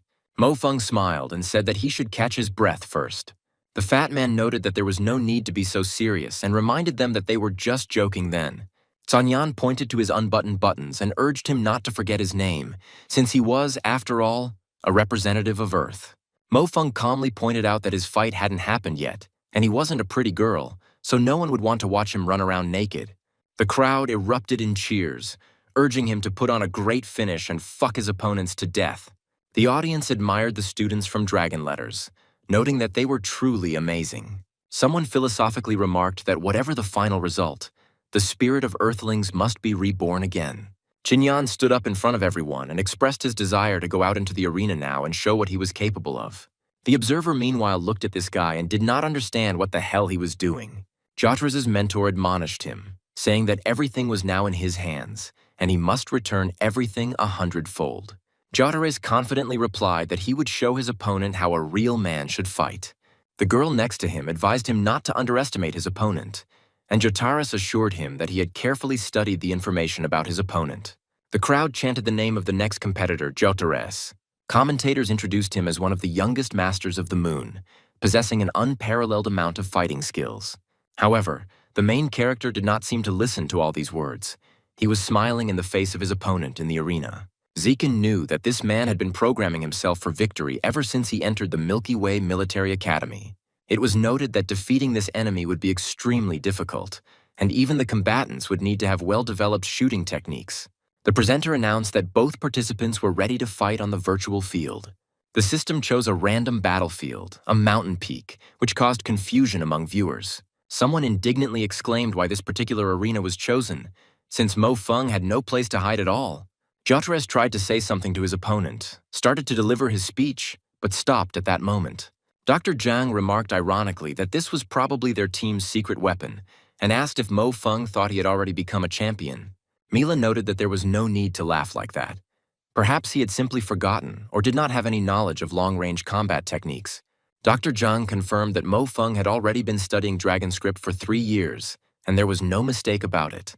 One of the organizers clarified that they were not mistaken, and this is indeed the stance for the fight between Mo Feng and Jotares.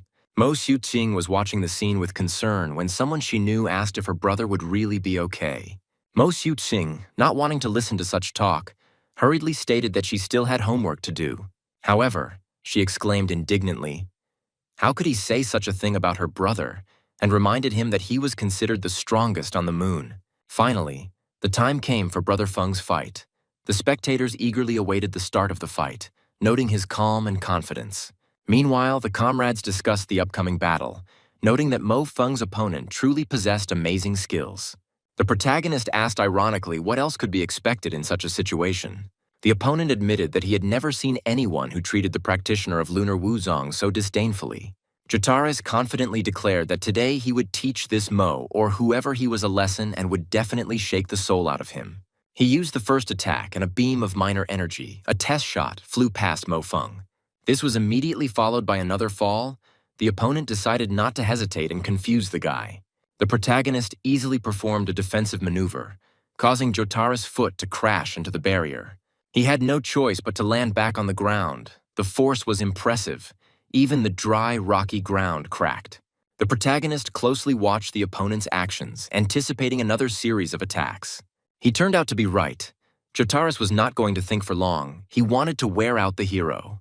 But Feng also used his power, and everything around instantly turned into a bright red light. The opponent involuntarily covered his eyes with his hand, became disoriented for a moment, but continued to stand in his stance. The guy who was watching what was happening suddenly changed his mind and admitted with admiration that he was taking his words back.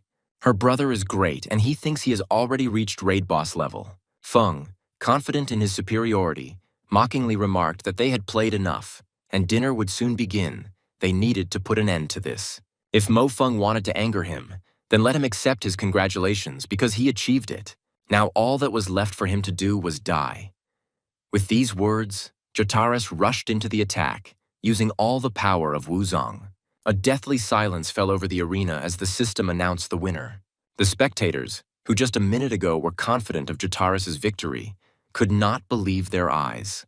Mila was already preparing to congratulate Jotares, but suddenly she hesitated, realizing that something incredible had happened. The host exclaimed in confusion that she seemed to have forgotten her head at home today. The winner, Mo Feng. She asked to greet the winner, but her words were drowned out by a wave of indignation and distrust. The doctor asked in bewilderment whether Mo Feng had actually managed to defeat Jotares. He exclaimed in rage that Jotares had dominated the entire fight, and how could he possibly lose? There were demands for a repeat of the final scene and accusations of a mistake by the judges. Due to all this shouting and arguing, the main screen again showed the recent battle. It was visible how the enemy rose above the main character, transferring all his strength to his leg. However, it was all in vain. The blow missed Mo Feng, leaving only a light scratch on him. Instead, the hero immediately struck back, and it hit the target right on target. The opponent's eyes met at the same level, and the protagonist could easily read fear and incomprehension in Jotares' eyes. Without daring to hesitate any longer, the decisive blow to the opponent appeared on the screen, which made him lose. Despite the outrage of Lunar fans, the system confirmed the death of the Lunar representative. The victory of Mo Feng from the Dragon Script School was also confirmed. The stands exploded with the jubilant cries of earthly spectators chanting the name of the new hero. Someone noticed that Mo Feng had just defeated a fighter who was a high-level wielder of Wu Zun. Dr. Zhang noted that it was no wonder that information about Feng was limited. It turns out that he really was their secret weapon. Another suggested that if it were just a defeat, there would be no problem. But such a universal failure. His single blow made many feel that it was not just one warrior who had come against Jotares, but a vast army of thousands of fighters. One of the Lunar representatives said that they seemed to be really well prepared for this year's competition. Dr. Zhang replied, Stop joking, luck is luck, but he reminded them that they only managed to get 10 places out of 64. Now all he can do is pray that his compatriots can learn from their battles and hope that it will help in the future. The lunar representative replied that he was glad that the doctor himself understood this, and added that being in the top 60 actually didn't mean much. Meanwhile, everyone was discussing Mo Feng's victory, and the guy noticed that everyone online was only talking about his brother's praise. The spectators joyfully shouted out the new titles: the 4 Masters of the Dragon Script, the 4 Dragons who would rule everywhere. The atmosphere was festive. The earthly spectators were jubilant, celebrating the unexpected victory of their hero. Marco Polo looked at his friend with admiration and exclaimed why this blow looked so beautiful. He added jokingly that if he were a woman, she would have married him already. Mo Feng looked at the guy with fear, not understanding what he was saying. Then he replied with a grin that if he were a girl, he would have beaten him to death. He called for an end to all this nonsense and for them to instead tell us whether there is any progress on their case. Marco, who had been busy with his research all this time, proudly declared that he, Marco, could not have wasted this time in vain. Marco asked Mo Feng another question, whether he knew how many ships had been sent to explore space in the last 10 years. Mo Feng was surprised that there were really that many of them. Marco replied that there were even more than one could imagine. We were talking about tens of thousands of ships. Some returned back, but how many of them were missing? Some ships did indeed make a name for themselves to gain recognition. But even with these ships, there is some problem. The profit they generate is not at all proportional to the budget spent on them. Mo Feng thought about what he heard. He understood that this time he had no right to drop out of the race. Marco was sure that this was all connected to something they didn't even know about yet. 9 times out of 10, these ships hit something, but they didn't want everyone to know about it. The protagonist didn't know what awaited him when he joined this foursome, but if he failed, the fate of humanity would continue.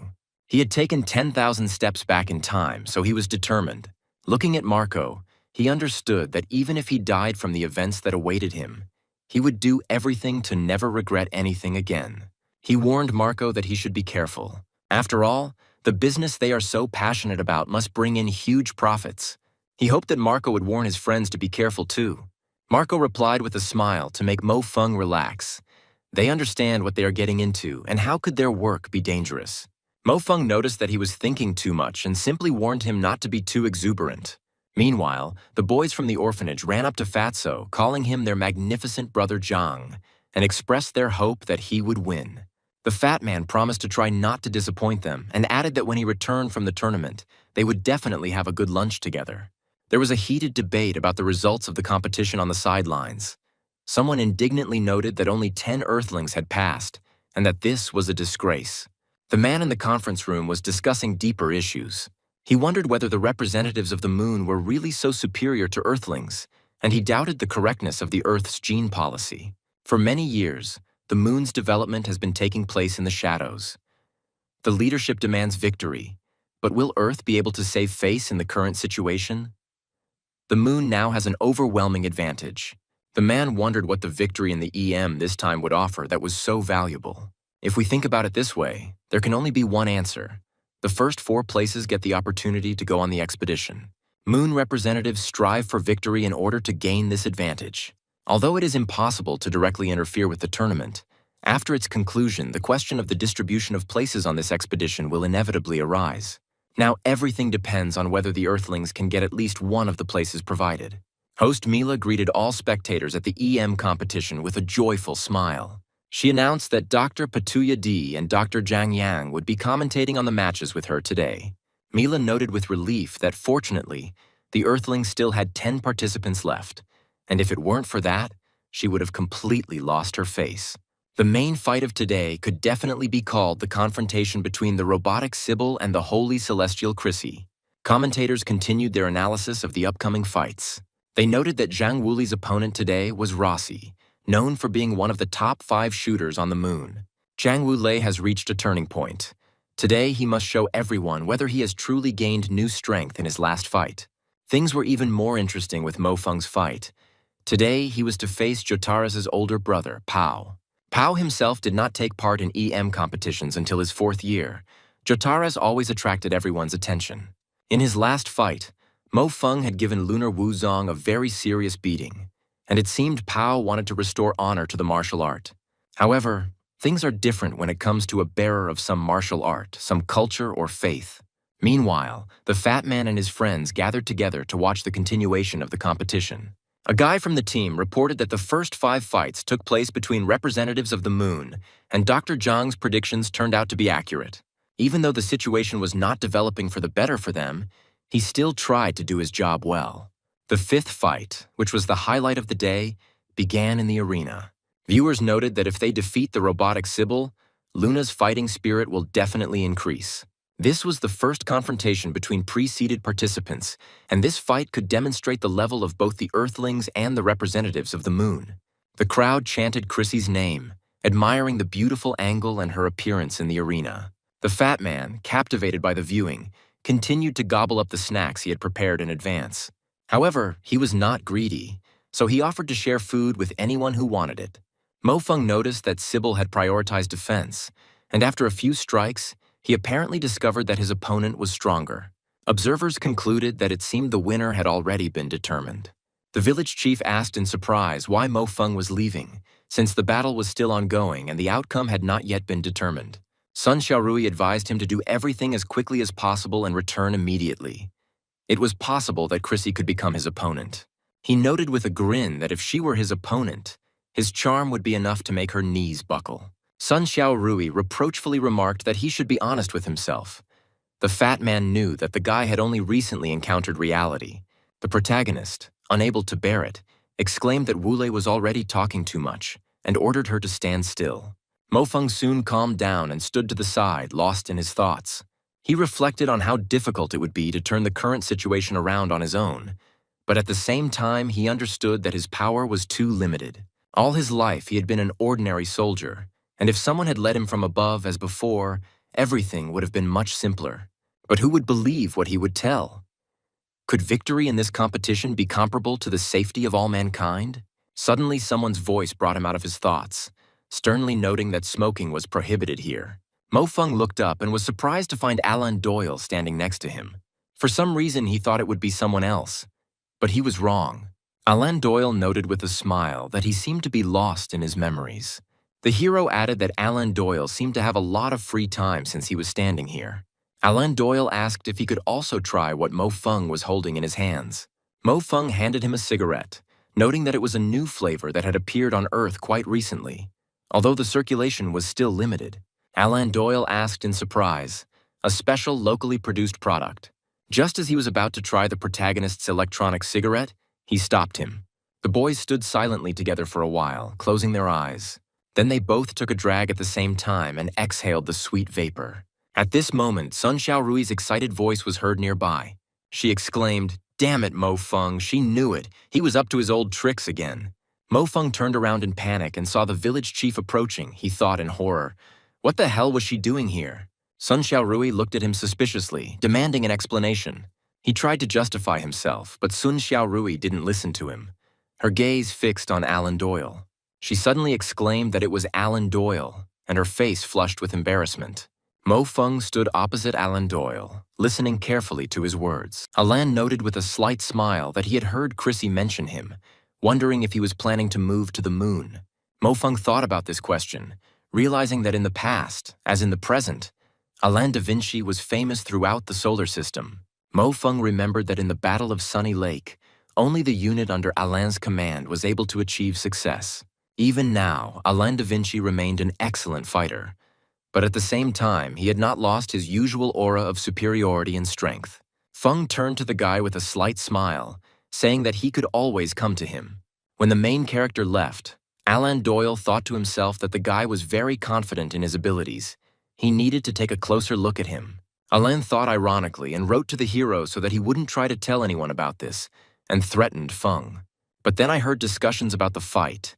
The guys from the team said that it was a shame that they were unable to turn the outcome of this fight in their favor. One observer noted that Chrissy was not the strongest of the top 4.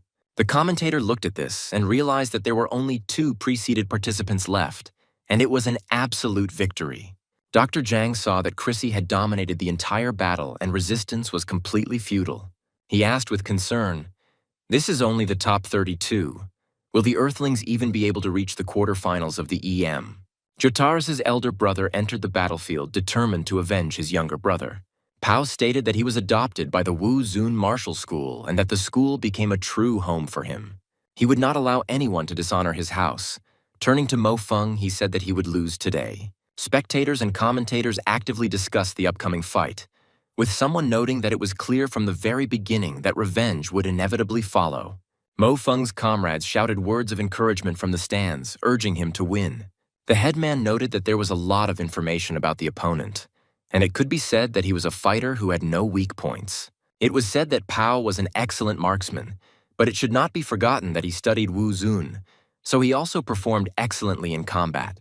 In addition, it was discovered that he could use almost any type of weapon. Such super adaptability would be useful to any warrior. In the army, they are made into super soldiers. Sun Xiaorui turned to Mo Feng with concern, asking if he should stop laughing and why he couldn't be serious at least sometimes. Mo Feng replied ironically, "Did she really want him to be like Alan Doyle?" Everyone was surprised at what relation he had to this matter at all. The headman advised not to pay attention to this freak. He was just spouting nonsense with his dog-like mouth. She also added that Mo Feng was obliged to win. She said, looking at the battlefield, that in any case it had nothing to do with it. The main character himself understood that if he lost, he would disgrace the glory of the Four Dragons.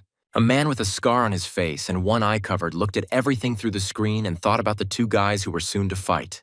They had already come to the center, putting their hand to their temples as a sign that they were both ready. The EM Battlefield Simulator launched, and the system selected the battlefield, the depths of the forest thicket. Commentators noted that Pao's choice of Eagle light-cleaned rifle was well suited to the fighting in this location. But this is only firstly as a mature warrior and soldier, Pao is able to remain cool in almost any situation. Dr. Zhao agreed that what distinguishes a cadet from a soldier is the ability to always remain cool. The spectators eagerly awaited the start of the fight, wondering what Mo Feng would come up with to deal with Pao. Suddenly, cries of surprise rang out as everyone saw that Mo Feng had once again decided to fight empty-handed. The headman exclaimed indignantly, "What the hell is going on?" Sun Xiaorui whispered in anger that this son of a bitch should only be seen by her after the fight. The fat man supported her, noting that he completely agreed that Mo Feng should be put in his place, otherwise he would completely get out of control. The guy turned to Mo Xiaoxing, noting that he was ready to bet his head. He was almost 100% sure that her brother was finished. The protagonist's sister cut him off abruptly, telling him to shut up and adding that if her brother lost, he would be in trouble. Meanwhile, Mo Feng was analyzing the situation on the battlefield. He noted that the opponent's position is not that difficult to guess. This is a typical problem of symmetrical arenas. The general direction of his movement is not at all difficult to predict, but at the current stage of the competition, he has not yet been able to act too aggressively. If they do not engage in combat within 5 minutes, their locations will be displayed on the map. Suddenly, the audience was surprised to see Mo Feng begin to actively approach Pao. Alan Doyle remembered that Chrissy had already warned him that this man was very strong and that he needed to be given more careful attention. If he treats his opponent so carelessly, it already says a lot about him. However, he didn't expect that Mo Feng's self-confidence would be beyond human imagination. Pao, seeing that his opponent was simply strolling on the battlefield, decided to shoot him. However, the main character, walking just as casually, deftly dodged his attacks. The shot missed its target. Pao exclaimed in annoyance that Mo Feng dodged it and promised that he would then let him try this. He increased his pressure, trying to reach the elusive enemy. Mo Feng continued to dodge the attacks, moving with astonishing ease and grace. He seemed to be dancing among the flying bullets, stopping and deciding to anticipate the enemy's next moves. Pao decided to speed up to increase his strength, and with a ferocious look, he ran towards the protagonist. The spectators stood frozen in amazement as they watched this incredible fight. The guys had almost switched to hand-to-hand combat, although Pao had a bladed weapon in his hands. Despite the unequal fight, since the protagonist was empty-handed, the opponent had no intention of following his example. He tried to attack Mo Feng, but he deftly parried all of his attacks. The opponent still did not give up. With each swing, he wanted to apply more and more force into the blow. Each attack was accompanied by a sharp sound of cutting air, and a colored trace remained for a couple of seconds. You could see Pao tense up as he thought about how to catch the hero off guard. He suddenly stopped and hit the ground with all his might, sending beams of blue energy pouring out in all directions. Mo Feng whispered in horror that this was 7.5 deaths. Others couldn't believe their eyes as they saw Mo Feng, unarmed, facing off against one of the moon's best fighters. The tension grew with every second. Everyone was waiting for the outcome of this incredible confrontation. Pao threw the knife straight at Mo Feng. It flew like a shuriken. It left a wide, bright line behind it. The protagonist tensed up. In those couple of seconds, he was trying to anticipate where the knife would go. The whole body was tense. The hero himself was also a little scared. The spectators in the stands froze in amazement and opened their mouths. The arena was filled with tense anticipation as Pao stood over Feng. He calmly suggested that he get up and stop pretending. The protagonist stood up, looking at his opponent with hatred and respect at the same time. He warned Pao not to press him and pointed to the weapon he now held in his hands. Now he too had something to respond with. Spectators and commentators were shocked by what they saw, and some noted with admiration the ease with which Mo Feng controlled his body. To catch a knife flying at you with your teeth, courage alone is not enough. You need incredible reflexes and skill. Even at times like these, Mo Feng still continued to have fun and wondered what could possibly make him act seriously. Those who have already been on the battlefield are the same. When you have already put your life on the line once, defeat and victory can mean something completely different. This is exactly what he had been missing for so long, Mo Feng realized. Suddenly, Pao felt that Mo Feng had changed. He realized with horror that this guy was now a completely different person. To be more precise, he now looked like a monster that had emerged from the darkness and blood. Pao suddenly realized that this stance was really meant for the 7 deadly steps, and the blood ran cold in his veins. Pao, who had been through more than one battle, immediately tried to seize the initiative, unleashing a barrage of attacks on the enemy. Pao couldn't understand how Mo Feng managed to predict his every move. Pao felt a chill run down his spine. He suddenly realized that in front of him was not just a military school student, but a real warrior. The opponent tried to pull himself together and continue the attack, but Mo Feng had already launched a counterattack. Moving with unnatural fluidity, he struck with such speed and precision that Pao could barely block them. The most surprising thing was that Mo Feng began to use the same techniques as Pao, as if copying them on the fly. Pao exclaimed in despair. Why even copy a skill that he himself had just used? He couldn't understand how Mo Feng managed to so accurately reproduce his movements and build his attack based on his own technique. Pao, realizing that he was losing in technique, tried to switch to close combat, relying on his physical strength. But Mo Feng met him with even more aggression. He used the same stance as Pao, the same movements. Someone from the audience exclaimed in surprise, wondering if his eyes were deceiving him, and it really was a branch. Chrissy Da Vinci, who was watching the fight, calmly noted that everything was just as she said. This Mo Feng was not as simple as he might seem. One of the commentators stated in shock that student Mo Feng killed Pao with a tree branch. After Mo Feng's victory, his friends and comrades surrounded him with congratulations. One of the other team remarked with disdain, unable to believe that the 2 warriors who studied Wu Zun were such trash in comparison. A voice nearby urged people not to pay attention to these words. Sun Xiaorui looked at the protagonist with surprise and admiration. She demanded that he confess when he became so cool and what he did to achieve such results. She pressed hard on his head, and Mo Feng jokingly remarked that even though he had a great view of her chest from here, it was still a bit heavy for him. The whole team approached Mo Feng and congratulated him on his victory in this match. Chu Zichen wondered if this was the guy who had recently confessed his love to her. Then she extended her hand to him and personally congratulated him on his phenomenal victory. He remarked with a sly smile that the congratulations should look more sincere. The girl, in the arms of the guy, thought that it seemed that Brother Feng's skills in picking up girls were as good as his abilities.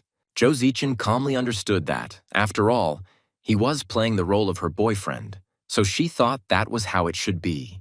Mo Feng looked her straight in the eyes and thanked her for her congratulations. Taking advantage of the moment, he invited Wu Li to hug, saying that he noticed and that he wanted one too.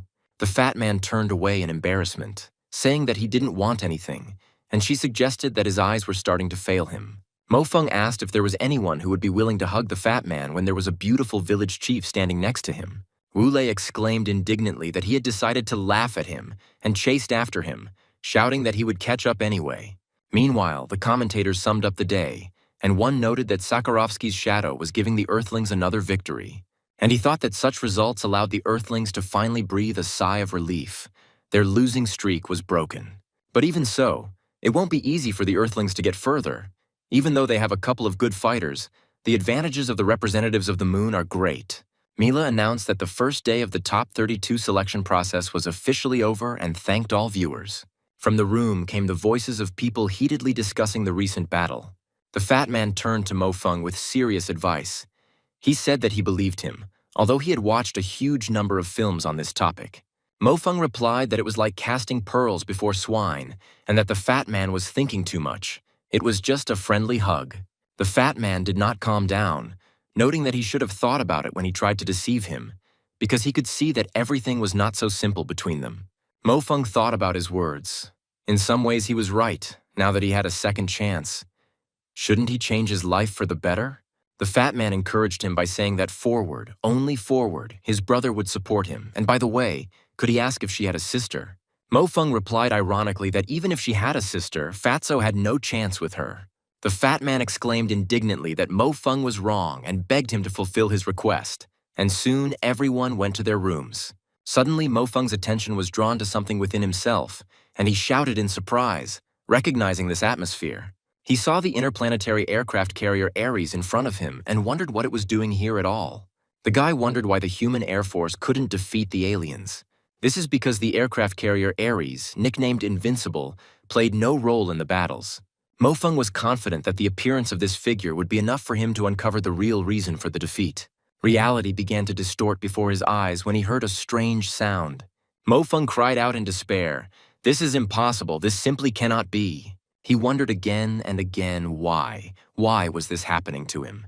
Coming out to the bathroom after another nightmare, he tried to bring himself to his senses.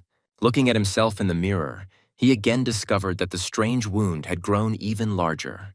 Blood suddenly started flowing from his right eye, which greatly frightened the main character. Wooly woke up from the screams and knocks in the next room and saw light falling on the wall. A thought flashed through Feng's mind. Was he going crazy, or was this world going crazy? It seemed to him that everything that was happening around him was only his imagination, a product of his madness. What other aliens? What other Mars? It's all just an illusion, he kept telling himself. The fat man, noticing his friend's strange state, called out to him with concern, asking what had happened to him. Mo Feng, unable to distinguish reality from hallucinations, asked the fat man if he had gone crazy. Woolley carried his friend on his back, still not understanding what had happened to the boy. The fat man noticed how Mo Feng had hit the public property and remarked ironically that he might have to sell himself into slavery. He sympathetically asked what had happened to him and suggested that Mo Feng was probably intentionally hurting himself. The fat man put forward his guess, asking if Mo Feng had confessed to Zhou Zichen again. He reminded her that last time his friend had a hard time coping with her refusal, and this time he had even started doing something new. Mo Feng remained silent. Thoughts about the man he recognized in his dream continued to swirl in his head. He tried to understand what it was, a vision, a warning, or just a figment of his imagination. The fat man, seeing his state, philosophically remarked that if you like something, you should own it. The fat man continued his thoughts out loud, noting that in this aspect. He also added that, unlike him, Mo Feng does not approach matters as responsibly. At this time, Mo Feng was lying on the bed and thinking about the current situation. He cut Wooly off abruptly, asking him to remain silent and let him sort out the situation. The fat man concluded that his guess must have been correct. Brother Feng was too proud because he had performed so well recently. Meanwhile, Mo Feng was analyzing his recent discoveries and noted to himself that he definitely needed to pay attention to this problem. All this frightened the main character, but his thoughts continued to run forward. But if Zhou Zichen really was, he didn't dare finish that thought. He recalled that in her previous life, Zhou Zichen was only a ship commander and did not have such outstanding abilities. Every time his guess was correct, a scar would appear on his body, as if some force were marking his insights. It might have been due to his time travel or something else, but it couldn't be ignored. But if Zhou Zichen was indeed involved in the conspiracy, then everything became much more complicated and dangerous. The fat man tried to distract his friend from his gloomy thoughts by noting that, in fact, besides love, there are many other wonderful things in this world. For example, fame, dreams, and so on.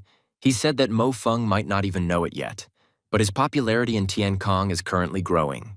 A lot of people write that they have become his fans. They say that he is the hope of the earth, a super dark horse. Remembering the upcoming match, he looked at his friend with hope and said that if it is impossible to avoid fate, one must face it. Mo Feng asked him about his readiness for today's match. Soon, the guy was again immersed in his thoughts and could not get distracted.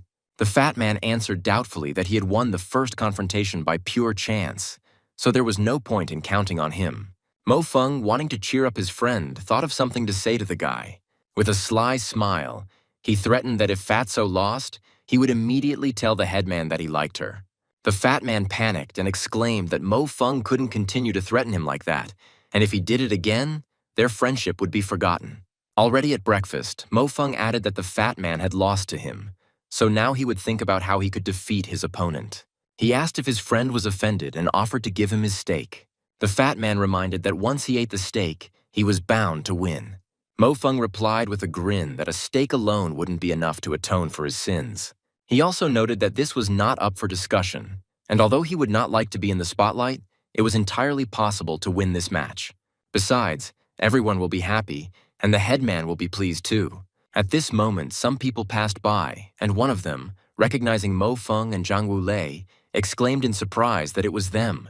Mo Feng and the fat man turned towards the voice. The fat man, turning to Mo Feng, remarked that it was possible to make acquaintances with fans. Meanwhile, the host announced the start of the first match of the day, which would feature Zhou Zichen against Seimu. Mo Feng looked at Zhou Zichen carefully and wondered if she could be a traitor. The girl turned to the guy, asking why he was looking at her like that, and if there was something on her face. The hero simply asked if she had studied her opponent today. Zhou Zichen replied that in ranged combat, her opponent was about her equal. Mo Feng, who had been listening to her attentively, noticed that she was nevertheless quite simple. Whenever she made a real move, her right eyebrow would rise. He advised Zhou Zichen not to keep her distance, but to think of a way to engage in close combat. The host said with excitement that Zhou Zichen represented the impressive Dragon Script School.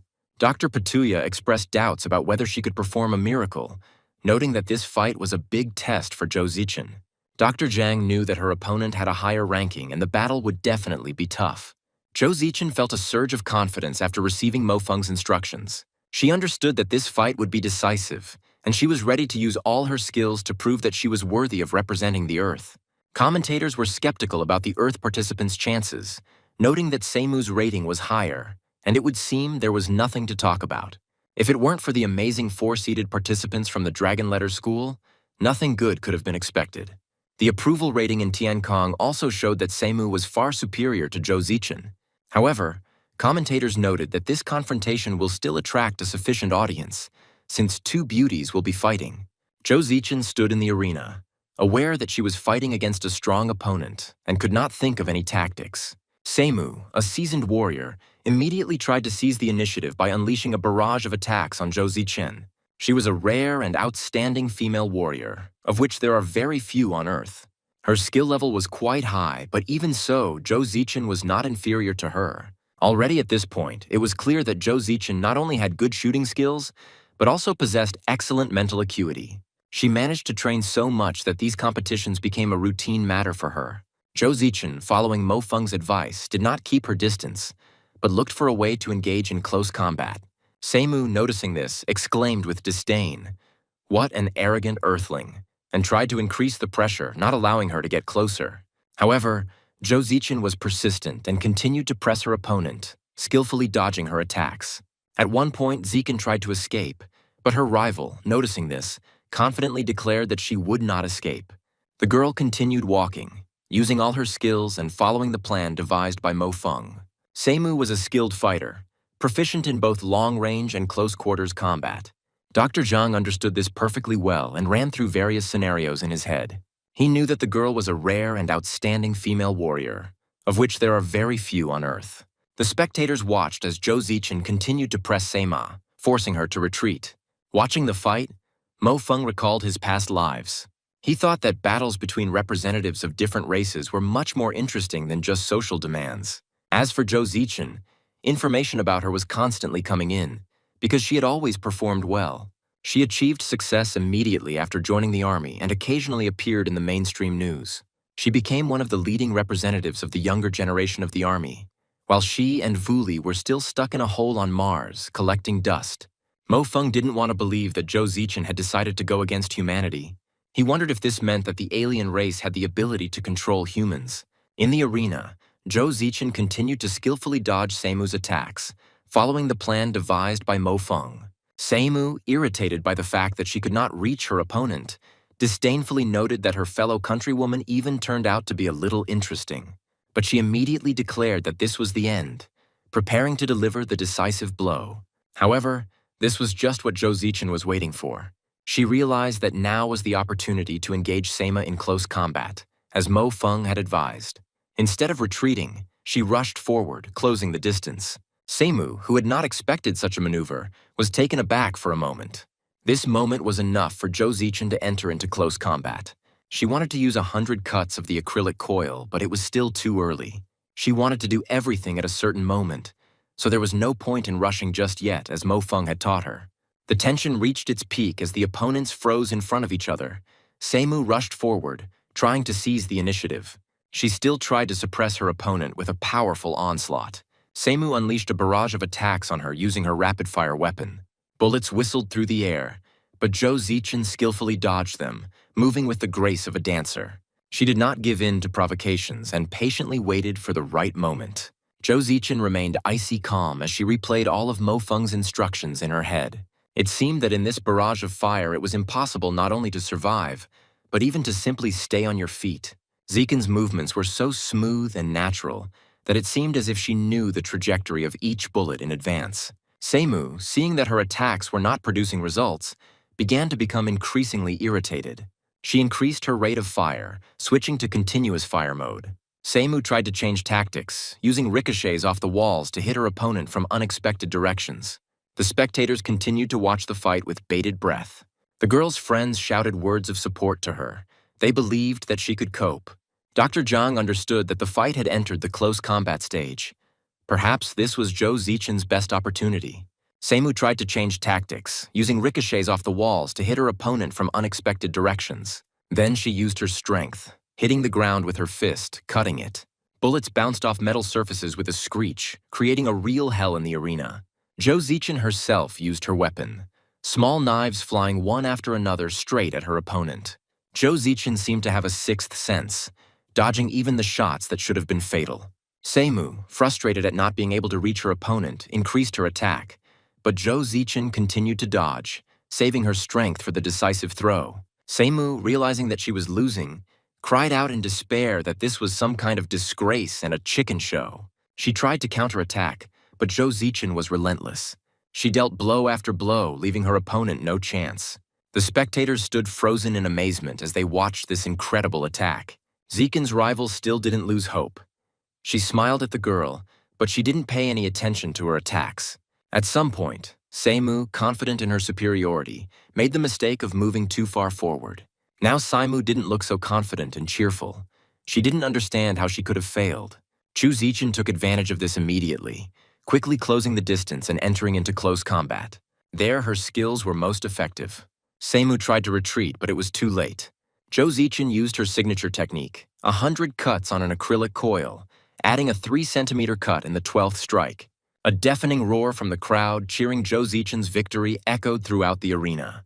Most of the earthly fans rejoiced, chanting the name of the new heroine and congratulating her on her well-deserved victory. Dr. Zhang jumped up with joy, saying that these guys and their team as a whole were absolutely amazing. Zhou Zichen stood in the arena, breathing heavily after the intense fight, but with a feeling of deep satisfaction. She mentally thanked Mo Feng, realizing that without his guidance, she would not have been able to achieve this victory. Everything he said actually worked, and her tactics were successful. Mo Feng, who was watching the fight from the stands, looked at Zhou Zichen with a smile. After Zhou Zichen's victory, the stands erupted in jubilant cheers. The spectators chanted, calling her the goddess of the dragon letters, and congratulated her on her magnificent victory. Some of the fans shouted contemptuously at the lunar aristocrats. There was one among the spectators who admitted that Mo Feng and Zhou Zichen had now managed to perform a miracle by getting into the top 32 tournaments. One of the employees reported to the president. On the lunar side, despondency reigned. Landers watched Seimu's defeat with annoyance, unable to contain his disappointment.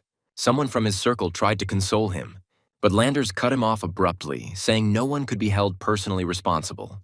Seimu bitterly admitted that this defeat should not have happened. But she couldn't help but admit that Zhou Zichen had fought much better this time. The boys hugged each other, also comforting the girl, who could not forgive herself for the defeat. One of the guys from the other team philosophically noted that the representatives of the moon cannot win all the time. Fatso and the other DragonScript students happily congratulated Zhou Zichen. Meanwhile, Mo Feng was already heading towards the exit, lost in his thoughts. Zhou Zichen, noticing this, rushed after him, shouting his name and asking him to wait. Mo Feng stopped and turned around. Zhou Zichen ran up to him out of breath and sincerely thanked him.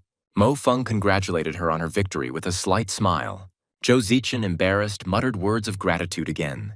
The hero said that he had some other things to do and that they would see each other soon, after which he turned around and left. Zhou Zichen stood there, perplexed, looking after him.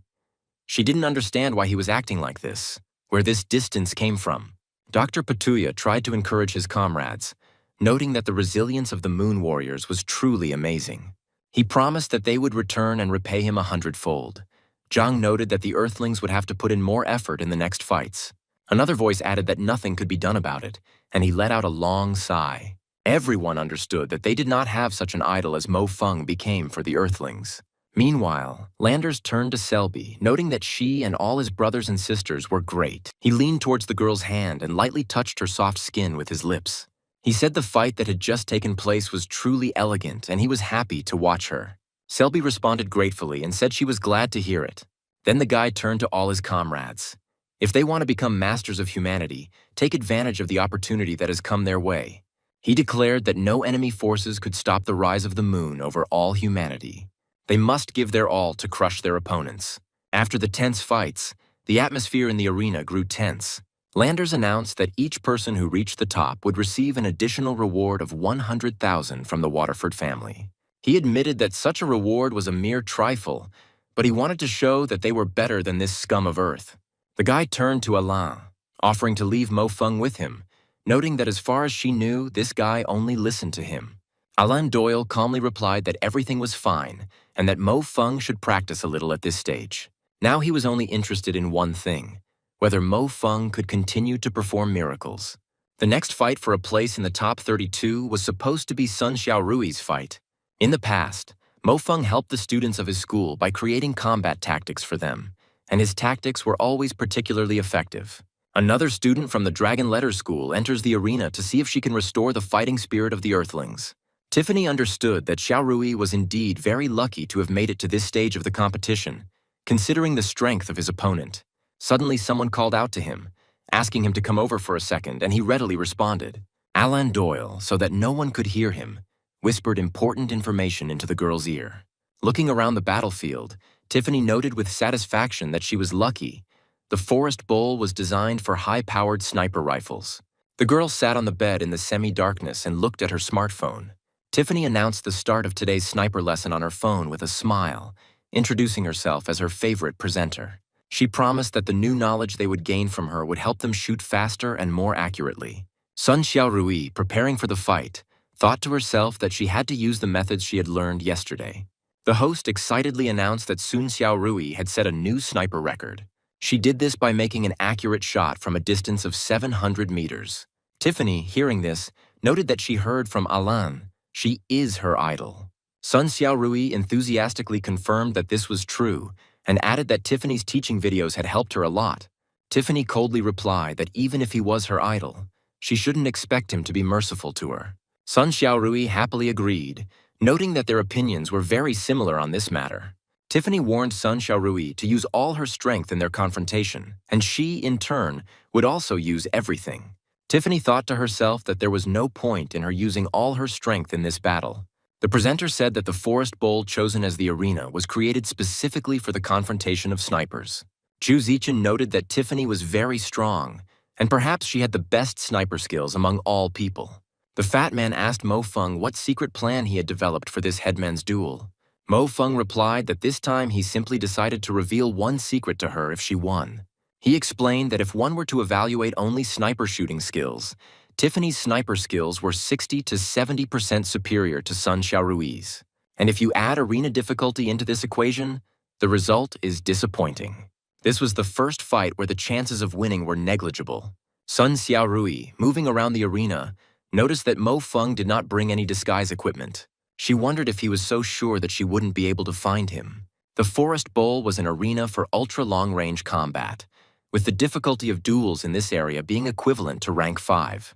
Realizing the full potential of such a forested area was incredibly difficult. Dr. Petulia noted that both participants used the best sniper rifles, the Black Riva 5th generation and the Speed of Light B600. Mila said they were watching a confrontation between two snipers, who could give a rough estimate of the distance. Now Dr. Zhang felt like he was on the edge of a knife, a kind of psychological confrontation. After all, the outcome of the fight in this case will be decided when one of the participants detects the other. Suddenly, commentators were surprised to see that Tiffany had disappeared. They wondered where he was, since he had just been here, and it turned out that Tiffany had used perfect mimicry, blending into the environment. Observers began to worry about Sun Xiaorui, realizing that mimicry does not make a person 100% invisible. There was a tense anticipation in the arena, and the commentators watched the proceedings with apprehension. The censors didn't react to Tiffany's presence, but he couldn't have fallen into the ground, and this was puzzling. Mo Feng, watching what was happening, recalled the past. He knew that this freak Tiffany was a fairly famous sniper on the battlefield of Mars. He even had enough qualifications to transfer to a special team, but he refused this offer, remaining an ordinary soldier.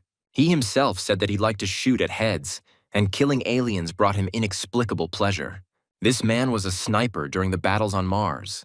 His abilities of mimicry would be almost useless for an ordinary soldier. It wasn't hard to conclude that aliens who relied on sight met their end when confronted with him. Suddenly, Fatso screamed in panic at the headmistress, ordering her to turn around and warning her that Tiffany was right behind her. He demanded that she hurry up, but Tiffany calmly noted that the fat man was only straining his throat in vain, and it was useless. Sun Xiaorui felt something strange, some inexplicable presence behind her. She froze, unable to move, realizing that something terrible had happened. Her instincts screamed about danger, but her body did not obey. Tiffany stood right behind her, and Sun Xiaorui could feel her breath on her neck. The arena was filled with tense anticipation, and the commentators noticed that Sun Xiaorui was in a state of great confusion. Her psychological state left much to be desired. One of the lunar commentators addressed Dr. Zhang with irony, noting that the training of Earth's fighters is at a very low level. Dr. Petulia mentally urged Sun Xiaorui to calm down. There was no point in continuing the fight if he couldn't pull himself together. The situation on the battlefield was not in her favor, and victory was almost in Tiffany's pocket. Meanwhile, the Moon Fighters discussed the genetic aspects of soldier training. They noted that after people learned to influence genes for their own development, this method became widespread among soldiers. A good soldier could think about methods of influencing his genes, making adjustments to their structure that were necessary at a given moment in time. Sun Xiaorui, however, never showed any signs that her genes were close to awakening. The question arose whether anything would change under such high pressure. The protagonist noticed that Sun Xiaorui's body temperature was rising, and the equipment in the EM cabin was recording unusual readings. The girl exclaimed in surprise that she was feeling stuffy and did not understand what was happening. Dr. Zhang jumped up and began to closely monitor the girl's indicators. Mila and Dr. Petulia wondered ominously if she was really that nervous. The main character, Veste, and his friend were looking at the arena. Wooly called the headman. He wanted to help her somehow. The girl seemed to hear her comrades, but did not understand what she could do now. Tiffany noted with a smug smile that even she herself hadn't expected that her abilities could frighten someone so much. She prepared to deliver the decisive blow, saying that this was greetings from Alain. At this moment, Sun Xiaorui, who was on the verge of defeat, suddenly felt something unusual.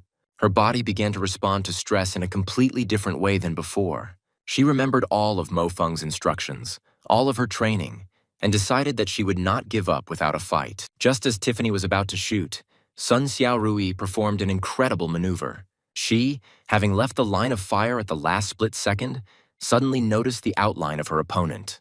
In a few milliseconds, she realized that she had found the enemy, took the weapon in her hands, and took aim.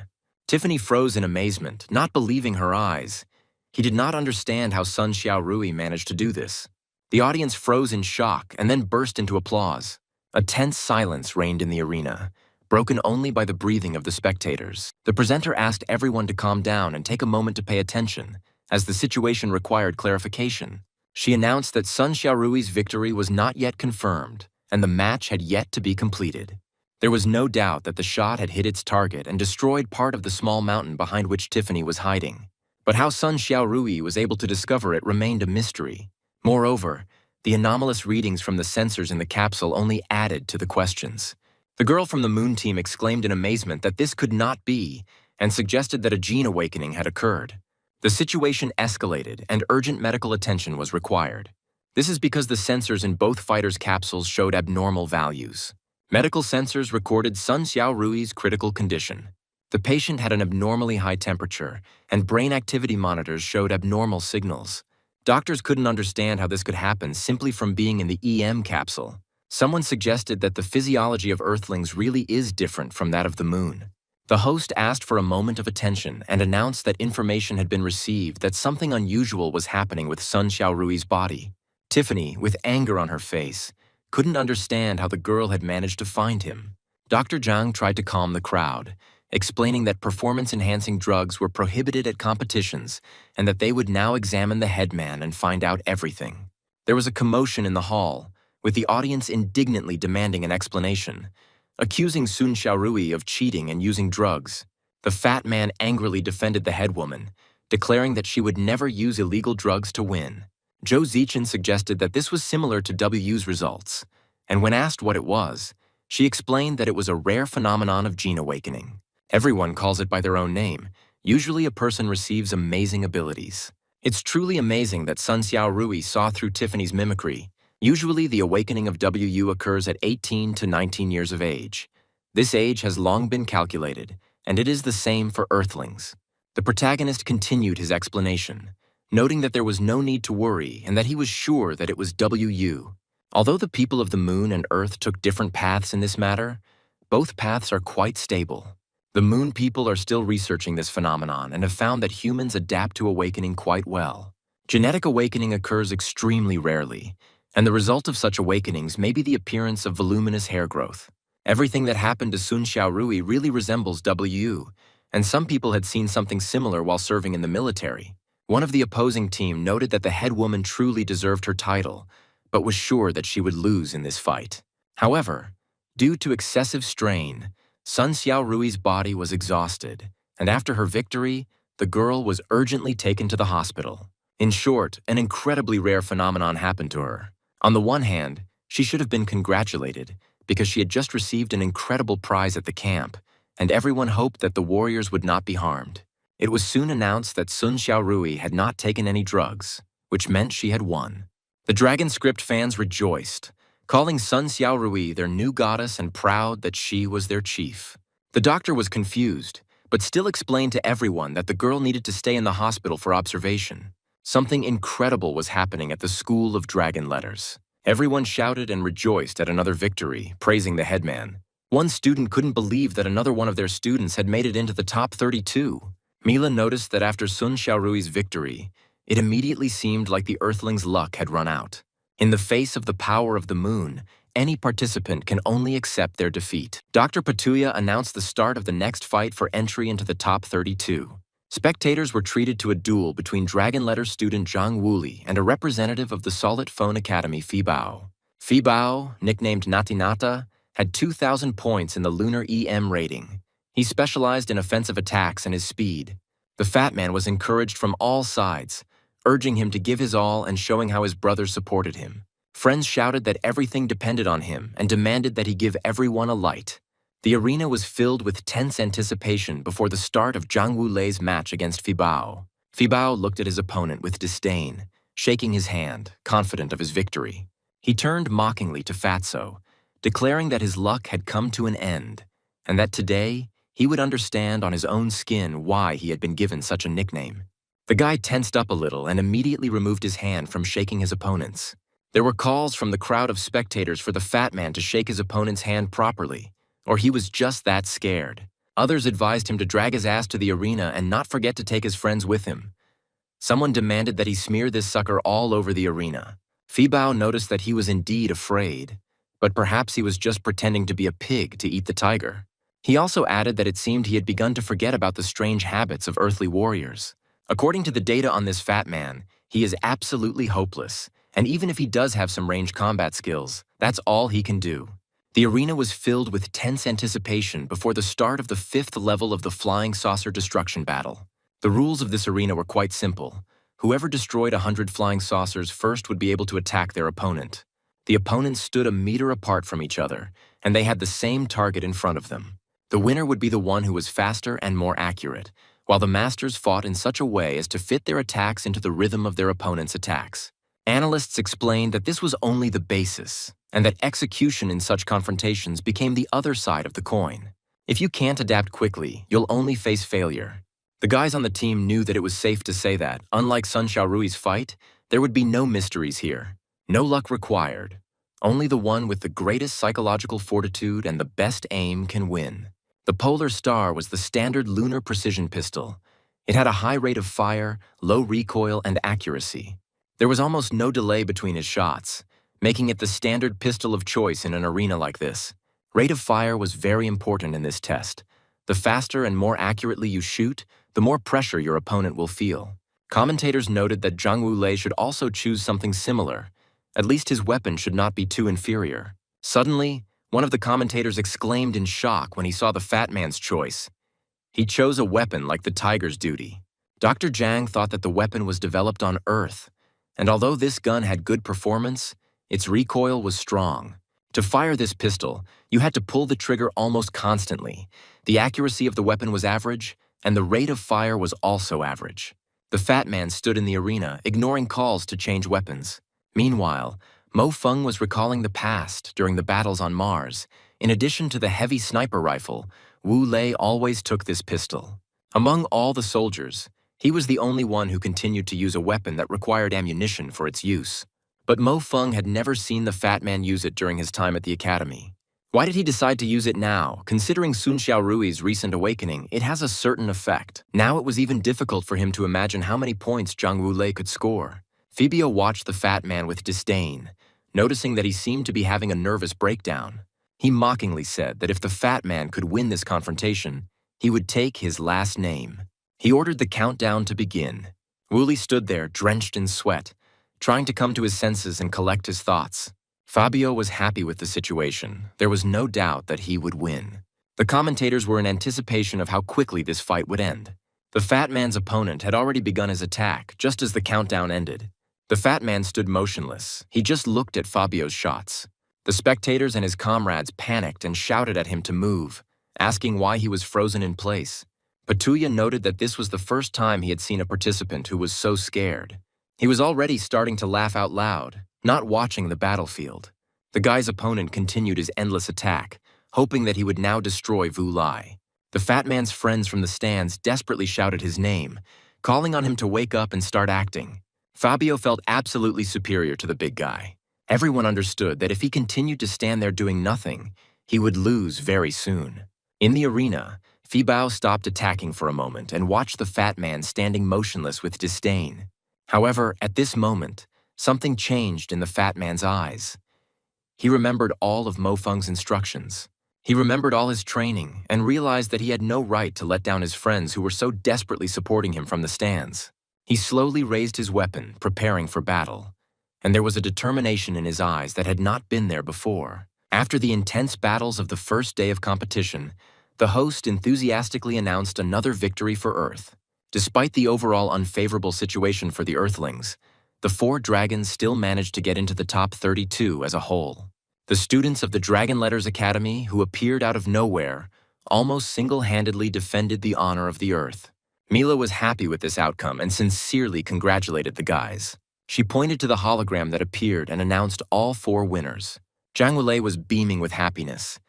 He was absolutely pleased with himself and his team as a whole. General Gu Yu was approached by journalists asking to interview the Dragon Letters students. General Gu Yu was forced to apologize to everyone and explain that the team was not ready to give any interviews at the moment. Their matches turned out to be quite tough, and now they all need rest. He himself noted that Mo Feng was truly amazing. Even he didn't expect that he would be able to create such an incredible miracle. The guy from the team said that the only thing he wanted was a crushing victory, but as many as 6 Earthlings got through. The girl continued, Mo Feng still possesses remarkable strength. It was not worth underestimating him from the very beginning. Her interlocutor chuckled and said that the real battle was just beginning. It was time to show her strength. In the hospital ward, doctors monitored Sun Xiaorui's condition and explained that she was physically and mentally exhausted. WU will definitely cause some changes in the girl's body, but they should not be dangerous to her health. Now she has simply fallen into a very deep sleep, and it will take some time for her to wake up. The fat man and everyone else stood next to the ward, watching the sleeping headman. Mofeng suggested that they go, noting that there were doctors taking care of her here and that she would definitely be fine. Wooly silently wished the headman a speedy recovery and added that he was even able to get into the top 32 thanks to her support. The next day, on the day off from the competition, the general reflected on his soldiers. He assessed the 4 Dragon Letter students, noting that they all had their own distinct set of tactics and flaws. When you're playing as a dark horse, your morale is sky high, but it also has its downsides because it's easier to take down a dark horse. Their situation was still not encouraging. The next day, Mo Feng still cherished the hope that he could take Zhang Wulei for special training, but he was still unable to wake him up. The fat man did nothing but eat and sleep, and Mo Feng thought that this was his peculiar reaction to WU to recover. He sighed, noticing that the fat man was no different from that fat man on Mars, and that such a life was probably a blessing for his body. At that moment, he received a notification on his watch that something terrible had happened and that help was needed. The guy went there in bewilderment, asking why he had called him to such a deserted place. Mo Feng quickly approached Marco, noticing his agitated state. Marco urged him to go faster. Mo Feng asked what happened. Marco replied that something was wrong. Several friends he was in constant contact with had stopped communicating. Marco asked if Mo Feng had discovered anything recently. He explained that when they spoke last time, Feng had noticed the frequency of interstellar expeditions, and Marco had decided to focus on that. Some of his friends were also very interested in this. One of them worked for the Walter Corporation.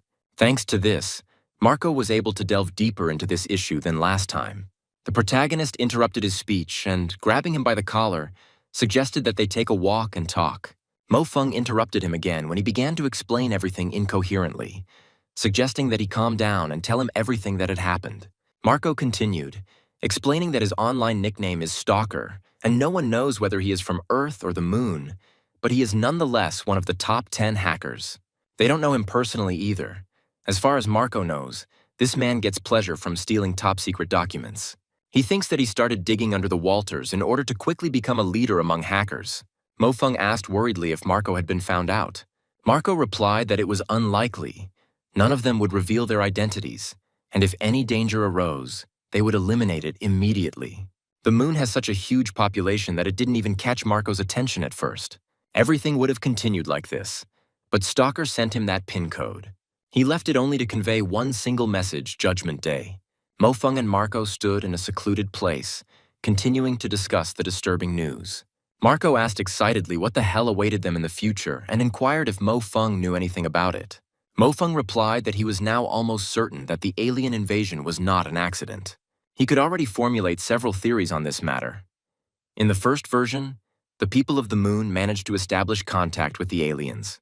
His second theory was that the aliens were actually created by lunar scientists as a biological weapon. If you delve into the details and analyze everything carefully, you can notice human attack tactics during alien attacks. To experience all this, you had to be a soldier on the front lines. Mo Feng continued to think out loud, realizing that when you were standing on the front lines, gathering associations was the last thing you would think about. All these thoughts only create new questions. What if the Moon really does intend to destroy the Earth? But if they want to rule the solar system alone, why don't they just attack Earth directly? If the Moon, with the support of aliens, attacks the Earth, then Earthlings with their current forces will not be able to stop them. He was thinking in the wrong direction, because the Earth and the Moon were attacked simultaneously, which meant that the Moon was also valuable to the attackers. Was the war really necessary just to rule the remnants of humanity? Mo Feng wondered what could possibly drive this elite group to do such crazy things. Countless soldiers gave their lives and how many families were destroyed. Marco exclaimed in despair. What kind of terrible riddle was this? He began to call the protagonist to come out of his thoughts. Mo Feng suggested forgetting about it for now. His head was already splitting. He warned that if they tried to delve any deeper into this matter, then only death would await them and Marco. He suggested that Marco just tie up all the loose ends and enjoy life.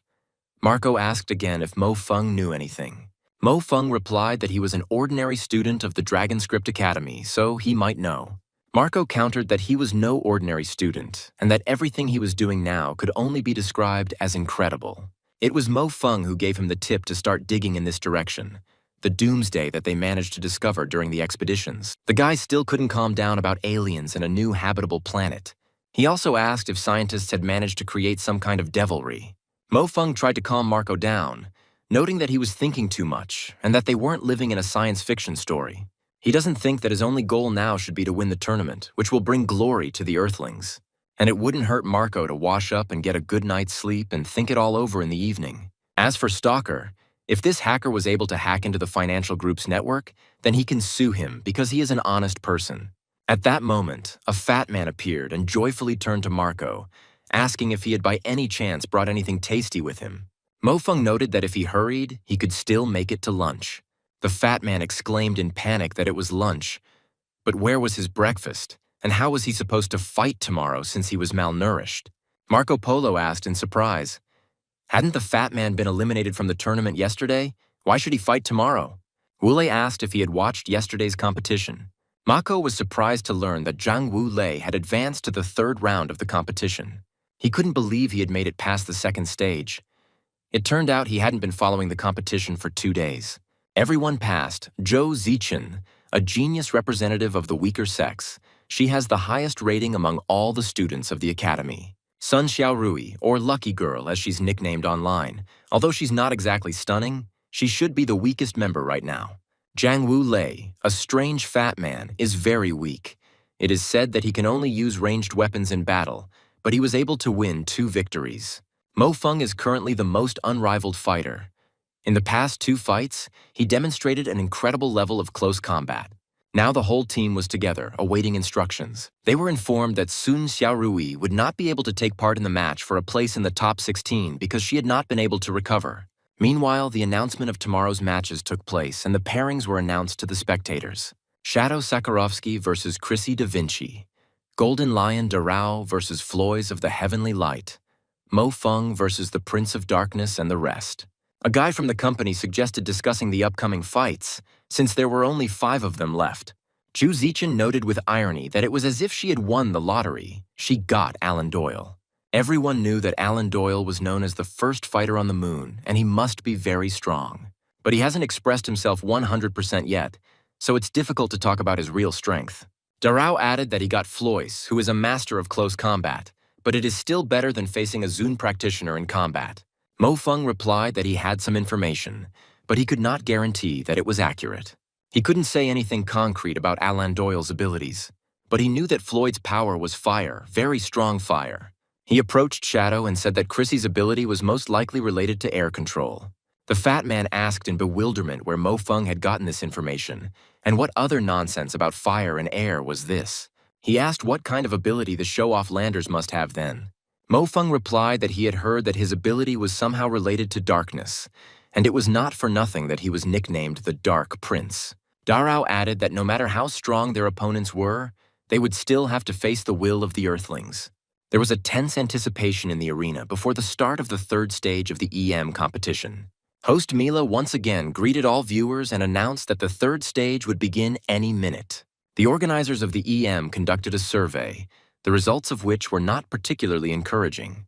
Most viewers believed that no Earthling would be able to make it into the top 8, which would be a truly historic event. Only 1 person in 100 believed that all 5 representatives of Earth would make it to the next stage. Patuya approached Zhang, suggesting that he not be so gloomy, and asked how many representatives could make it into the top 8. Dr. Zhang philosophically noted that quantity will never trump quality. Even if the moon takes 7 places out of 8, what's the point? Dr. Patuya D replied with a grin that his old friend could pretend while he still could, and they would see who would laugh. Dr. Zhang immediately retorted that it would be better for him not to open his mouth, glaring angrily at the doctor. Mila listened to all this and did not dare to say a word in the heat of the argument. Zhang continued, saying that he would later deeply regret his careless words, because the result had not yet appeared on the scoreboard. Meanwhile, the spectators watched what was happening in the arena. One of the team remarked dismissively that there were still 2 more battles to go, and it was so tiring. The protagonist replied that victory in duels between representatives of the moon only allows one to defend the pride of each department. Darrow answered gloomily that after some time Shadow would be beaten by the goddess, and there he would definitely not be able to sleep. All this time, more fights were taking place among the participants in the arena. In the commentary booth, they discussed the probabilities of the fight's outcomes. The numbers on the screen showed that 36% of viewers believed one outcome, and 64% believed the opposite. The first 3 warm-up matches were pretty good, and the most interesting part of today's competition is about to begin. The host announced the start of the 4th match, Shadow Sakarovsky versus Chrissy Da Vinci. The tension in the arena reached its peak, and the 2 opponents were already standing opposite each other. The guys looked into each other's eyes, trying to analyze the situation as deeply as possible. Chrissy Da Vinci, the Holy Celestial, had the ability to control air and was considered one of the most powerful of the moon. Sakarovsky, known as the Shadow, was a master of stealth attacks and unexpected maneuvers. From the very beginning of the fight, Chrissy took the initiative using her aerial attacks. She did all this in order to keep Sakarovsky at a distance. However, the guy also did not want to lag behind, so he tried to ruin her plans as much as he could. Shadow parried her maneuvers and took up arms, striking back. The opponent created powerful air currents that made it difficult for him to move. These movements made his sneak attacks almost impossible. Sakarovsky, however, did not give up. He carefully watched the girl's movements. He used every shadow, every cover to get closer to his opponent. His movements were quick and unpredictable. He seemed to dissolve into thin air and appear in the most unexpected places. Chrissy, sensing his presence, increased the pressure. She created a vortex around herself that repelled any attempts to get closer. Sakarovsky understood that if he did not find a way to break through this defense, he would lose. He decided to take a risk and, using his shadow technique, tried to slip through the vortex. For a moment he succeeded, and he found himself close to Chrissy, then instantly disappeared. He disappeared at the very moment when his opponent was ready to strike. Chrissy used her teleportation ability to disappear and reappear in search of the boy. A powerful blast of air swept across the arena, leaving a bright light in the air. The girl realized that the enemy had disappeared, but she was already developing a plan on how to find him. There was a tense anticipation in the stands after all these events. The teammates from Earth watched the fight in amazement, believing that the guy would be able to win. A thrilling confrontation between Sakarovsky and Chrissy Da Vinci unfolded in the arena. Sakarovsky, known as the Shadow, used all his skills of stealth and surprise attacks. He wanted to do something to oppose the Holy Celestial being. The spectators watched the fighter's every move with tension, not believing their eyes. Someone exclaimed in surprise, noting that Sakarovsky had somehow managed to find himself in an advantageous position. The opponent suddenly turned around in surprise, looking at the blade that had suddenly appeared. The crowd uttered cries of surprise, asking how this trickster had managed to appear here and attack the saint. The spectators watched his maneuvers with delight. Someone shouted that it looked like he could win and congratulated him on a great job. The tension grew with each passing second. The guy was still invisible. Suddenly, the situation changed. Chrissy realized that her usual attacks were not producing results, so she decided to use her special ability. The girl concentrated, and a field of compressed air began to form around her. The audience froze in anticipation, sensing that something decisive was about to happen. The opponent suddenly realized that his ability was fading and he became visible again. One of the commentators exclaimed in shock that this was the girl's special ability. Chrissy used compressed air control to suppress her enemy. The air around Sakarovsky began to compress, depriving him of the ability to move and breathe. Spectators watched in horror as Chrissy's next move was to kill Sakarovsky. The Shadow tried to resist, using his shadow techniques, but Mo Feng saw that the air trap was inexorable. The crowd erupted in cheers for Chrissy, urging her to destroy her opponent. Sakarovsky, feeling that his strength was leaving him, made a last desperate attempt to break free, but in vain. Chrissy increased the pressure, and at some point, Sakarovsky no longer thought he could win. The girl directed a stream of energy with all her might straight at the guy, and the whirlwind reached its target. Everything happened in an instant, and only a trace of the past battle remained in the arena. Sakarovsky collapsed to the ground, unable to continue the fight, his special ability canceled out by the superior force of the enemy. Chrissy Da Vinci won, confirming her power and right to be called one of the strongest in this competition. Chrissy Da Vinci's victory was officially announced, and Dr. Zhang immediately broke out in a cold sweat. The audience could not contain their admiration, calling her incredible and proclaiming her their new goddess. Her teammates were excited to note that Chrissy's kick was like a volley of a rocket weapon. Only a madman would attempt to fight her in close combat, so destructive was her power. A guy from Alan Doyle's entourage expressed concern that the Earthlings somehow knew the weaknesses of their fighters. Alan Doyle calmly replied that they would discuss it after the end of EM. He doesn't think it's worth going into detail about this now. Something else is more important now. He also added that he believed that all of this most likely came from the Earthlings. His interlocutor insisted that one cannot turn a blind eye to such an obvious problem, because if it causes problems later, this could be a serious blow to Alan's reputation as a leader. Alan firmly stated that he was responsible for all his decisions and suggested ending the conversation on this topic. The interlocutor, realizing that it would be impossible to convince Alan, regretfully noted that since he was so confident, he had nothing more to say. He only reminded that they both do everything for the glory of the moon. He thought to himself that if something went wrong again, it would definitely be a serious blow to Alan as a leader. When this happens, he will have a great chance to reach the top. Meanwhile, spectators and analysts discussed what they had seen, and the crowd rejoiced at the Saints' victory. Everyone rejoiced, saying that the girls' victory was obvious from the very beginning. Darrow noted that Sakharovsky's unconscious talent, coupled with his ability to become invisible, was useless against Chrissy. What's more amazing is that Chrissy's ability not only allowed her to fly, but also to control air pressure. Zekin thought that Alan Doyle was an even more amazing person than Chrissy. At least that's what the Luna people said. Landers and Floys are roughly equal in strength to Chrissy, so one can already imagine how difficult the future fights will be.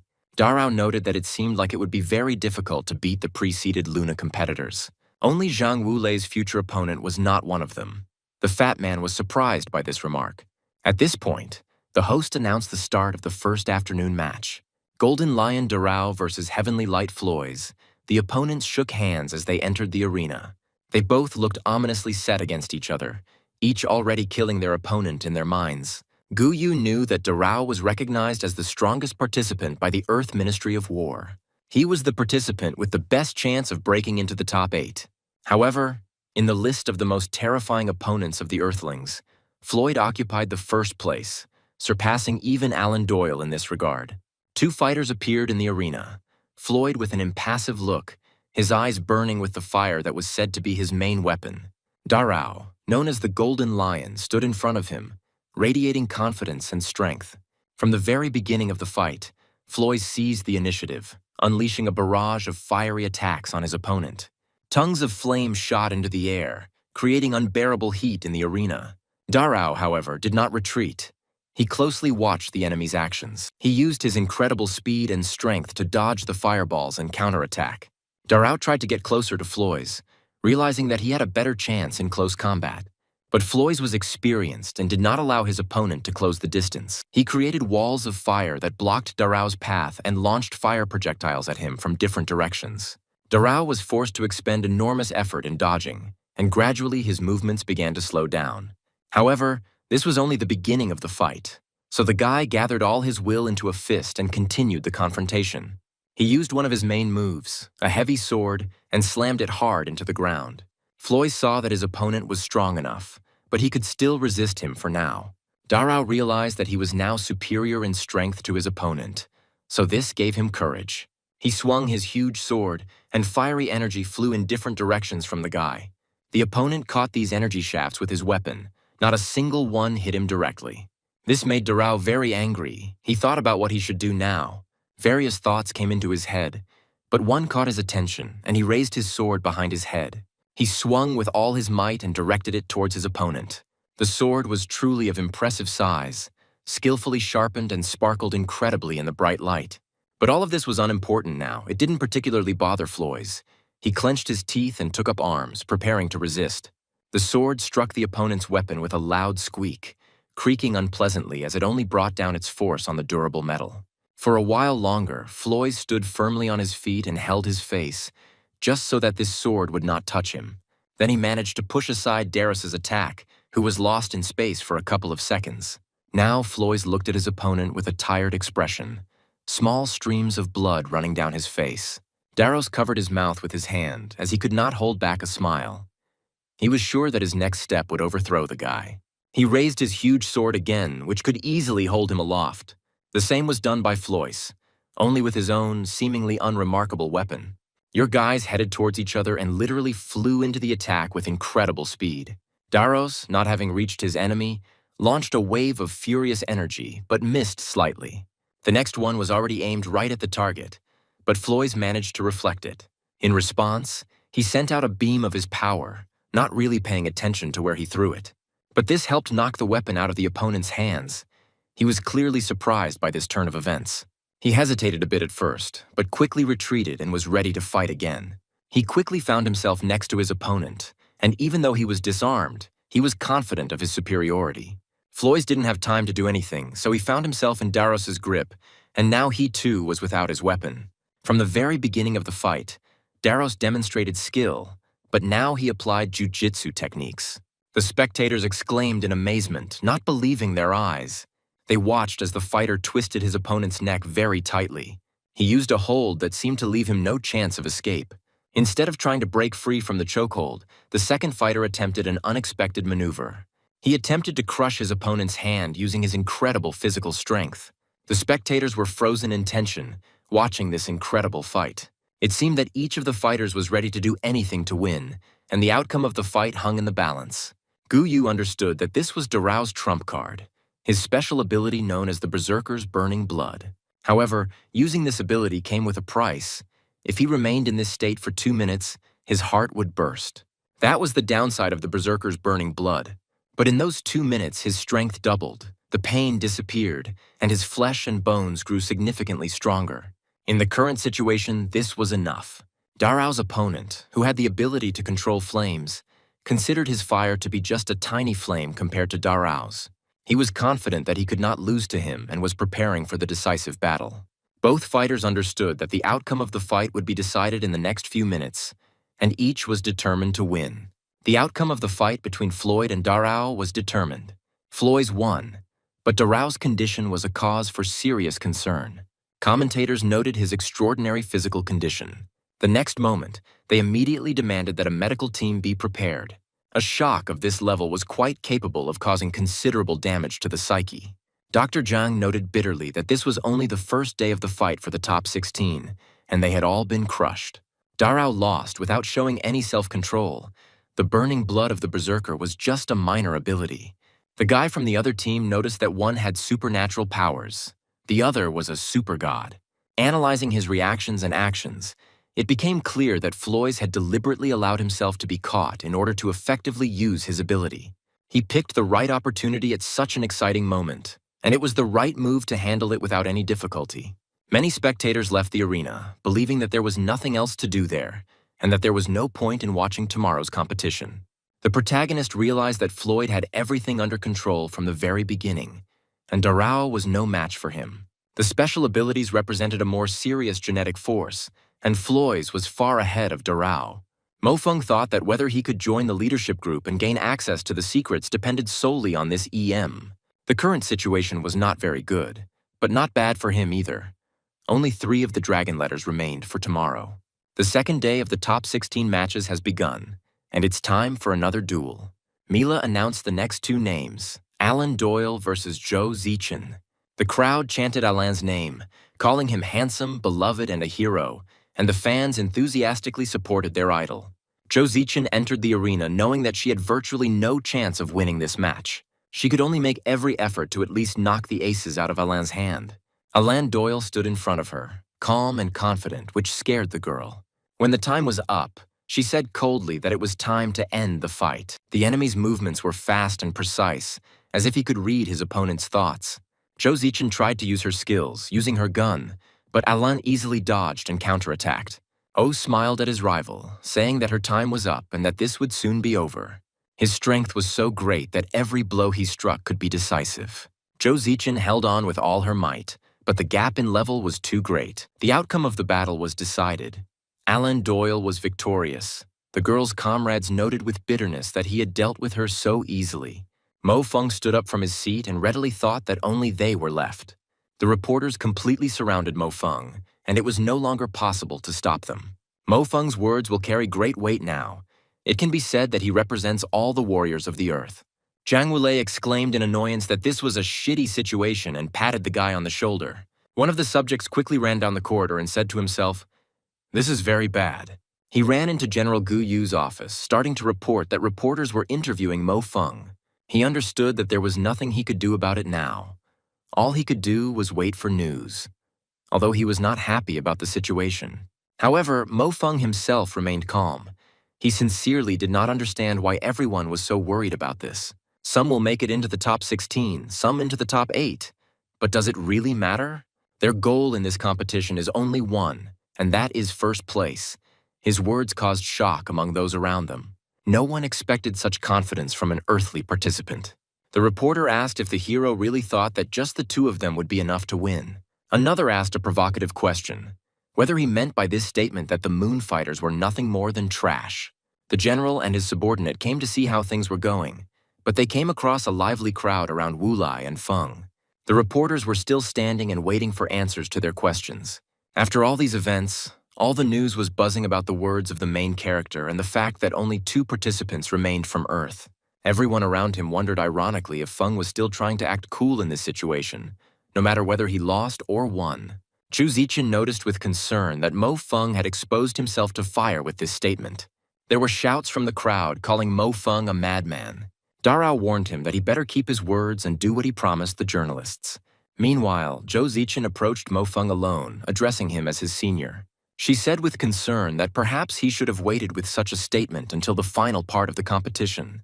He reminded them that the Earthlings had almost no fighting spirit left and asked if he should really just sit back and watch.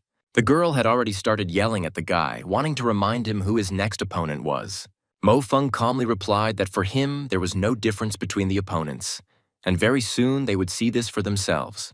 Shadow noted that anyone can boast in words, but it seems that everything is already over.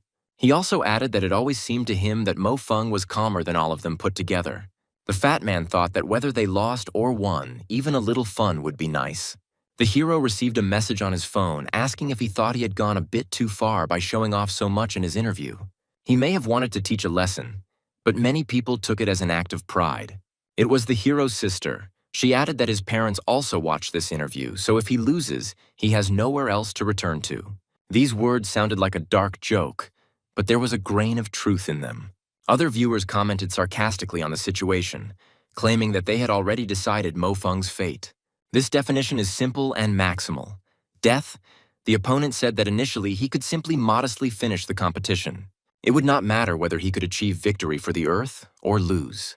This would still make him a prime candidate for military training. After graduating from the academy, he could even easily become an officer or even rise higher. But now the military will think 100 times whether to accept him or not. Someone in the crowd of spectators indignantly asked if he even knew who Landers was. Luckily, their match is about to begin. The duel will begin any minute. Dr. Zhang asked doubtfully, "Doesn't this child know that you should always leave yourself some room to retreat?" Landers, entering the arena, looked at Mo Feng with disdain and declared that today he would let him experience firsthand what strength was. The spectators eagerly awaited the start of the fight, anticipating how Mo Feng would be put in his place. The guys in the arena paid no attention to the fans' cheers. They shook each other's hands thoughtfully. One of Landers' fans confidently stated that it wouldn't take their brother a minute to finish this fight. When Mo Feng entered the arena, the spectators were surprised to see that he was once again unarmed. Despite this, his opponent, Landris, held a gleaming blade in his hand. The main character stood opposite him. Compared to his rival, his own hand was glowing. The opponent looked at him and thought that this guy was just crazy to come out against him with bare hands. Feng dismissively suggested that they get it over with, saying that his dinner had been getting cold for a long time. Dr. Patuya noted with irony that student Mo Feng had taken too much of his medicine today and wondered if he had gone crazy going out without a weapon. Dr. Zhang thought bitterly that his professional career would likely be over after this fight. The spectators, looking at the unarmed enemy, noticed with surprise that Landers saw it too. The guy explained that to be a candidate for early seating in the table, one must have at least a third-level ability. Among the Earthlings, Sakharovsky stands out, but his invisibility can only be considered a second-level ability at most. His own ability, Fate, is also level 3, but it shouldn't be compared to Floyd's Volcano, even though both of their abilities are level 3. However, since Mo Feng is Earth's last hope, Landers will allow him to die from his ability. With these words, he prepared to use his darkness and thunder deprivation to destroy the enemy. An incredible confrontation unfolded in the arena. Landers activated his ability, depriving Mo Feng of his sight and hearing. The audience watched in horror as Mo Feng lost his ability to see and hear, not to mention his ability to navigate. Mo Feng's sister watched the scene with concern, not understanding why he was standing still. Her interlocutor asked her to calm down and look at the situation fully. Landers had deprived the guy of his hearing and sight. Anyone who found themselves in the arena in such a situation would have been shocked and helpless. The girl watched the broadcast with annoyance and regret. She was worried about her brother. Suddenly, the girl and the guy opened their mouths in surprise, not understanding how the main character could still smile in such a situation. However, Mo Feng was not discouraged. He only lured his opponent with his hand. He realized that Landers' ability required physical contact to activate, so Landers used it on him before the match even started.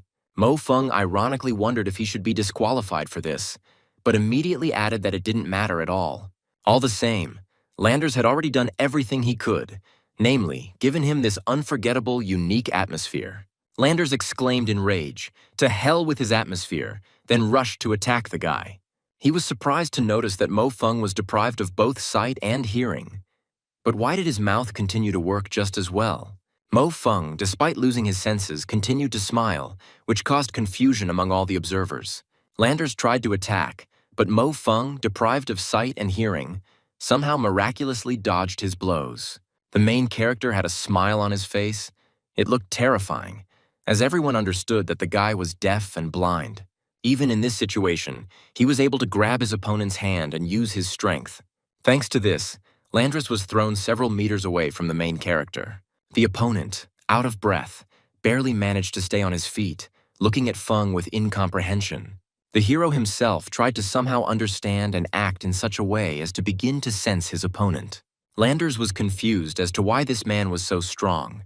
Then he added, noting that at the moment of impact, he even stopped feeling his hand. Landers analyzed the situation, realizing that Mo Feng had lost both his sight and hearing, but he could still somehow see him. He wondered if there was any ability to do this at all. No, he definitely uses touch and awareness for this. He determines the distance using touch. Mo Feng repelled his attacks thanks to his awareness. It's sad to admit, but Mo Feng's skills are truly amazing. Zhang Wulei watched the battle with fear the entire time, wondering what kind of trick Landers would decide to use this time. Daros and the entire team also looked at the arena and noted that he was trying to confuse Mo Feng's sense of smell, but he quickly came up with measures. Zhou Zichen looked at the protagonist with pity and silently said his name. Suddenly, the guy felt something different near him and chuckled thoughtfully. However, all this will not change the fact that he has already lost, thought Landers, preparing for the decisive attack. The decisive moment had arrived in the arena. Landers, confident of his superiority, prepared to deliver the finishing blow. He believed he had found the perfect opportunity and applied his technique. The enemy was convinced that Mo Feng, deprived of sight and hearing, would not be able to withstand his attack. However, just as Landers was about to attack, something incredible happened. Mo Feng, as if sensing his intentions, moved with lightning speed and delivered a counterattack. Landers froze in amazement, not believing his eyes. Everything did not happen as he planned. The headman, sitting in the ward and watching the broadcast, exclaimed in shock, "Could it really be Mo Feng?" Others muttered that they had never seen anything like it, looking hopefully at the main character. Landers, the Prince of Darkness, was already lying on the ground, no longer able to resist. The commentators couldn't understand what had happened. Petunia was beside himself with rage. One viewer asked in confusion how Landers could have lost his life in such a strange way. Master Feng suddenly seemed to have regained his sight, and he delivered precise blows in close combat. Slap after slap landed on his opponent with powerful force. One of these blows finally overthrew Landers, and he fell, never being able to adequately respond to this attack. Mo Feng opened his fiery eyes and looked at the lying guy with a sense of dignity. The main character said that a green kid like him couldn't know anything about real power. The guys from the Moon team couldn't believe that their member had lost his life so quickly. The spectators were indignantly shouting, What the hell is going on? And is this another scam? The atmosphere was getting tense with every second. In the commentary booth, Dr. Patuya D and Dr. Zhang Yang exchanged words. Landres at this time quickly left the arena, feeling humiliated. He came down and shouted that he would kill Mo Feng even if he thought he was a dead man. However, he was unable to reach the main character. He was stopped by a crowd of his comrades. Dr. Zhang noted with irony that it was not Patuya Li who was constantly striving for eloquence. So I suggested we see what he would say this time, looking at the doctor with satisfaction. Dr. Patuya D admitted that this was indeed one of the most bizarre victories he had seen. He wondered how Mo Feng was able to navigate so well despite being blind and deaf. But the main question is not even that, but how Mo Feng was able to kill Landers with practically one slap. Dr. Zhang Yang countered that Dr. Patuya was wrong, and the strangest thing about this fight was his lack of professionalism. Wasn't this why participant Mo Feng was able to achieve such an easy victory? He admitted that in recent days he had felt like he was in a prison, and that the moment had finally come when he could raise his head. Patuya noted with surprise that he did not expect Landers to lose his head due to emotions. The protagonist thought that this little provocateur was actually a nobody, and he didn't even have any negative feelings towards him. He would also have been even more merciful if it were not for his daily sermons. Spectators eagerly awaited the announcement of the results, wondering why it took so long to announce the winner. Finally, after a thorough investigation, it was confirmed that Dragon Letters Academy student Mo Feng had won. The audience burst into applause and shouts of delight, one of whom declared that from this day on he would be Mo Feng's most devoted fan. Another one furiously promised that if anyone dared to insult Mo Feng in the future, he would unleash all his wrath on every member of his family. The general admitted with surprise that he had never dreamed that they would be able to go so far. Just 5 minutes before the match began, the Earth's War Council decided to punish him severely. They sent orders for his arrest, citing the fact that his actions had dealt a serious blow to Earth. After Mo Feng's stunning victory over Landers, there was incredible excitement in the hall and among the spectators. Gu Yu saw that Mo Feng had shown his talent and wiped everyone's noses, achieving something that almost no one else had been able to do. This guy just wanted to shake this jar of pages, and he did it. After all, the blood of the Earth's military flows in him. Now all the plans of the Moon representatives have been disrupted by Mo Feng. He will become a real thorn in their mission and the greatest hope of the Earthlings. Meanwhile, Mo Feng himself, left alone, was thinking about how Landris remained the #1 suspect. This time there was a pain again in the chest area, but only once. The guy wondered how this damned skill that appeared on his body at critical moments worked. He was again lost in his thoughts, as this skill defied any explanation.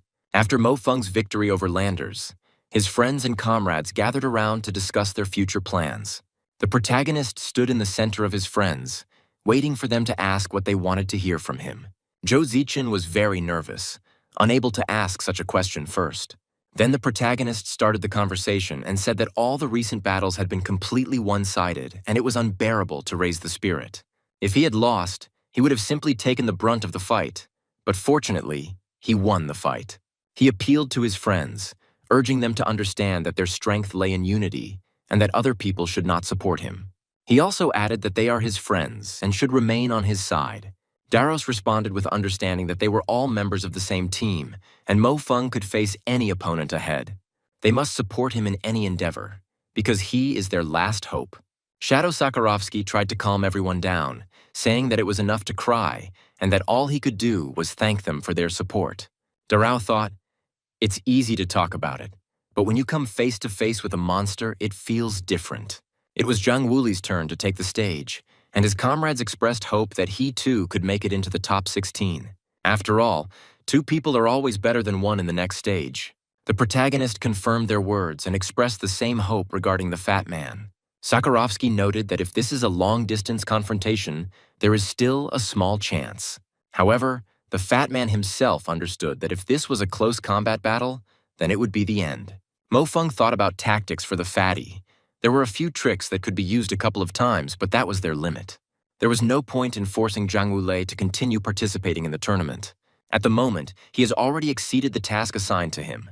Meanwhile, the start of today's match was announced at the arena. The 2 remaining opponents, Biblot versus Zhang Wuli, were already standing opposite each other. Biblot noticed that Mo Feng had been demonstrating his incredible power in close combat for 3 rounds in a row. His abilities are probably related to perception, but this fat guy, he wondered why he even wanted to get into the top 16, not really understanding the guy. Just a fight, without any provocations. Close or long-range combat does not matter. Just an open battle is the main principle of Biblot's tactics. The fat man was preparing for battle, developing tactics. He decided that he should not give the enemy a reason to splash out his excitement. Suddenly, Vuli received a message that the headman would keep his fingers crossed for him, and that the guy had to get revenge for both of them. This gave the guy confidence. He felt responsible not only for himself, but for the whole team. Sun Xiaorui, watching the scene, was thinking about her comrades. Mo Feng asked her to encourage Zhang Wuli. However, she was confident that her message would have almost no impact on the outcome of this duel. However, to be honest, both Zhang Wulei and Mo Feng had surpassed her. They are no longer the same as they were at the academy, and her physical condition has still not stabilized. The good news for her was that she went through WU, but she still won't get any incredible abilities. Everything that has been happening lately has left her a little confused as to why Mo Feng has suddenly become so powerful. Why is it that now in the depths of his eyes there is always a trace of deep sadness and this indescribable trust he has in her? She wondered if he liked her, but then she stopped herself, realizing that it clearly didn't make sense. The protagonist recalled that his strong friendship with Zhang Wulei was forged during the endless struggle between life and death on Mars. At present, it is Sun Xiaorui who has the greatest influence on Zhang Wuli. The fat man, having received support from the headman, felt a surge of strength and determination. In the commentary booth, Dr. Patuya D remarked dismissively that viewers would soon witness the destruction of the Earth contestant. Dr. Zhang Yang proposed a small bet that Zhang Wulei would win this fight. Dr. Zhang insisted, offering a bet, and asked if Dr. Patuya would dare to accept it. If he loses, he will run naked around the arena. Dr. Patuya D exclaimed indignantly, "What childishness!" Dr. Zhang remarked that this small matter was of no importance and asked if Dr. Parui had any courage. Patuya replied that he himself had no aces up his sleeve, and he simply did not want to upset him, but he was forcing him to accept the bet. Dr. Zhang insisted on playing by the rules, but noticed that Zhang Wuli had many problems. Fatty is the type of person who shows incredible results when they are motivated enough. It is precisely such people who most often create real miracles, and he is definitely no exception. The fight began. Biblot, an experienced fighter, looked at his opponent with some apprehension. The fat man, following his tactics, did not succumb to provocations and calmly watched Bibelot's actions. The arena was filled with tense anticipation before the fight between Zhang Wulei and his opponent. The audience was surprised to see that the fat man had chosen the crappy Tiger's duty pistols. His opponent's choice fell on the Capard laser assault rifle, and he looked at the guy expectantly. Commentators recalled that in the first round, Zhang Wulei chose a heavy sniper rifle from Razor. Then, his single shot was enough to make an indelible impression on everyone. His incredible spiral shot in the second round was even more incredible. They also noted that it's better to remain silent. How can training shooting at soulless plates compare to a real battle? All of the Luna competitors take the competition seriously, and each of them is capable of adapting to the rapidly changing battlefield. Mo Feng watched the fat man closely, noting that the fat man looked so confident. Zikin wondered if Zhang Wulei was underestimating his opponent, and if this was another plan he had devised. The protagonist admitted that no one knows Zhang Wuli better than him, and he didn't even notice how he began to control him. But this is certainly not Mars, so it was necessary to come up with a new way to awaken in him the desire to win. Even if fate doesn't want this war to be stopped, it wants Fatso to have no regrets. Now Zhang Wulei was in his optimal state. Now he was throwing out his pent-up excitement. This showed that he really wanted to win this fight, which is why he entered his strange fighting mode. The fat man's opponent, seeing his confidence, remarked with contempt that he had opened up. He prepared to deliver the decisive blow, declaring that the fat man would die now. However, just as he was about to attack, the fat man pulled off an incredible maneuver. He used his Tiger's duty pistols with such speed and accuracy that the enemy did not have time to react. The series of shots reached their target, but at the last moment the opponent dodged. The opponent thought to himself that the fat man looked so defenseless, but he reacted to his appearance with lightning speed. Because Bibelot was thinking to himself for so long, he almost missed another fiery shot, immediately followed by a second, equally powerful shot from Zhang Wuli's weapon. At this time, Tolsk already felt like a winner, since he saw that his opponent did not expect this at all. He continued to shoot at Bibelo again and again, no longer seeing him as a serious danger. Soon he got tired of just shooting at the wall, so he shouted to him that here he was, and that he shouldn't be afraid and come out. The audience exclaimed in shock that this was too much. It seemed that the fat man had sent his insecurities to hell and could actually win. His opponent was indignant at how someone with an EM rating of less than 2,000 could fight back against someone with an EM rating of 3,000. It seemed incomprehensible. He was very angry. It was just unclear at whom, at himself or at Vuli.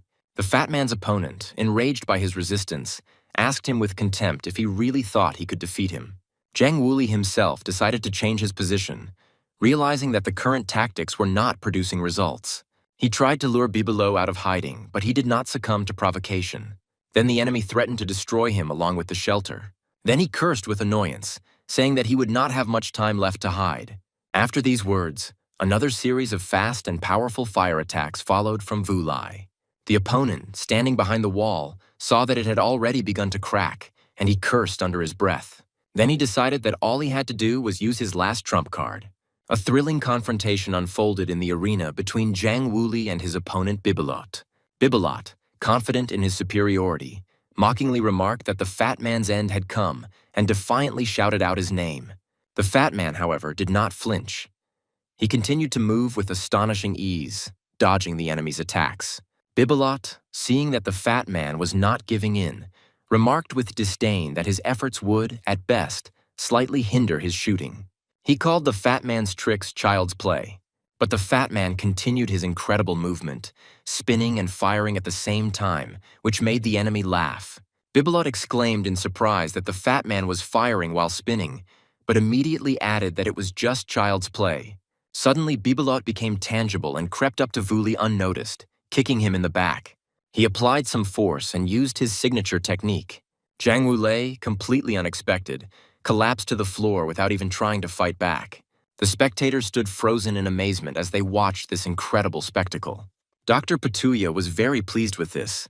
He asked if the fat man's rhythm had been disrupted. Bibelot pointed his pistol at his opponent and was ready to shoot straight at his target. At this time, the fat man tried to quickly get up from his knees and come to his senses, since the fight was still ongoing. The guy managed to quickly retreat and avoid being hit by the laser beams fired from his opponent's weapon. He also jumped up quickly, came up with a new plan of action, and began the attack. Bibelot just continued laughing, not seeing any danger from Zhang Wuli. However, all this was in vain, because Vuli's opponent didn't even bother to find a new shelter for himself. Brother Zhang's attacks turned out to be incredibly strong, several times stronger than they were before.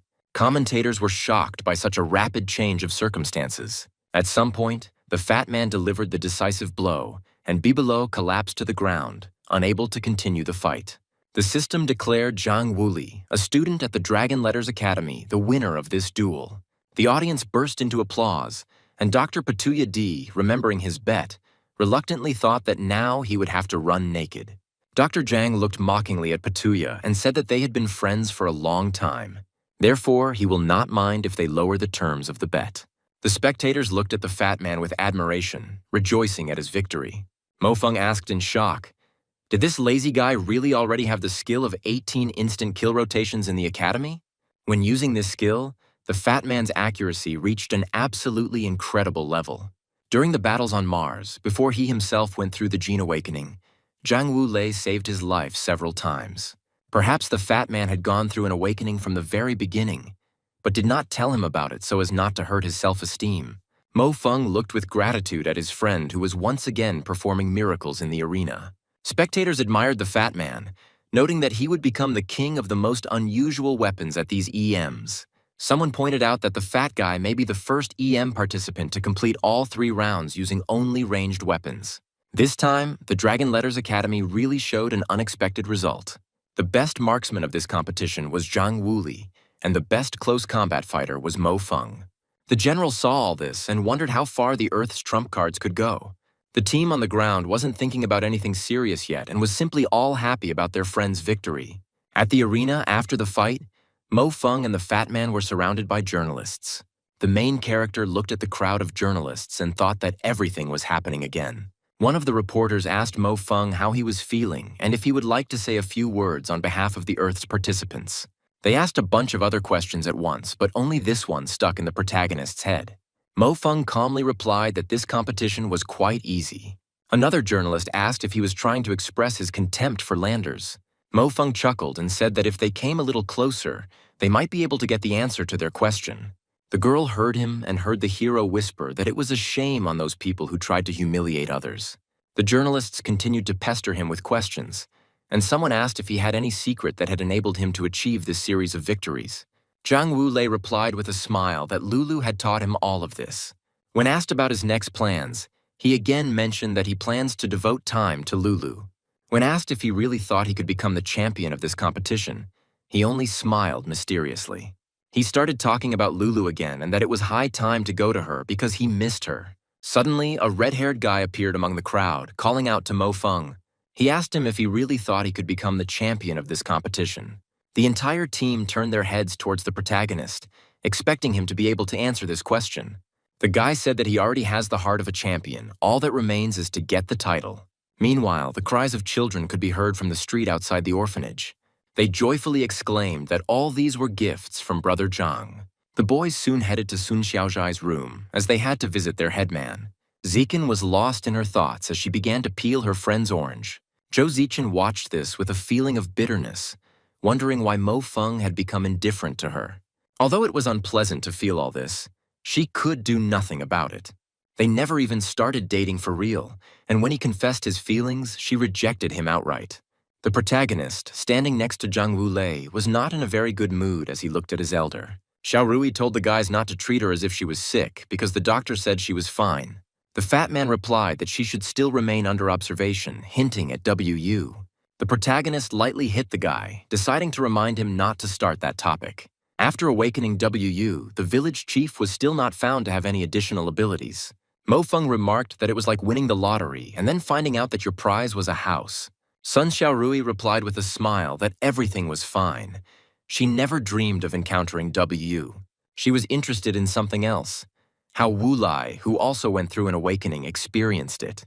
The fat man replied that he couldn't say anything specific, but while they were at the academy, his appetite had increased. Over time, he simply began to feel that his strength was increasing, and his body's reactions were becoming very sharp. When asked about other effects of waking up, the fat man simply replied that he ate more and became stronger. Zhou Zichen added that WU is actually a rather painful process where previously dormant genes undergo awakening. With today's technology, there are many ways to cope with pain, but everyone still needs to show resilience. But for everything to come down to food and sleep, it must be that the heavens themselves made the fat man their chosen one. The village chief asked Mo Feng if he would tell her about his awakening or if he hadn't yet. Mo Feng replied that it was no secret. He had most likely already undergone awakening. His physical performance had improved significantly. His appetite, just like that of the fat man, increased significantly. Zhu Zichen wondered if it was possible that they were the reason for the misunderstanding between her and Mo Feng. But he didn't want to discuss it. She noticed that from the outside it looked like the two had used some kind of cheat to fool the system. They ate portions of 4 or 5 ordinary people, and now it became a vital need of their body. Xiao Rui added that now a huge number of people had their expectations on them, and they probably felt a lot of pressure. Mo Feng replied carelessly that he didn't feel anything like that. Sun Xiao Rui asked Zhou Zichen to help control these two brats who were too afraid to be seen in public. Zichen herself understood that now the whole world was talking about them as the god of war and the king of weapons.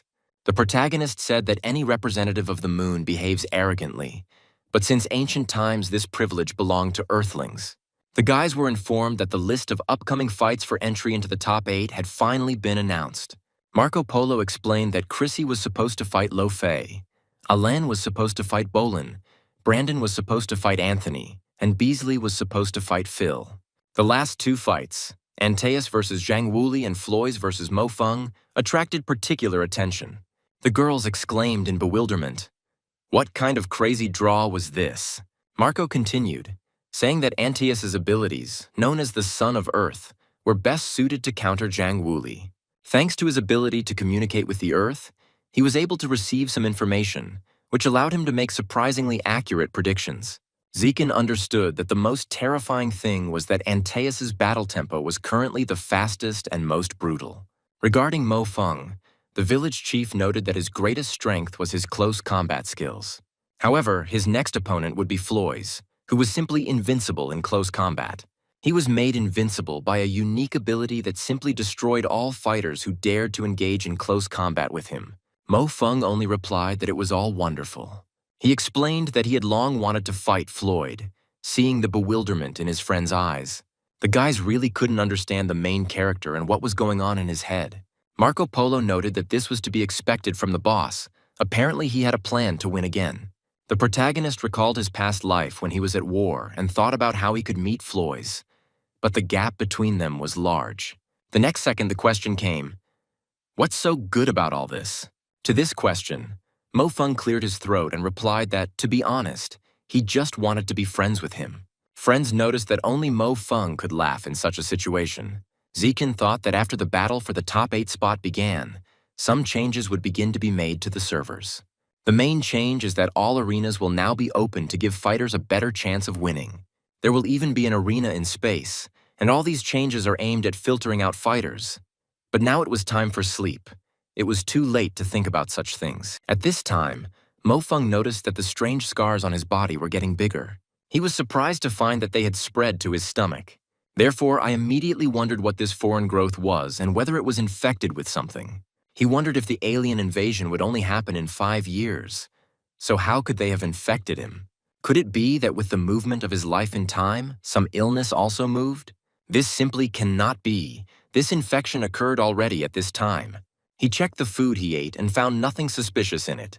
Maybe this is Marco's doing, the protagonist thought, looking at himself in the mirror. But then he corrected himself. No, this person deserved his trust. From any point of view, whether in the future or today, it definitely should not be connected with aliens in any way. Perhaps this is a test from the representatives of the moon, Marco came to mind again. Maybe he knew something about this. But why could they target him when he was an insignificant ant in their eyes? Mo Feng remembered Zhou Zichen and her suspicious behavior in her sleep. Although the Zhou family's transport company was the largest, they were still subject to pressure from the Luna representatives. We can say that she has some kind of motive. At least Marco will be able to check it. He will have something to start from. At the current rate of spread of this infection, it still has a chance. It just needs a little more time. Just a little bit. The guy grabbed his side and thought that he just needed a little time. Just a little bit more. The host announced the start of the first day of battles for a place in the top 8.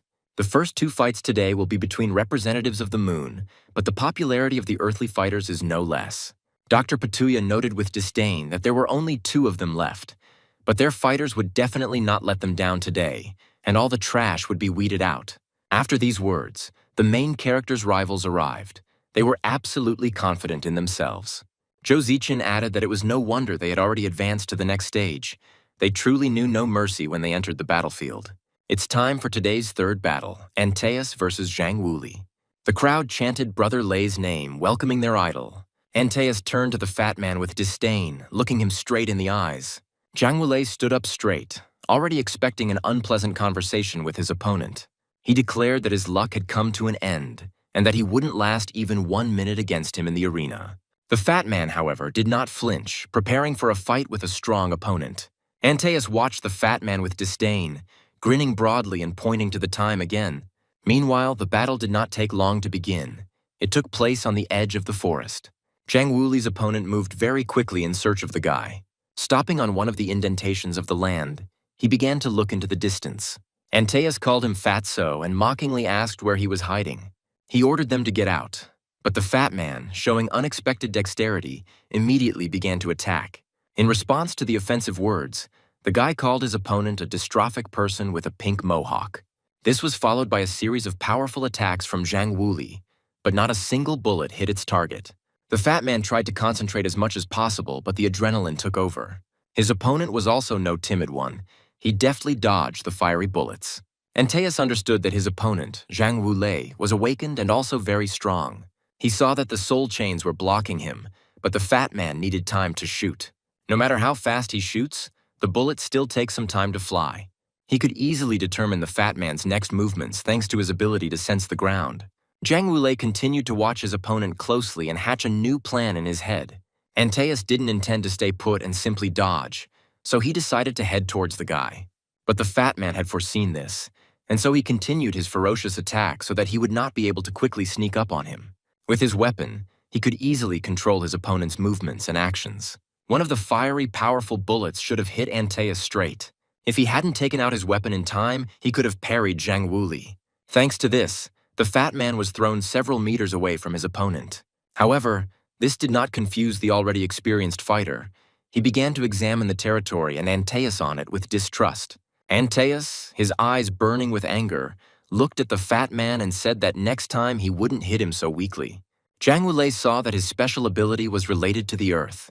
In addition to increasing his speed and constantly changing his trajectory, he also read the movements of his opponent as they touched the ground. The fat man realized that he was constantly in Antaeus' sight, and the distance at which he was safe was constantly decreasing. All these events were broadcast on screens, and his comrades watched him with alarm. The boys noticed that the older fat man needed to come up with some new solution. Other spectators said that Antaeus needed to get close to Fatso before he was killed to win. Zhang Wulei understood this too, so he constantly ordered himself to get closer. When I was already, it seemed, too close to the enemy, I thought that I needed to get even closer. When Antaeus finally got close enough, they both raised their fists, preparing to fight. Zhang Wulei shouted to himself that it was time to start now. His opponent confirmed his words, but added that the fat man would die now, and struck. But at that moment, the fat man made an unexpected maneuver using his unique skill.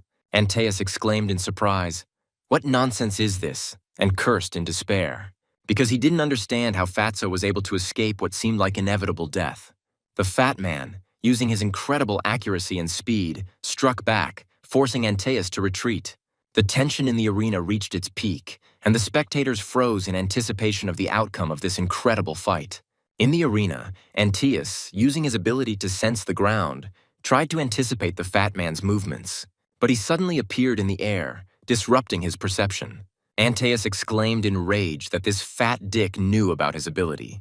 He decided that he needed to deal with him while they were in the air. The fat man, deftly dodging the attacks, forced Antaeus to admit that he was quite smart. However, at the decisive moment, Antaeus decided that he was ready to deal a crushing blow. A tense confrontation between Zhang Wuli and Antaeus unfolded in the arena. Antaeus, confident in his superiority, watched Fatso with disdain, mocking his attempts to resist. He said that now all Fatso can do is talk about how he screwed up. The commentators looked at the battlefield, not understanding whether Antaeus had managed to win. So after the attack of the opponent Wulei, everything was in clouds of dust. His comrades watched this scene with apprehension and absolutely without comment. At one point, the main character couldn't take it anymore and spoke out, saying that the fat man should have gotten in. He said that his fate was to perish with his hands cut off by pigs. The fat man, however, did not flinch, continuing to dodge the attacks with unexpected dexterity. At some point, Antaeus, irritated by the enemy's elusiveness, exclaimed that he was fat and cut off his hand. And so Zhang Wulei flew into the air along with his severed arm. Antaeus was still standing in his stance, although he already understood who would win this fight. When he caught up with his opponent again, he cut off his other hand with one movement. Now the fat man lay in front of his opponent, completely armless and frightened. The protagonist understood that victory and defeat in battle are commonplace. However, the enemy could have finished with one blow. He ominously stuck out his long tongue. There was a thirst for blood in his eyes. What he had done was not enough for him. He decided to completely kill his opponent so that he could no longer speak badly about him. In one fell swoop, he raised his sharp weapon and swung it straight at Wuli's throat. The spectators were frozen in tension as they watched this incredible fight. The system confirmed the kill, and Antaeus was declared the winner. The spectators froze in shock and noticed that only Mo Feng remained from the dragon letters. Everyone wondered if he could do anything amazing on his own. The crowd chanted the names of the victors, welcoming the son of Earth and the god of war as Wulei returned from the arena. His friend quickly ran up to him, calling him anxiously. He put his hands on his shoulders, telling him not to blame himself. Everything was fine.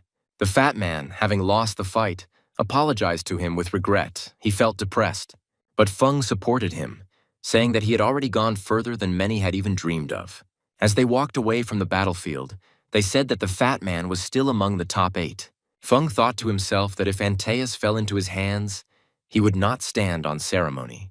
The fat man's comrades encouraged him, shouting his name and jumping with delight. Darao noted that the guy did not disgrace the honor of the earth, since he truly believed so. Zhang Wulei gratefully accepted their support, although he hadn't expected it at all. The morning battles ended in complete victory for Luna, and Sakharovsky noted that it was written all over their faces. Wu Ji ended his fight with the advantage. He was faster than the average fighter and could release electricity to paralyze his opponent.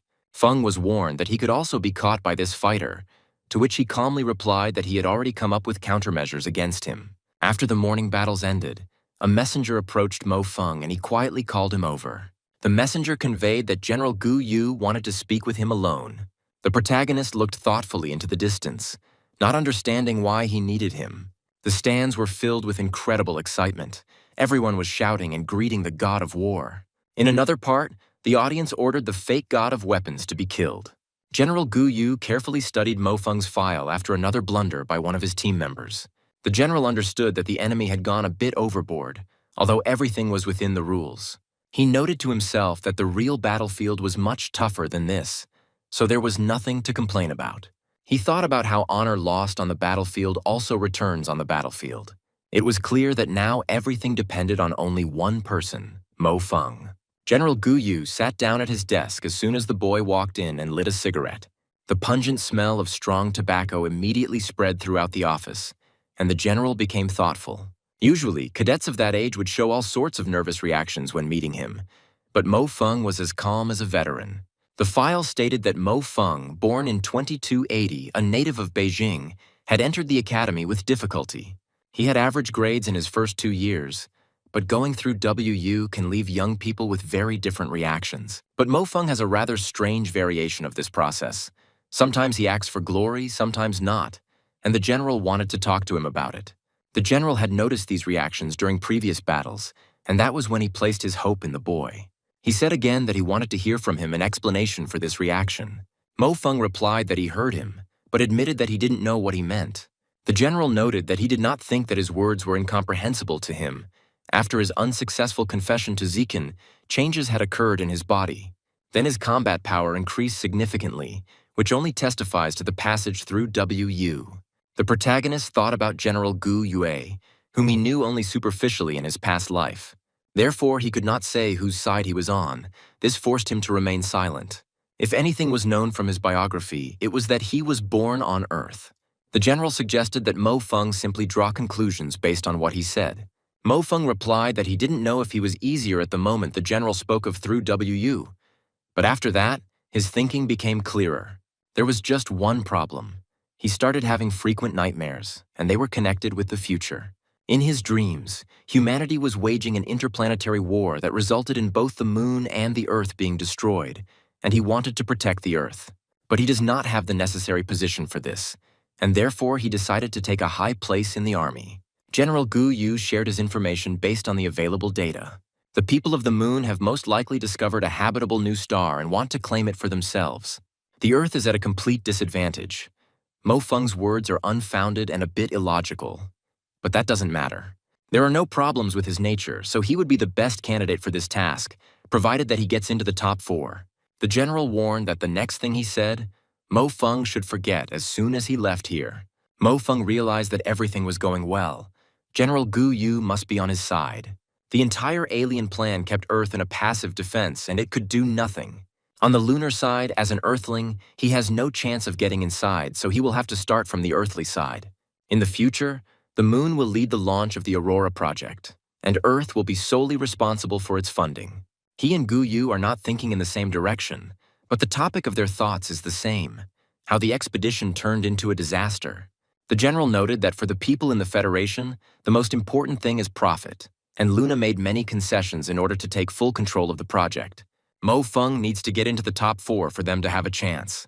He may have been a little down in the dumps lately, but the final match to reach the quarterfinals had to begin.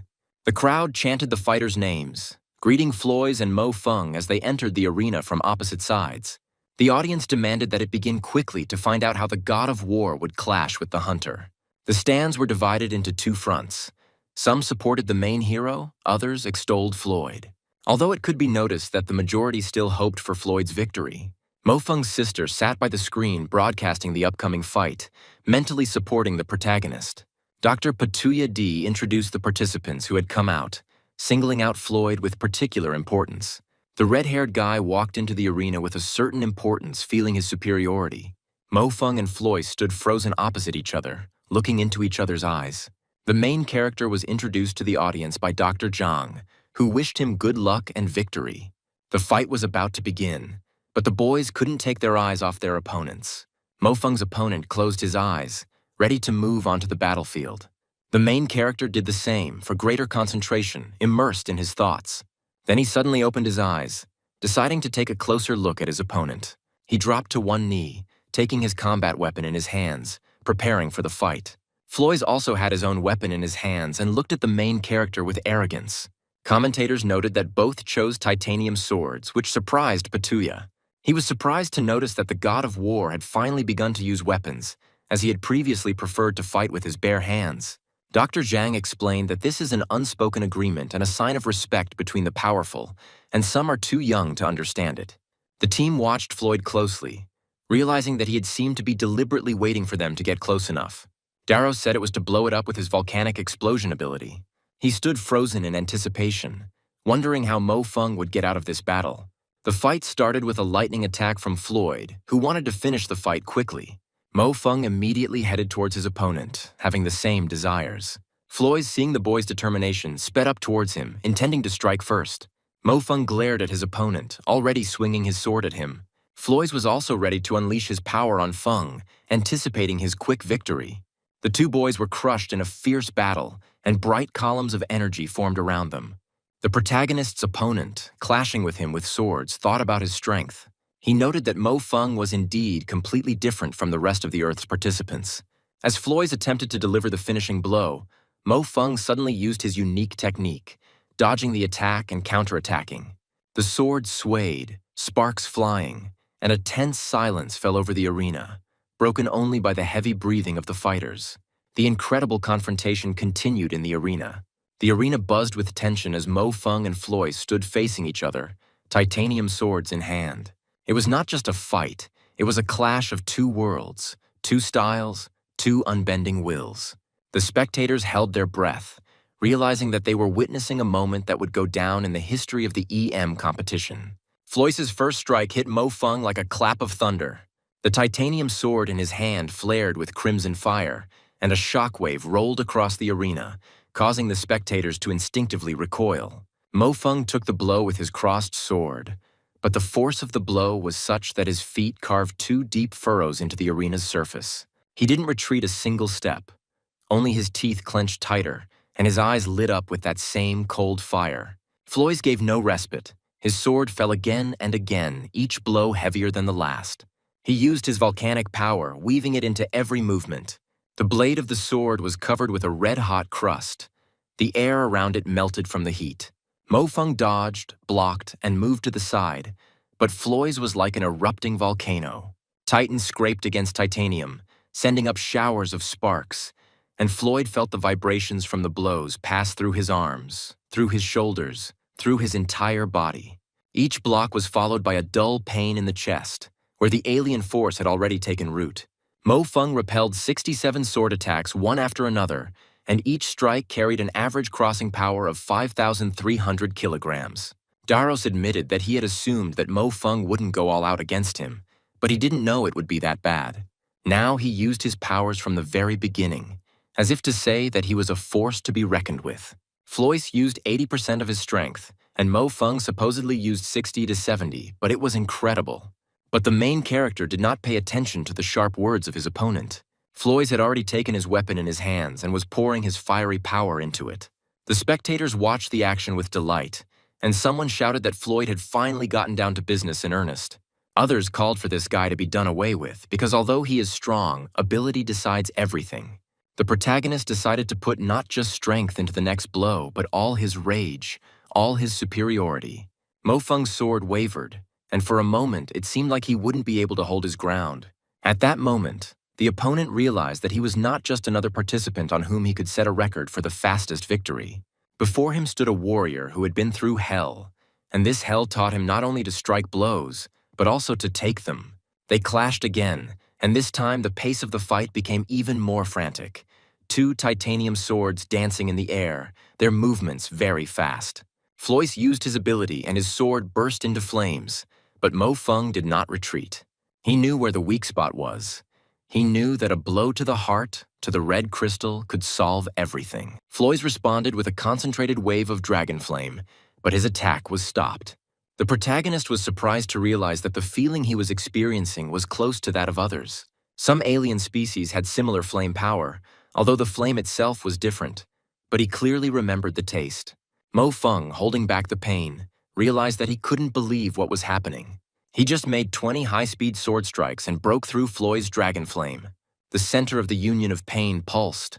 The spread of the alien virus suddenly accelerated.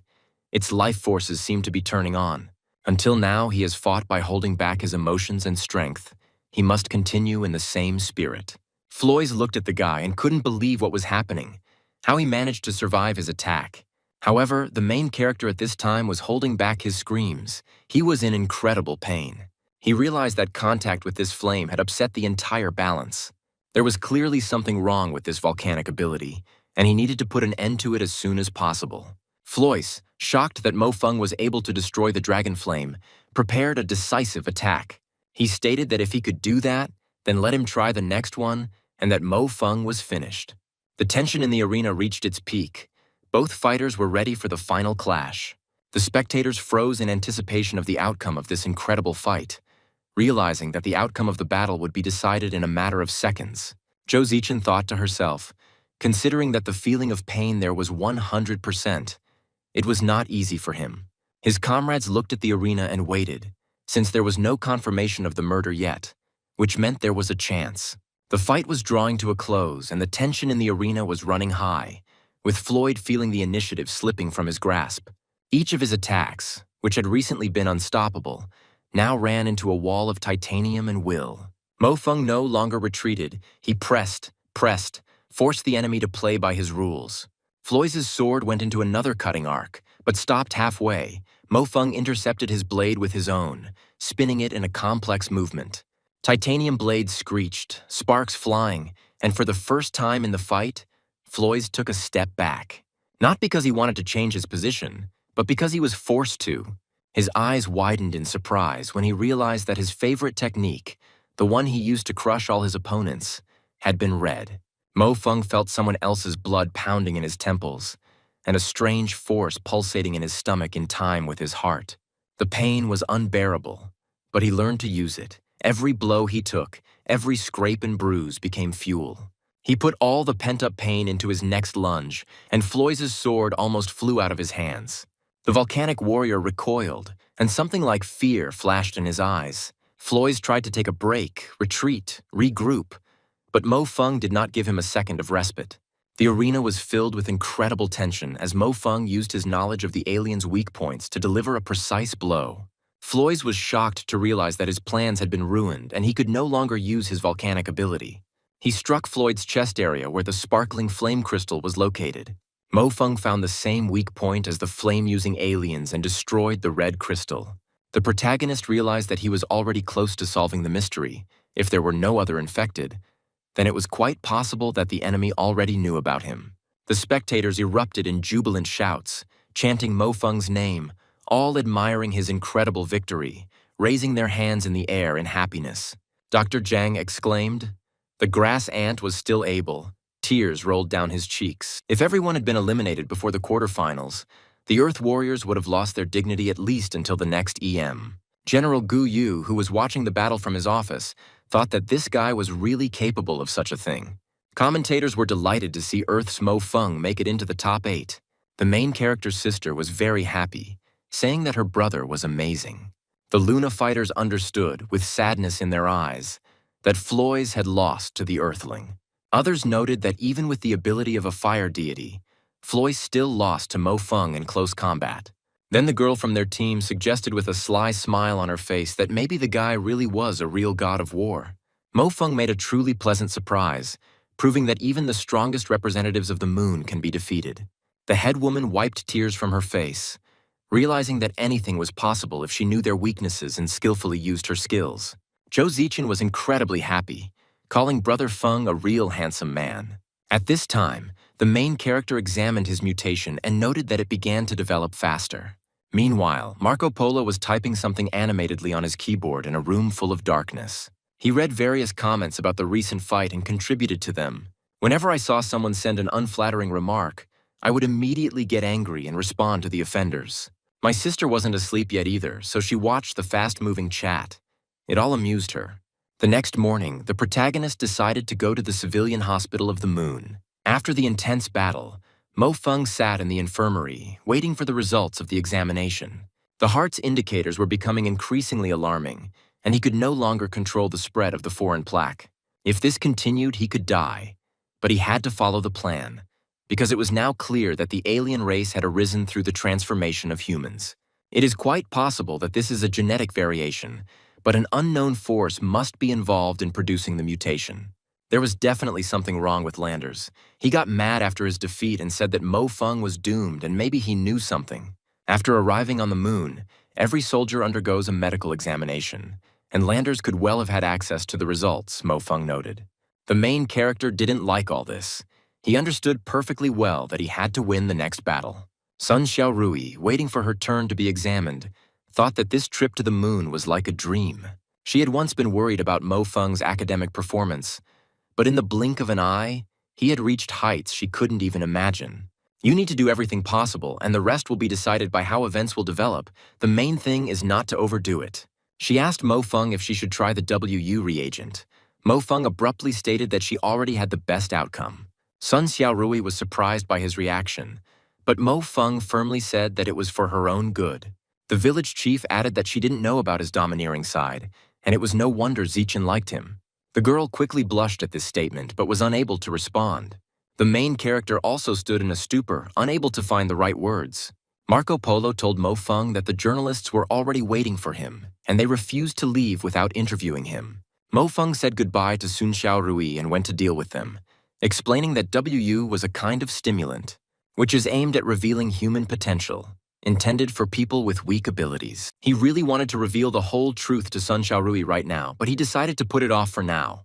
All the available information and conclusions had already been edited and sent to Marco by email, but he still didn't know how to evaluate Marco.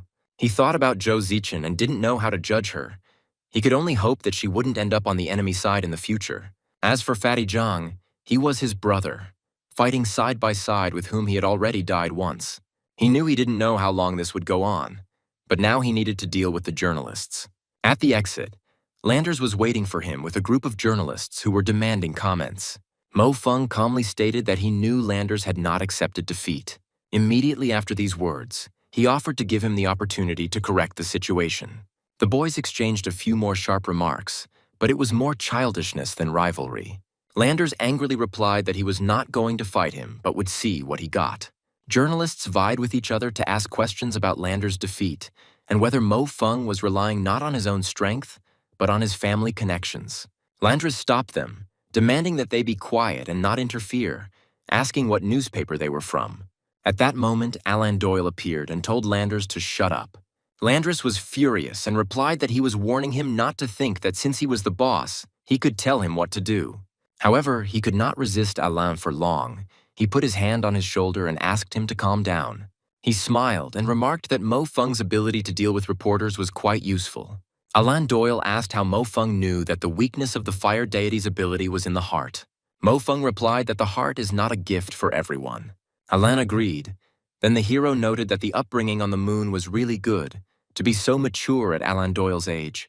Suddenly, a girl from the moon team approached Mo Feng and replied that they had met again. To which Mo Feng asked in bewilderment, "In what sense?" The girl explained that Mo Feng was now a celebrity. The guy replied that it was an accident, hoping that the media wouldn't always be on his tail. Alain Doyle apologized for the disturbance and expressed hope that they would have the opportunity to meet again after the competition. The fat man came running shouting that the quarter-final distribution had been announced. Antaeus, who was observing the list, confidently declared that he would deal with Mo Feng within 3 minutes. The fat man urged him not to be arrogant, promising that Brother Feng would make mincemeat out of him.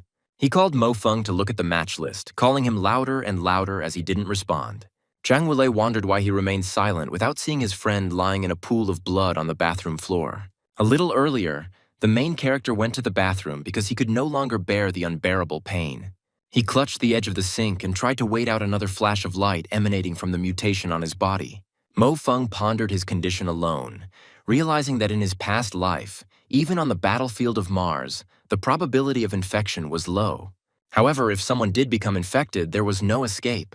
However, although there is no salvation, by cutting off these scales, it is possible to slow down the transformation. Taking a sharpened knife, the guy tried to carefully pick at the growths on his body. This way, he could buy himself a little time, but the plan was still going slowly. The guy tried to endure the pain, clenching his teeth so as not to make any unnecessary sounds. After some time, the entire bathtub was covered in drops of blood and scattered pebbles that the guy had picked out from himself. Now he stood in front of the mirror, breathing heavily, and examined the result of his painful work. There were bright bruises under his eyes. The hero was clearly not feeling his best. Things should get easier now. There shouldn't be any infected blood, Mo Feng reassured himself. The main character himself believed that he only needed a little rest. No longer able to remain conscious, his body began to malfunction. His eyes rolled back in his head, and a cold sweat ran through his entire body. Suddenly, Fatty and Zhou Zichen appeared in front of him, trying to call their friend. The main character exclaimed in surprise that it was them, and the fat man was glad that he had arrived on time. Then he said that they had just been brought meat and alcohol, immediately handing it all to Mo Feng. Mo Feng asked in confusion, "He is on Mars. Now he has food and alcohol in his hands. Could he really have come back here again?" It all seemed like madness. Suddenly, consciousness began to dissolve, reality mixed with the guy's mind. He woke up on the floor of his bathroom, and Zhang Wulei was calling him all this time. Thanks to this scream, the main character was able to wake up and with difficulty began to rise from the floor. Wulei knocked on the bathroom door. He noticed that Mo Feng had been sitting there for a long time and asked if he was okay. Mo Feng opened the door slightly and replied that he seemed to have eaten something bad and would be leaving soon. The fat man, pointing at Antaeus, was indignant that he was too arrogant and called on Mo Feng to give him a good beating. Mo Feng, looking at his hands, realized that foreign bodies had also rushed into his heart. The previously cut-off scales have already begun to grow back. The next day, all his thoughts were occupied by these scales, and what would happen to Mo Feng now? He got out of bed and grabbed the still sore spot on his body, realizing that this was not without reason.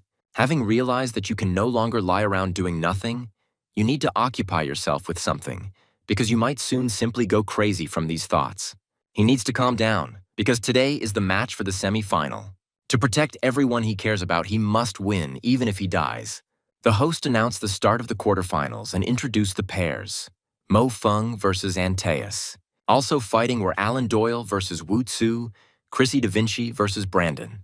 The opening match will determine the direction of this EM competition, and Mo Feng's battle with Antaeus will decide the fate. On the left side of the stage, Antaeus appeared on the blue square, introduced by Dr. Patuya. On the right side of the red square, Mo Feng, introduced by Dr. Zhang. The spectators chanted his name, calling him forward, but noticed that he was completely pale, to which someone replied that this was the European style. Antaeus asked if he hadn't slept all night because of fear, and expressed hope that he, unlike that fat man, would at least be able to show something. Mo Feng, remembering the many regrets of his past life, decided to make up for them in this one. As for Antaeus, he would first repay the debt for Wuli. Sun Xiaorui noticed that something was wrong with Mo Feng and became wary. His condition seemed even worse than hers, but there was nothing she could do about it now.